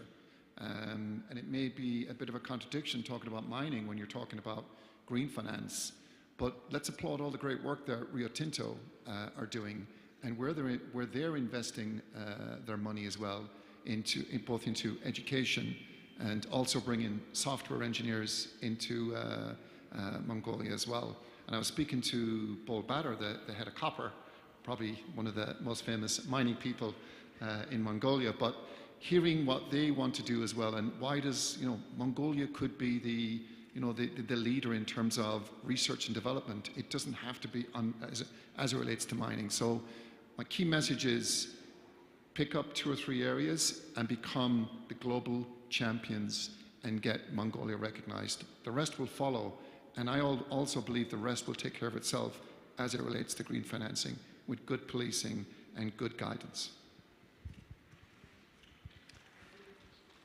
I just want to build on Michael's great comments that Mongolia needs to continue to assert its global leadership. And I agree there are critical sectors. One of them is conservation and climate. One of them is tourism, Kashmir, absolutely. And as an immediate next step to do that, we need to close this project finance for permanence initiative. We need to get this debt transaction, which could make Mongolia the first in Asia and the first country to do a terrestrial or land-based nature bond. We've done these in Barbados, in Belize, in the Seychelles. We freed up $180 million for the government of Belize to commit for its management of its protected areas, which attracts the primary revenue generator in Belize, which is tourism. 180 million. We can generate $200 million to flow into that conservation trust fund and pay for some of these expenses if we move those transactions forward, the PFP and the debt transaction. And I had exactly the same thought as Michael, investing in the right kind of tourism, that high value tourism, a la Bhutan, a place like Bhutan, where there's a significant revenue flowing into the country with minimal impact. And so that is going to set Mongolia aside. And so creating that enabling environment where the laws are conducive and the policies are conducive to attract investors. And we are committed to moving that forward, all of those things, the PFP, a debt transaction, investment in high-end quality conservation tourism, and ultimately in carbon credits. And I stand here today committing the Nature Conservancy to work with the government of Mongolia and thinking about these carbon markets in a way that benefits in an equitable way the future of Mongolia. So Mongolia has so much opportunity, and it's time to move forward and act now. Thank you. Oh, I also want to refer to Michael-san's comment that the number one is very important. I think that Mongolia is the best country for EV expansion because most of the people living in here, Ulaanbaatar, so people doesn't care about the distance of the EV running. That's the EV negative point. So we think that the collaboration with the government and the company, that we can expand even more here, Mongolia. So we have the strong partner in here, Mongolia Monist team. So we would like to invest furthermore and contribute to the sustainable growth in here, Mongolia. Thank you. За их баярлалаа. За ингээд бид панелистуудынхаа одоо яг ногоон санхүүжилт, ногоон хөгжлийн чиглэлээр Монгол улсад хийх одоо боломж сорилын талаар ингэ сонслоо. Миний ойлгож байгаагаар бол биднэрт нэг 5 минутын хугацаа багшиг байна. Оролцогчдоос асуулт байгаа бол биднэрт боломж байгаа гэж ойлгож байна. Манай зохион байгуулагч нараас хүмүүс байна уу? Тийм микрофон бас явж гинөө те. Микрофонтой ярих хэрэгтэй. Ингээд та бүхэнд үлдсэн нэг 5 минутын хугацаанд оролцогчдоос нэг цөөхөн асуулт аваад ингээд салбар хурлаанаа хаяа. Микрофон зохион байгуулагчд маань байна уу? Эсвэл энийг шилжүүлж явах уу? За хэрвээ асуулт асуух бол гараа өргөөд. За.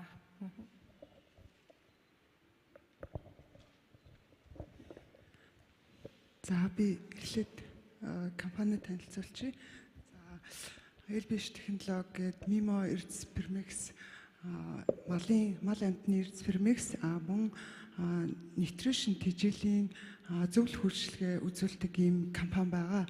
За бидний зорилго болохоор одоогийн 3 мал цаашлаа 4 малаас авж байгаа үр ашгийг нэг малаас авах ийм зорилготой ажиллаж байгаа. Тэгээд энэнийх нь бодит үр дүнгууд ч гэсэн одоо нэлээд олон газруудад гараад явж байгаа ийм компани байгаа. За тэгээд түрүүн нэг элдэгчийн хэлсэн малчт бол дэлхийн уур амьсгалын өөрчлөлт мөн одоо хүлэмжийн хийг бууруулахад оролцож байгаа гэдэг энэ мессеж бол маш гоё таалагдсан. Тэгээд энийг одоо бас малчтад ингээд олноор нь хүргэх ийм сургаалт одоо ийм энийг уриалах ийм одоо энэ чиглэл дээр ямар арга хэмжээ байд юм бол энэ дээр ирэн жоохон төлхөө ажиллах энэ санаачлал ийм асуулт байна. За баярлалаа. Зөвмөрөө бүх асуултуудаа аваад тэгээд нэгдсэн байдлаар хариулъя. За тэнд микрофон шилжүүлэх. Бүгд нь өнөөдөр мэндийг хүргэе. Би 2012-оос 20 оны 5 сар хүртэл Монголын хог аяглыг дахин боловсруулах үндэсний албаны тэргуун ерөнхийлөгчөөр 8 жил ажилласан бид. Энд ногоон хөгжлөөр биднес бас нэг хог аяглын асуудлыг заавал ярих хэрэгтэй байдаг. Өнөөдөр Монгол улс энэ хог аяглыг дахин боловсруулах асуудал дээр дэлхийд хамгийн сүүлд явж байгаа болов. Бид өнөөдөр нэлээд технологи техник хэрэгтэй байгаад байдаг. Ялангуяа уул уурхай гэдэг том сэдв байна. Энэ хотын асуудал байна, орон нутгийн асуудал байна. Энд хариуцлага гэж юм байхгүй байдаг. Бид хөлөмжийнхий яриад байгаа. Гэхдээ өөрсдөө маш хөлөмжийнхий гаргадаг. Хөлөмжийнхий үндэсний хорон төртөл бий байсан л да. хөлөмжийн хийгээ биднэрт хоолж чадж байна. Энд олгохдаг санхүүжилтийг авч чадж байна. Тийм ээ.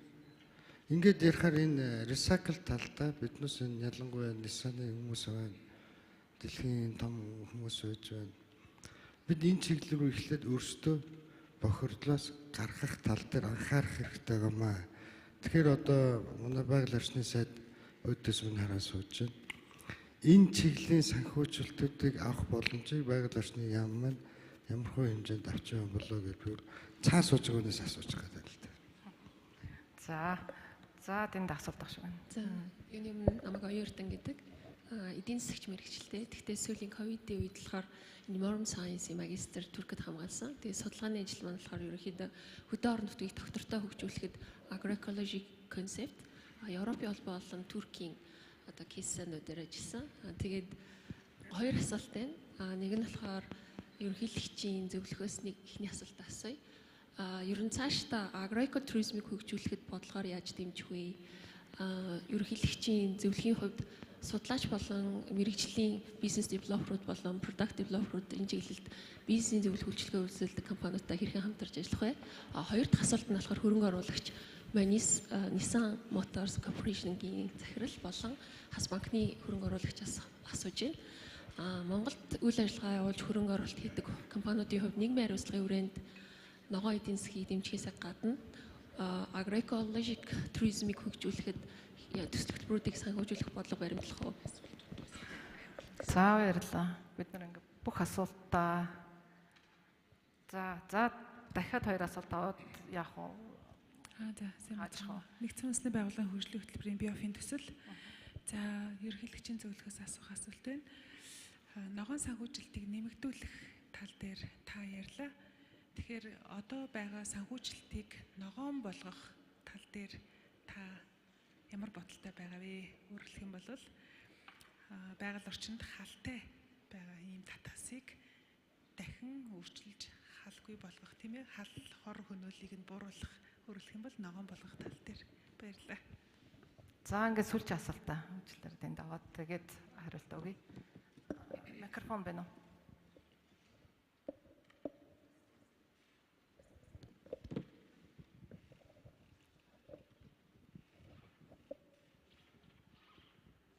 Сайн байна, орой минь. Би өөрөө нөгөө говийн хүн байна л да. Тэгээ говийн хөгжил одоо юуны одоо төлөөлөд ирсэн байна. Тэгээд одоо ус нөгөө water preservation гэдэг одоо юунаас бас хүмүүс ирсэн баг шиг байна. Ер нь говийн ус ногоо хөгжил гэдэг бас говь дээр одоо усны асуудал айгүйх яригдж байгаа. Энэ тал дээр говь руугаа чиглэсэн одоо байгаль орчныг хамгаалах говь руу ус аваачих тал руугаа ямар одоо үйл ажиллагаа бодлого хэрэгжүүлж байгаа юм болоо. Энэ талаас бас олон улсын хүмүүсийн санаа бодлыг сонсомоор байна. Яг гэвэл говь гэдэг өөр уул уурхай хамгийн том Монголын салбар байгаа. Тэгээд энэтэй холбоотой одоо усны асуудал манай дээр маш их хүндүтж байгаа. Энэ талаар бас бодлууд сонсомоор байна. Баярлалаа. За баярлалаа. За ингээд 5 асуулт бид нар авлаа. Ингээд бүх панелистууд маань 5 асуултууд одоо зохиж чиглэлээр ялангуяа даваа далууга тандсан хэд хэдэн тодорхой асуултууд байна. Just to recap the questions, the first, the capacity building, the herders' capacity building for the climate change, and the second question is waste management, the approach that is needed here in Mongolia in terms of waste management and circular economy. The third question is agriculture. So the question was directly asked the advisor, President's advisor, what's the state policy towards the agricultural tourism? And then there was also a sub-question to Nissan Motors in terms of the, agriculture. And the fourth question was green financing. Yeah, the green financing, especially in terms of how we transition the sort of traditional financing turn into the green finance.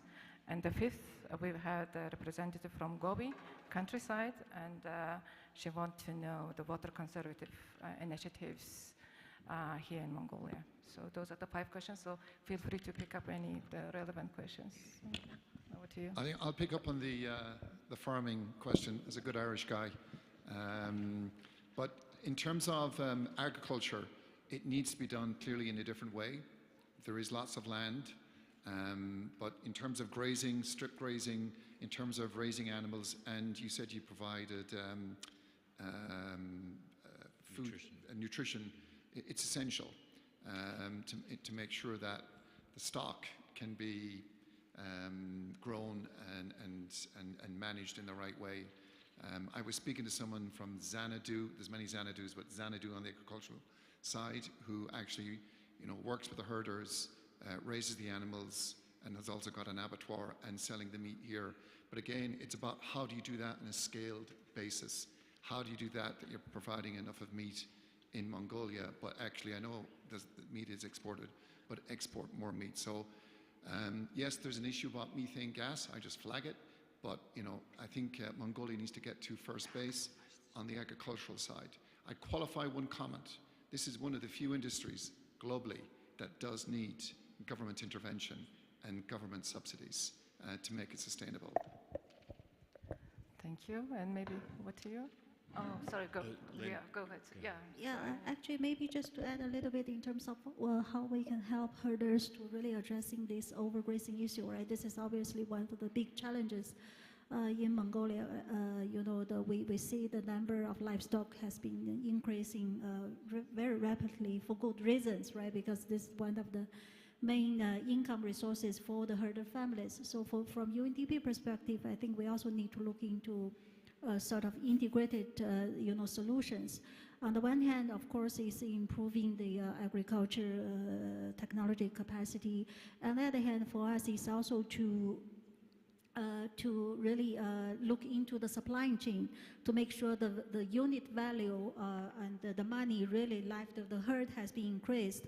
So the herder families does not necessarily have to always rely on the increasing of the numbers of livestock, but actually the unit value that includes reducing the middle links, between the products arrive to the market, increase the standards, right? The meat and the cashmere produced by the herder families has to be organic, green, sustainable, so that they got bigger value, bigger markets.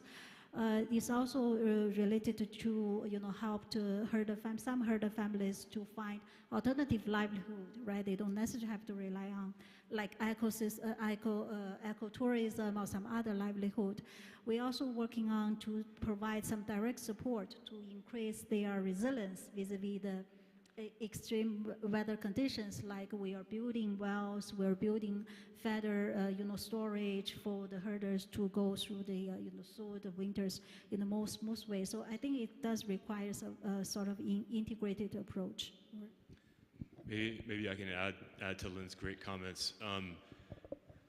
The herding communities have always been the caretakers of the economy and the ecology of Mongolia. And I think what's happening now and what we're seeing is that we're on a bit of a downward spiral in that herders feel they need to have more livestock, not just because of it's more money, but because they know they're going to lose at some point a large amount of those livestock due to climate-related issues and because of the overgrazing. And so we're on this downward spiral of adding more sheep and goats and cows in order to accommodate for climate change, which has been furthered, and desertification, which has been furthered by adding more to the herd. And so I think we have to break that cycle in some way. And people have talked about this for a long time. We need to look out ahead and go at scale. Nature is 1/3 of the solution to the climate crisis. And if we took care of nature and helped herders herd carbon, for example, and not just herd sheep and goats, as Davidla was suggesting, that is taking care of the climate issue. It's getting the next generation of revenue on this planet, at least for the near term, into the hands of herding communities and enabling them to steward the land as they have been in a more sustainable way. And so I think there's a real opportunity to bring these pieces together. As Davidla said, it's going to take several years to get those policies in place, but I think we're making great progress and there's real opportunity. And it's going to take this partnership between government and local communities to really make this green financial revival happen. Thank you. Танд хамгийн сүүлд таасан байдлаар бүх асуултуудаа яагаад явчих биш. Эхлээд let us hear quickly your answer.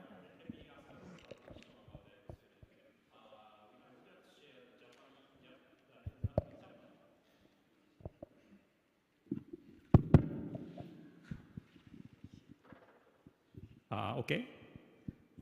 Let me answer the sub-question about ecotourism.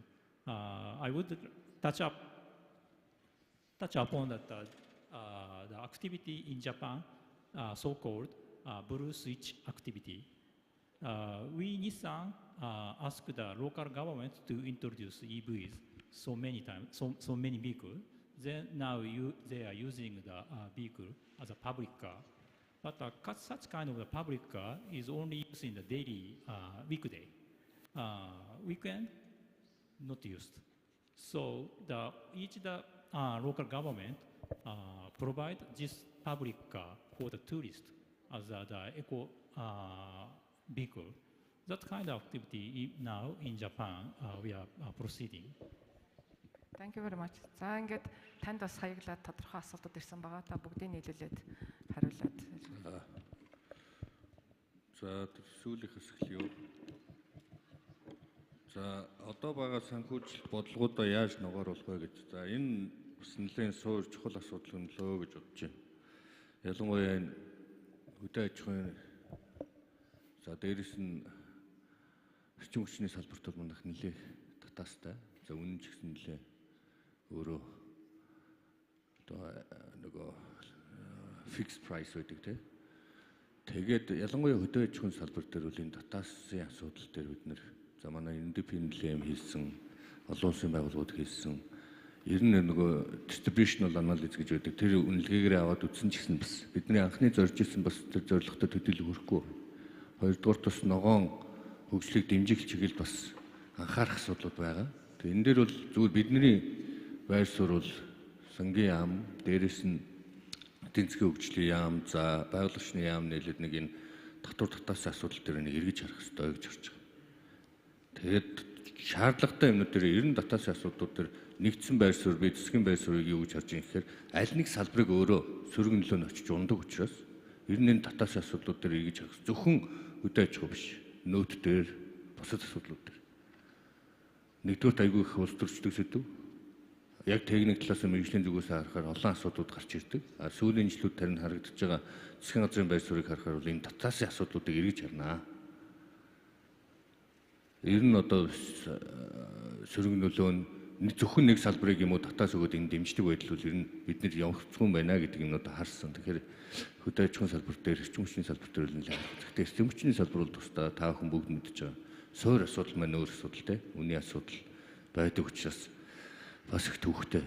Бас улс төрийн асар том сэдв. Ялангуяа хөдөө аж ахуй дээр ч гэсэн олон татаас байгаа шүү дээ. Ноолуур. Тэгэл хилээд байвал олон байгаа. Нийт сая 200 хүн ажиллаж байна Монголд. Тэрний 5.1-тэй тэмцэх хэмжээний малчд байна. 280 мянга. За хэд хоногийн өмнө бас ямар шийдвэрүүд гарч байгааг та бүхэн бас мэдж байгаа. Шууд зөв буруу гэхээс илүүтэй энэ малчин нүүдэлсэн ах уу гэдэг нь Монголын уламжлалт бөгөөд ер нь нийгмийн өөр асуудал. Янз бүрийн сөргөлдөөн эсрэг тэрсэг байр суурь байдаг. Сая нийгмийн даатгалын хэмжээлтэй ч гэсэн харагдаж байгаа шүү. 50% төрөөс төлнө гэл. Тэгэхээр энэ бол одоо буруу зөв гэхээс илүүтэй дэдэргүй манай ард түмний явж ирсэн энэ уламжлалт салбар. 71 сая малтай болцсон сүүлийн 30 жилд 3 дахин өссөн. Тэгээ хөлөмжийн хийн талаас аваад үзвэл хамгийн их гарч байгаа энэ салбар. Яг л түрүүн бүсэн мимогийн зөвхөл хэлжсэн. Нөгөө тооноос чанар руу шилжүүлтийг л одоо хийх гэдэг ийм үйлдвэрүүд бас байгаад байгаа. Гэхдээ л бид нар 30 жил үзлээ тодорхой дүгнэлт. Энэ бол зөвхөн хөдөө аж ахуй яам юм уу, байгууллагын яам бас биш болчиход байгаа. Цогц шийдэл гаргаж ирж ялангуяа бидний харж байгаа зүгээс зохион байгуулалт нөгөө хуучин бараг нэгдэл гэж ярьж ирсэн шиг нэг хоршооллын хэлбэрүүд яг малчтай хувьд бол одоо маллаас өөр болохгүй шүү дээ. Тэгээд одоо тэр хүмүүсийг малын бууруулна гэх үү бас их төвхтэй. Тэгэхээр энэ бол одоо улс төрийн том шийдэл шаардсан том реформ явж иж өөрөө их энэ асуудал шийдэгдэх байхаа гэж харсан. Тэгэхээр татаасын хувьд бол ийм санал байр суурьтай байна. Энэ дээр бол эргэж харах нь харах нь өстой бахаа гэж харж байгаа. Тэгээд хоёрдугаар зөвхөн татвар биш. Карбоны татварын асуудлыг одоо бас бид нэр харах ёстой гэж үзэж байгаа. Монгол банкн дээр нэлээд нарийн судалгаа явьж байгаа.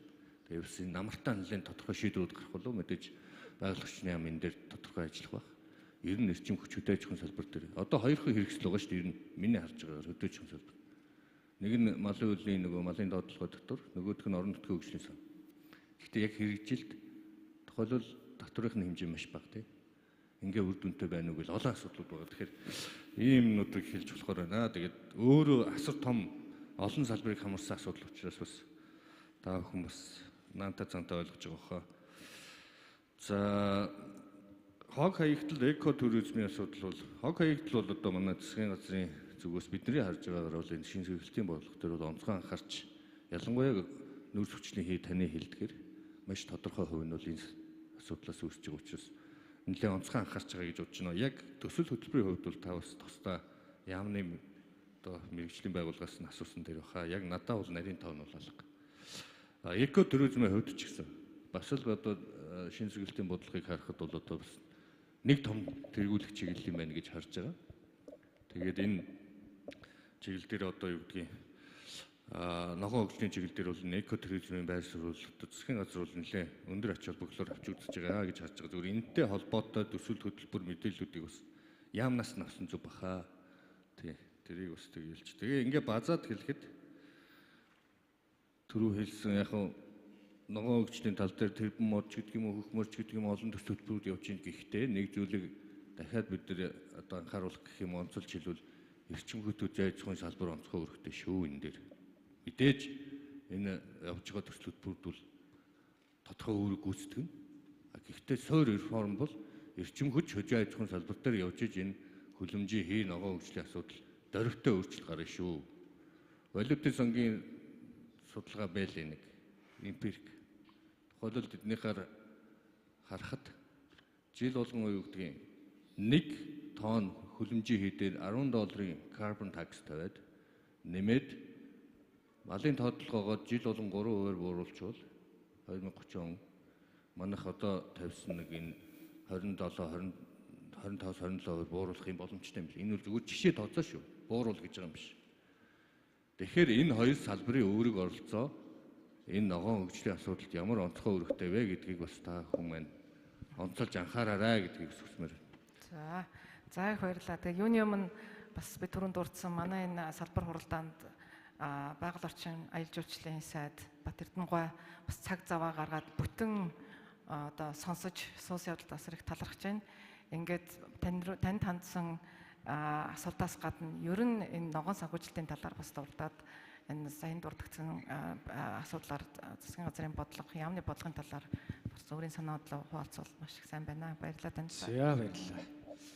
За мал аж ахуй, малтай холбоотой асуудал дээр би хариулт өгч бодож байна. Нийт манай газар нутаг хэр үүдэг? Байна.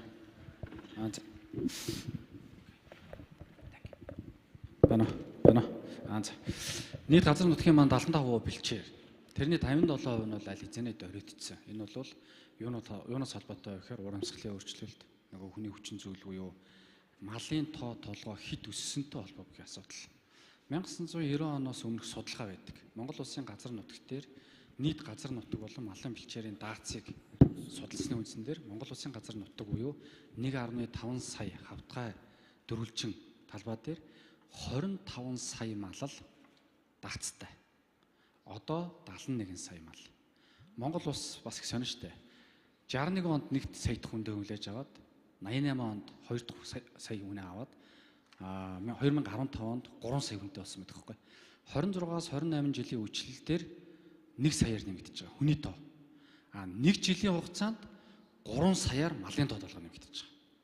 Монгол улс дотоодын хэрэгцээнд жилдээ 10 сая толгой мал хэрэглэдэг. Гадаад экспорт тал руугаа бол 10 орчим сая тоо толгой ордог. Ингээд тооцохоор одоо бол хамаагүй харьцангуй экспортын хувьд бол багасчихсан байна.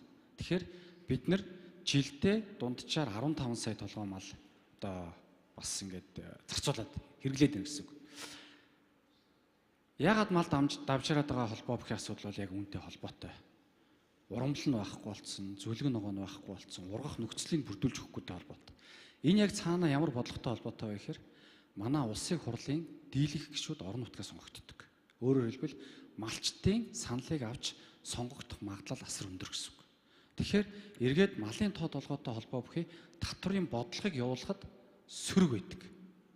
Сая би Бүгднамт Гадаад ард улсын төвдөө урд засгийн оронд очсон.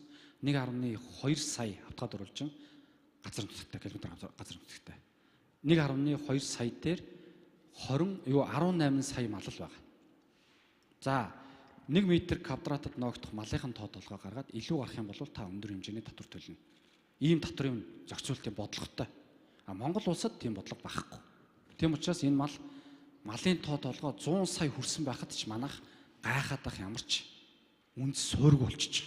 Тэгээ энийг бид нар нэгэн яралтай хийх шаардлагатай. Энийг хийхгүй бол бид нар 2030 он гэхэд цэвдэгнийхаа дахиад 30%-ийг ойн сангийнхаа тодорхой хувийг эргээд бид нар газрын дор хус болон гадаргын хусаа бид нар алдах хэмжээнд очиж байгаа. Магадгүй бүгдээрээ мал буюу одоо нүүдлийн мал аж ахуй байхгүй болох юм хэлбэл орж байгаа. Нэг малчны жилийн олдог орлогыг тооцож үзэхэд 50 сая дунджаар 50 сая. Эрчимжүүлсэн мал аж ахуй шилжээд ажиллахад нэг малчны орлого малын тоо толгой буурна, нөгөө талдаа ашиг шим нэмэгдэнэ.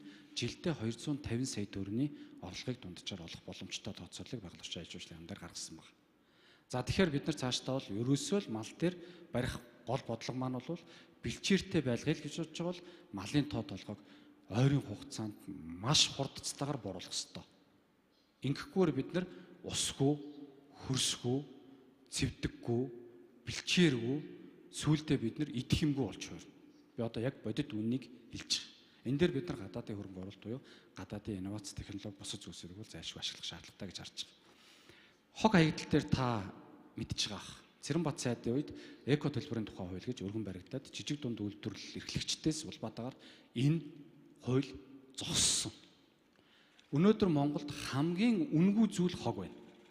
Импортлогч нар ч хогтой холбоотой импортлогч нар ч гэсэн оруулж иж байгаа бараа бүтээгдэхүүн дээр төлбөр хогтой холбоотой хариуцлага хүлээдэггүй, үйлдвэрлэгч нар ч хариуцлага хүлээдэггүй. Эргээд хог худалдан авах систем өнөөдөр Монгол улсад бүрдээгүй. Өөрөөр хэлбэл хамгийн хэрэггүй, хамгийн ашиггүй зүйл бол хог.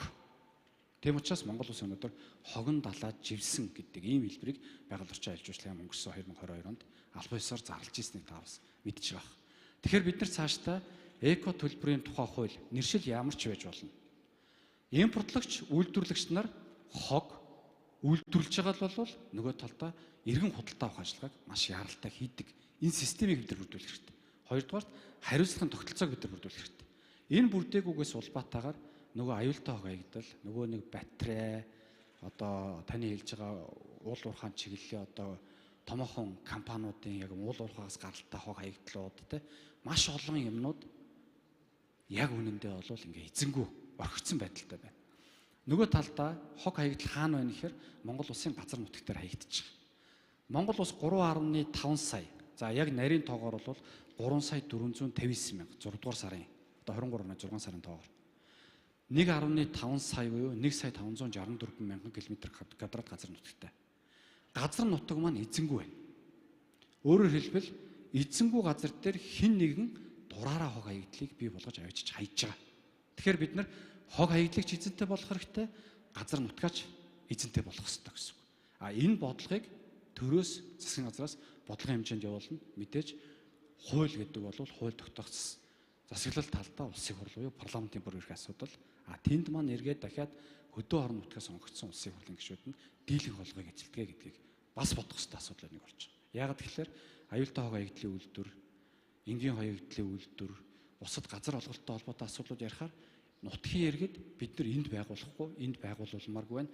Биднээс сонгогдсон улсын хурлын парламентын гишүүд энийг хамгаалж ажиллах ёстой гэдэг ийм байр суурийг бариад ажиллаж байгаа нь бол бас нөгөө талдаа бодит үнэн.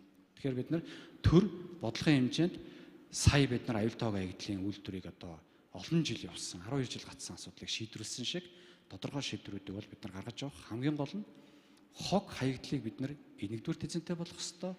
Хоёрдугаарт бид нар үн төлбөртэй болгохын системийг бид нар нэм яралтай ихгүй бол өнөөдөр төрөөс барьж байгаа бодлого хэмжээнд юу явж ийм гэхээр хог хаягдал тээвэрлэх, машиныг авч өгөх, газрын гаргаж өгөх, ухаа доор нь буулгах, ландфил хийх боломжийг олгох, энэ дээр олон улсын төсөл хөтөлбөрүүдийг хэрэгжүүлэх байдлаар л ажиллаж байгаа.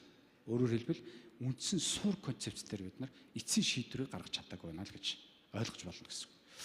Гуравдугаар асуудал бол энэ Nissan-тай бас холбоотой нэг асуудал ярьж ирсэн. Яг гэхдээ зөвхөн Nissan-ы асуудал биш. Япон улсаас импортлогдож байгаа маш олон автомашинтай холбоо бүхий асуудлууд байдаг.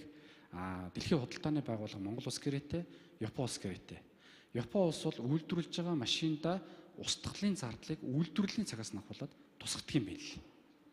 Гэхдээ удаан хугацаанд хэрэглэгдсэн, эдлэгдсэн тухайн одоо батарей ч юм уу жишээлбэл те Монгол улс руу шууд тээвэрлэгдэж орж ирж байгаа. Энэ өөрөө Монгол улсад үхлийн буюу батарейн оршуулгын газрыг Монгол улсад бий болгож байгаатай холбоотой асуудал бас давхар энд хөндөгдөж байгаа. Гэхдээ бид нар дэлхийн худалдааны байгууллага болон Япон улстай гэрээн дээр тодорхой хэмжээний өөрчлөлтийг оруулах зайлшгүй шаардлагатай. Гэхдээ Япон улсаас илүүтэй манай улсаас хамааралтай асуудал. Яагаад тэгэхээр Японоос импортлож оруулж иж байгаа хуучин автомашиныг японочууд экспортлдгоо, монголчууд импортлдог. Энэ дээр бол асуудал нь байдаг. Энэ дээр бол бас тодорхой шийдлүүдийг бид нар харж ажиллах хэрэгтэй болов уу гэж бодож байна. За тэгээд төгсгөлд нь мэдээж одоо шинэ мэрэгчлэлтэн боловсон хүчин эдийн засаг байгаль орчны эдийн засаг гэдэг энэ нэр томьёолтоор бид нар зайлшгүй ажиллах шаардлагатай байна. Өнөөдрийн нөхцөл байдал дээр Монгол улсад бүх юм үнэгүй байна. Нэг өсөндөө газрын ч үнэгүй, үйлчилгээний ч үнэгүй, ашиглалтын ч үнэгүй. Тэгэхээр бид нар цаашдаа байгаль орчны эдийн засагчийг бид нар Монгол улсын өөр ажиллаж эхлэх нь шаардлагатай. Нэгдсэн үндэсний байгууллагын үндэсний дансны системд бид нар маш өндөр ач холбогдолтойгоор бид нар орох шаардлагатай байна. Энийг хийж ээж бид нар нөгөө хүрээлэн буй орчны эдийн засгийн үнэлгээ бүртгэлийг бид нар хийх шаардлага үүснэ. Хүрээлэн буй орчны хор охирлын үнэлгээг бид нар гаргадаг бүртгэлтэй болно.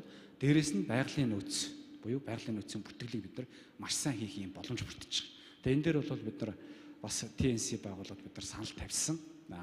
Байгаль хамгааллын ихтгэл эзлэлийн сангийн хүрээнд бид нар бас тодорхой хэмжээний ажлуудыг хийх ёстой байх. Өнгөрсөн жил санамжиж байгуулж байсан бол энэ жил бол бид нар дараагийн шатлал руугаа одоо ингээд ороод явж байгаа гэж хэлж болно гэсэн үг. Бүх хүнтэй хамтран ажиллах боломжтой, ялангуяа залуу олон улсад төгссөн мэрэгчлэн, мэрэгсэн боловсон хүчин судлаач, доктор одоо ямар хүн байна те судал бүх хүнтэй манай байгууллага бол хамтран ажиллах бүрэн дүрэн боломжтой гэдгийг хэлэх хүсэж байна. Тэгээд Монгол улсын эдийн засгийн форумд хүрэлцэн ирсэн нийт гадаадын төлөөлөгч та бүхэнд бас гүн талархал илэрхийлье. Дээрэс нь Монгол улсын одоо үндэсний их баяр наадам өнөөдрөөс эхэлж байна. Тэгээд та бүхнийг Монгол улсын үндэсний их баяр наадмаар манай үндэсний өв соёл, зан заншил одоо үндэсний бүх сур харваа те морин уралдаан бүгдийг үзхийг бас хүсэж байна. Тэгээд welcome to Mongolia. Баярлалаа. Маш их баярлалаа. Энэ одоо this high note одоо энэ сайхан үгэн дээр зөвмөр ингээд салбар хуралдааны хай. Тэгээ бас дахин танд талархал илэрхийлье. Одоо энэ их одоо найр наадмын ажлын хажуугаар цаг зав гаргаж манай салбар хуралдаанд бүрэн дүрэн оролцож одоо бас яамныхаа зүгээс явуулж байгаа бодлогыг өргөн хүрээнд танилцуулсан явдал манай оролцогч, манай панелистууд бас маш чухал мэдээлэл олсон баха. За ингээд бүх панелист талархал илэрхийлээд та бүхний ажил Монгол улсад оруулж байгаа энэ хөрөнгө оруулалт, ногоон хөрөнгө оруулалтанд амжилт хүсье. Мөн оролцогчдод бүгдэнд маш баярлалаа. Ингээд сайдын хэлсэнчлэн одоо сайхан наадаарай. За баярлалаа. Монголын эдийн засгийн чуулган 2023 болон Монголын эдийн засгийн хөгжлийн яамны зүгээс оролцсон панелуудад дурсгалын зүйлийг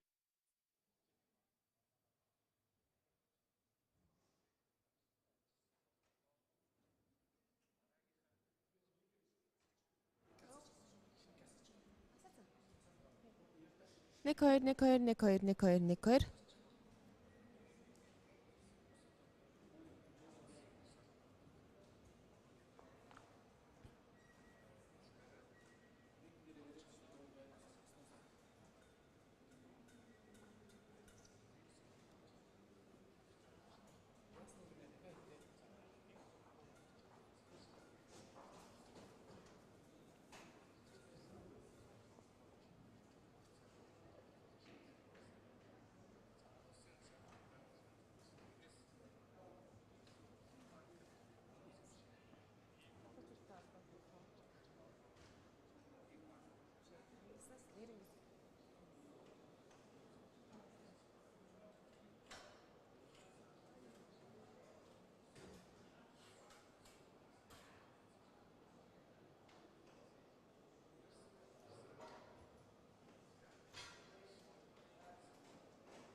Сонсож байна, сонсож байна. 1 2 1 2 1 2 1 2 1 2. 1 2 1 2.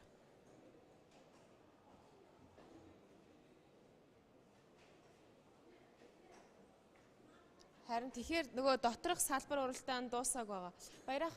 Баярааха планаа сайлчих гэдэг. Сайлх гинэ планаа эндээс нүрийг гинэ. Тийш нүүр шаарчих юм уу? Чингисийн өндөр байгаа юм шиг.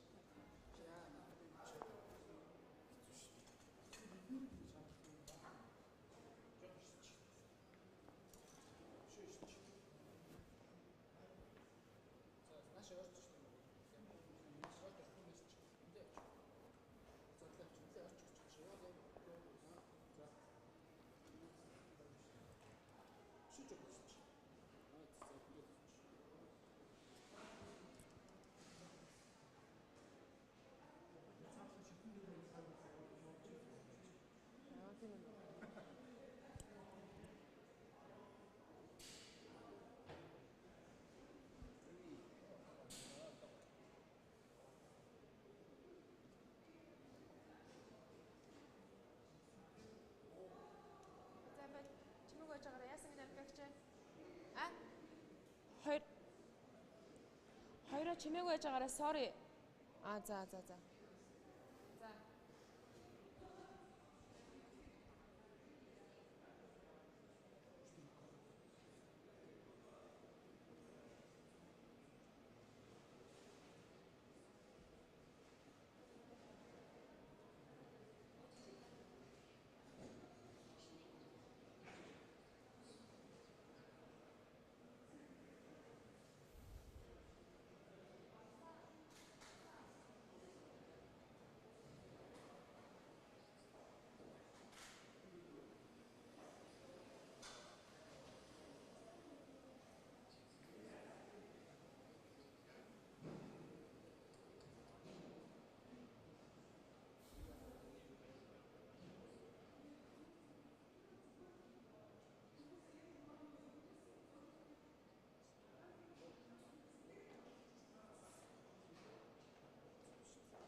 Таны хэлснээр сая 2 өдрийн турш Чингис хааны музейд салбар хуралдаанууд болон дагалдах арга хэмжээнүүд явагдлаа. За өнөөдрийн тухайд гэх юм бол шинэ эрчим хүчний их үүсвэр, нар салхи ус дөрөгч, за мөн бүс нутгийн хамтын ажиллагааны боломж далайд гарцгүй орнууд, мөн ногоон хөгжил, ногоон санхүүжилт гэсэн хилцүүлэг салбар хуралдаанууд бол болж дууслаа. За дагалдах арга хэмжээнүүдийн тухайд гэх юм бол сая хэлсэнчлэн энэ жилийн Монголын эдийн засгийн чуулганы хамгийн онцлог хэсэг бол мэдээж хэрэг залуучуудтай холбоотой 2 томоохон арга хэмжиг 2 өдрийн турш үргэлжилсэн явдал. За ягаад залуучуудтай холбоотой арга хэмжээ бид ингэж чухалчлан авч үзэж 2 өдрийн турш та бүхэнд оролцсон залуучууд болон нөгөө талд оролцсон шийдвэр гаргагчдыг яриаг хүргэсэн бэ гэхлээр энэ бол өөрөө эргээд сая хэлсэнчлэн шийдвэр гаргагчид болон залуучуудын хоорондох нээлттэй талбар болж гисэн юм платформ болсон. За салбар хуралдаанууд ч тэр залуучуудтай холбоотой арга хэмжээч тэр өөрсдөө мэдээж хэрэг яриа хэлэлцээ байгаа. За яриа хэлэлцээ гэдэг нь өөрөө бол мэдээж хэрэг тасралтгүй үйл явц. Гэхдээ энэ үйл явц өөрөө үргэлжилж тэгж гэмээр бид нар одоо залуучуудтай ч холбоотой тэр улс их орны хөгжил, ирээдүйдээ өнөөдрийн явагдсан бүх салбар хуралдааны сэдвүүдтэй ч холбоотой тэр гарц гаргалгаа шийдлийг олох юм боломж одоо олон талт өнцөг бол үүсэж байна гэж залуу хүний үүднээс өөрөө ч гэсэн харж дүгнэж байна. За салбар хуралдааны хувьд хэм бол мэдээж хэрэг өнөөдөр Монголд ирсэн хүндтэй зочид, төлөөлөгчид, за нэг ялангуяа төрийн одоо өөрсдөө шийдвэр гаргагчид нөгөө талд бас иргэний нийгмийн байгууллагууд хүртэл оролцож дахин мөн л адил олон талт өнцгөөс асуудлуудыг хэлэлцэж чадсан тодорхой хэмжээнд бас үр дүн авчирсан гэж инхүү тоймлож хэлж болохоор байна.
шууд дуусчлаа да яах вэ? Тийм манай шууд цай ингээ хаалтаа игээд өнөр бид гарах. Өнөр. Тэгээд шууд дуусчлаа. За сайхан хассан. Окей. Тийм яг хөөч. Тэгээд тэгээд дараа. Өчтгийг ингээд дараа нь тагаатаа нийлүүлчих юм уу? Яг нөгөө ганцхан Монголоос би өөр болсон. Окей. Тэгээд нөгөө цагууч нэг хэсэг нь болохоор зүгээр авах гэдэг.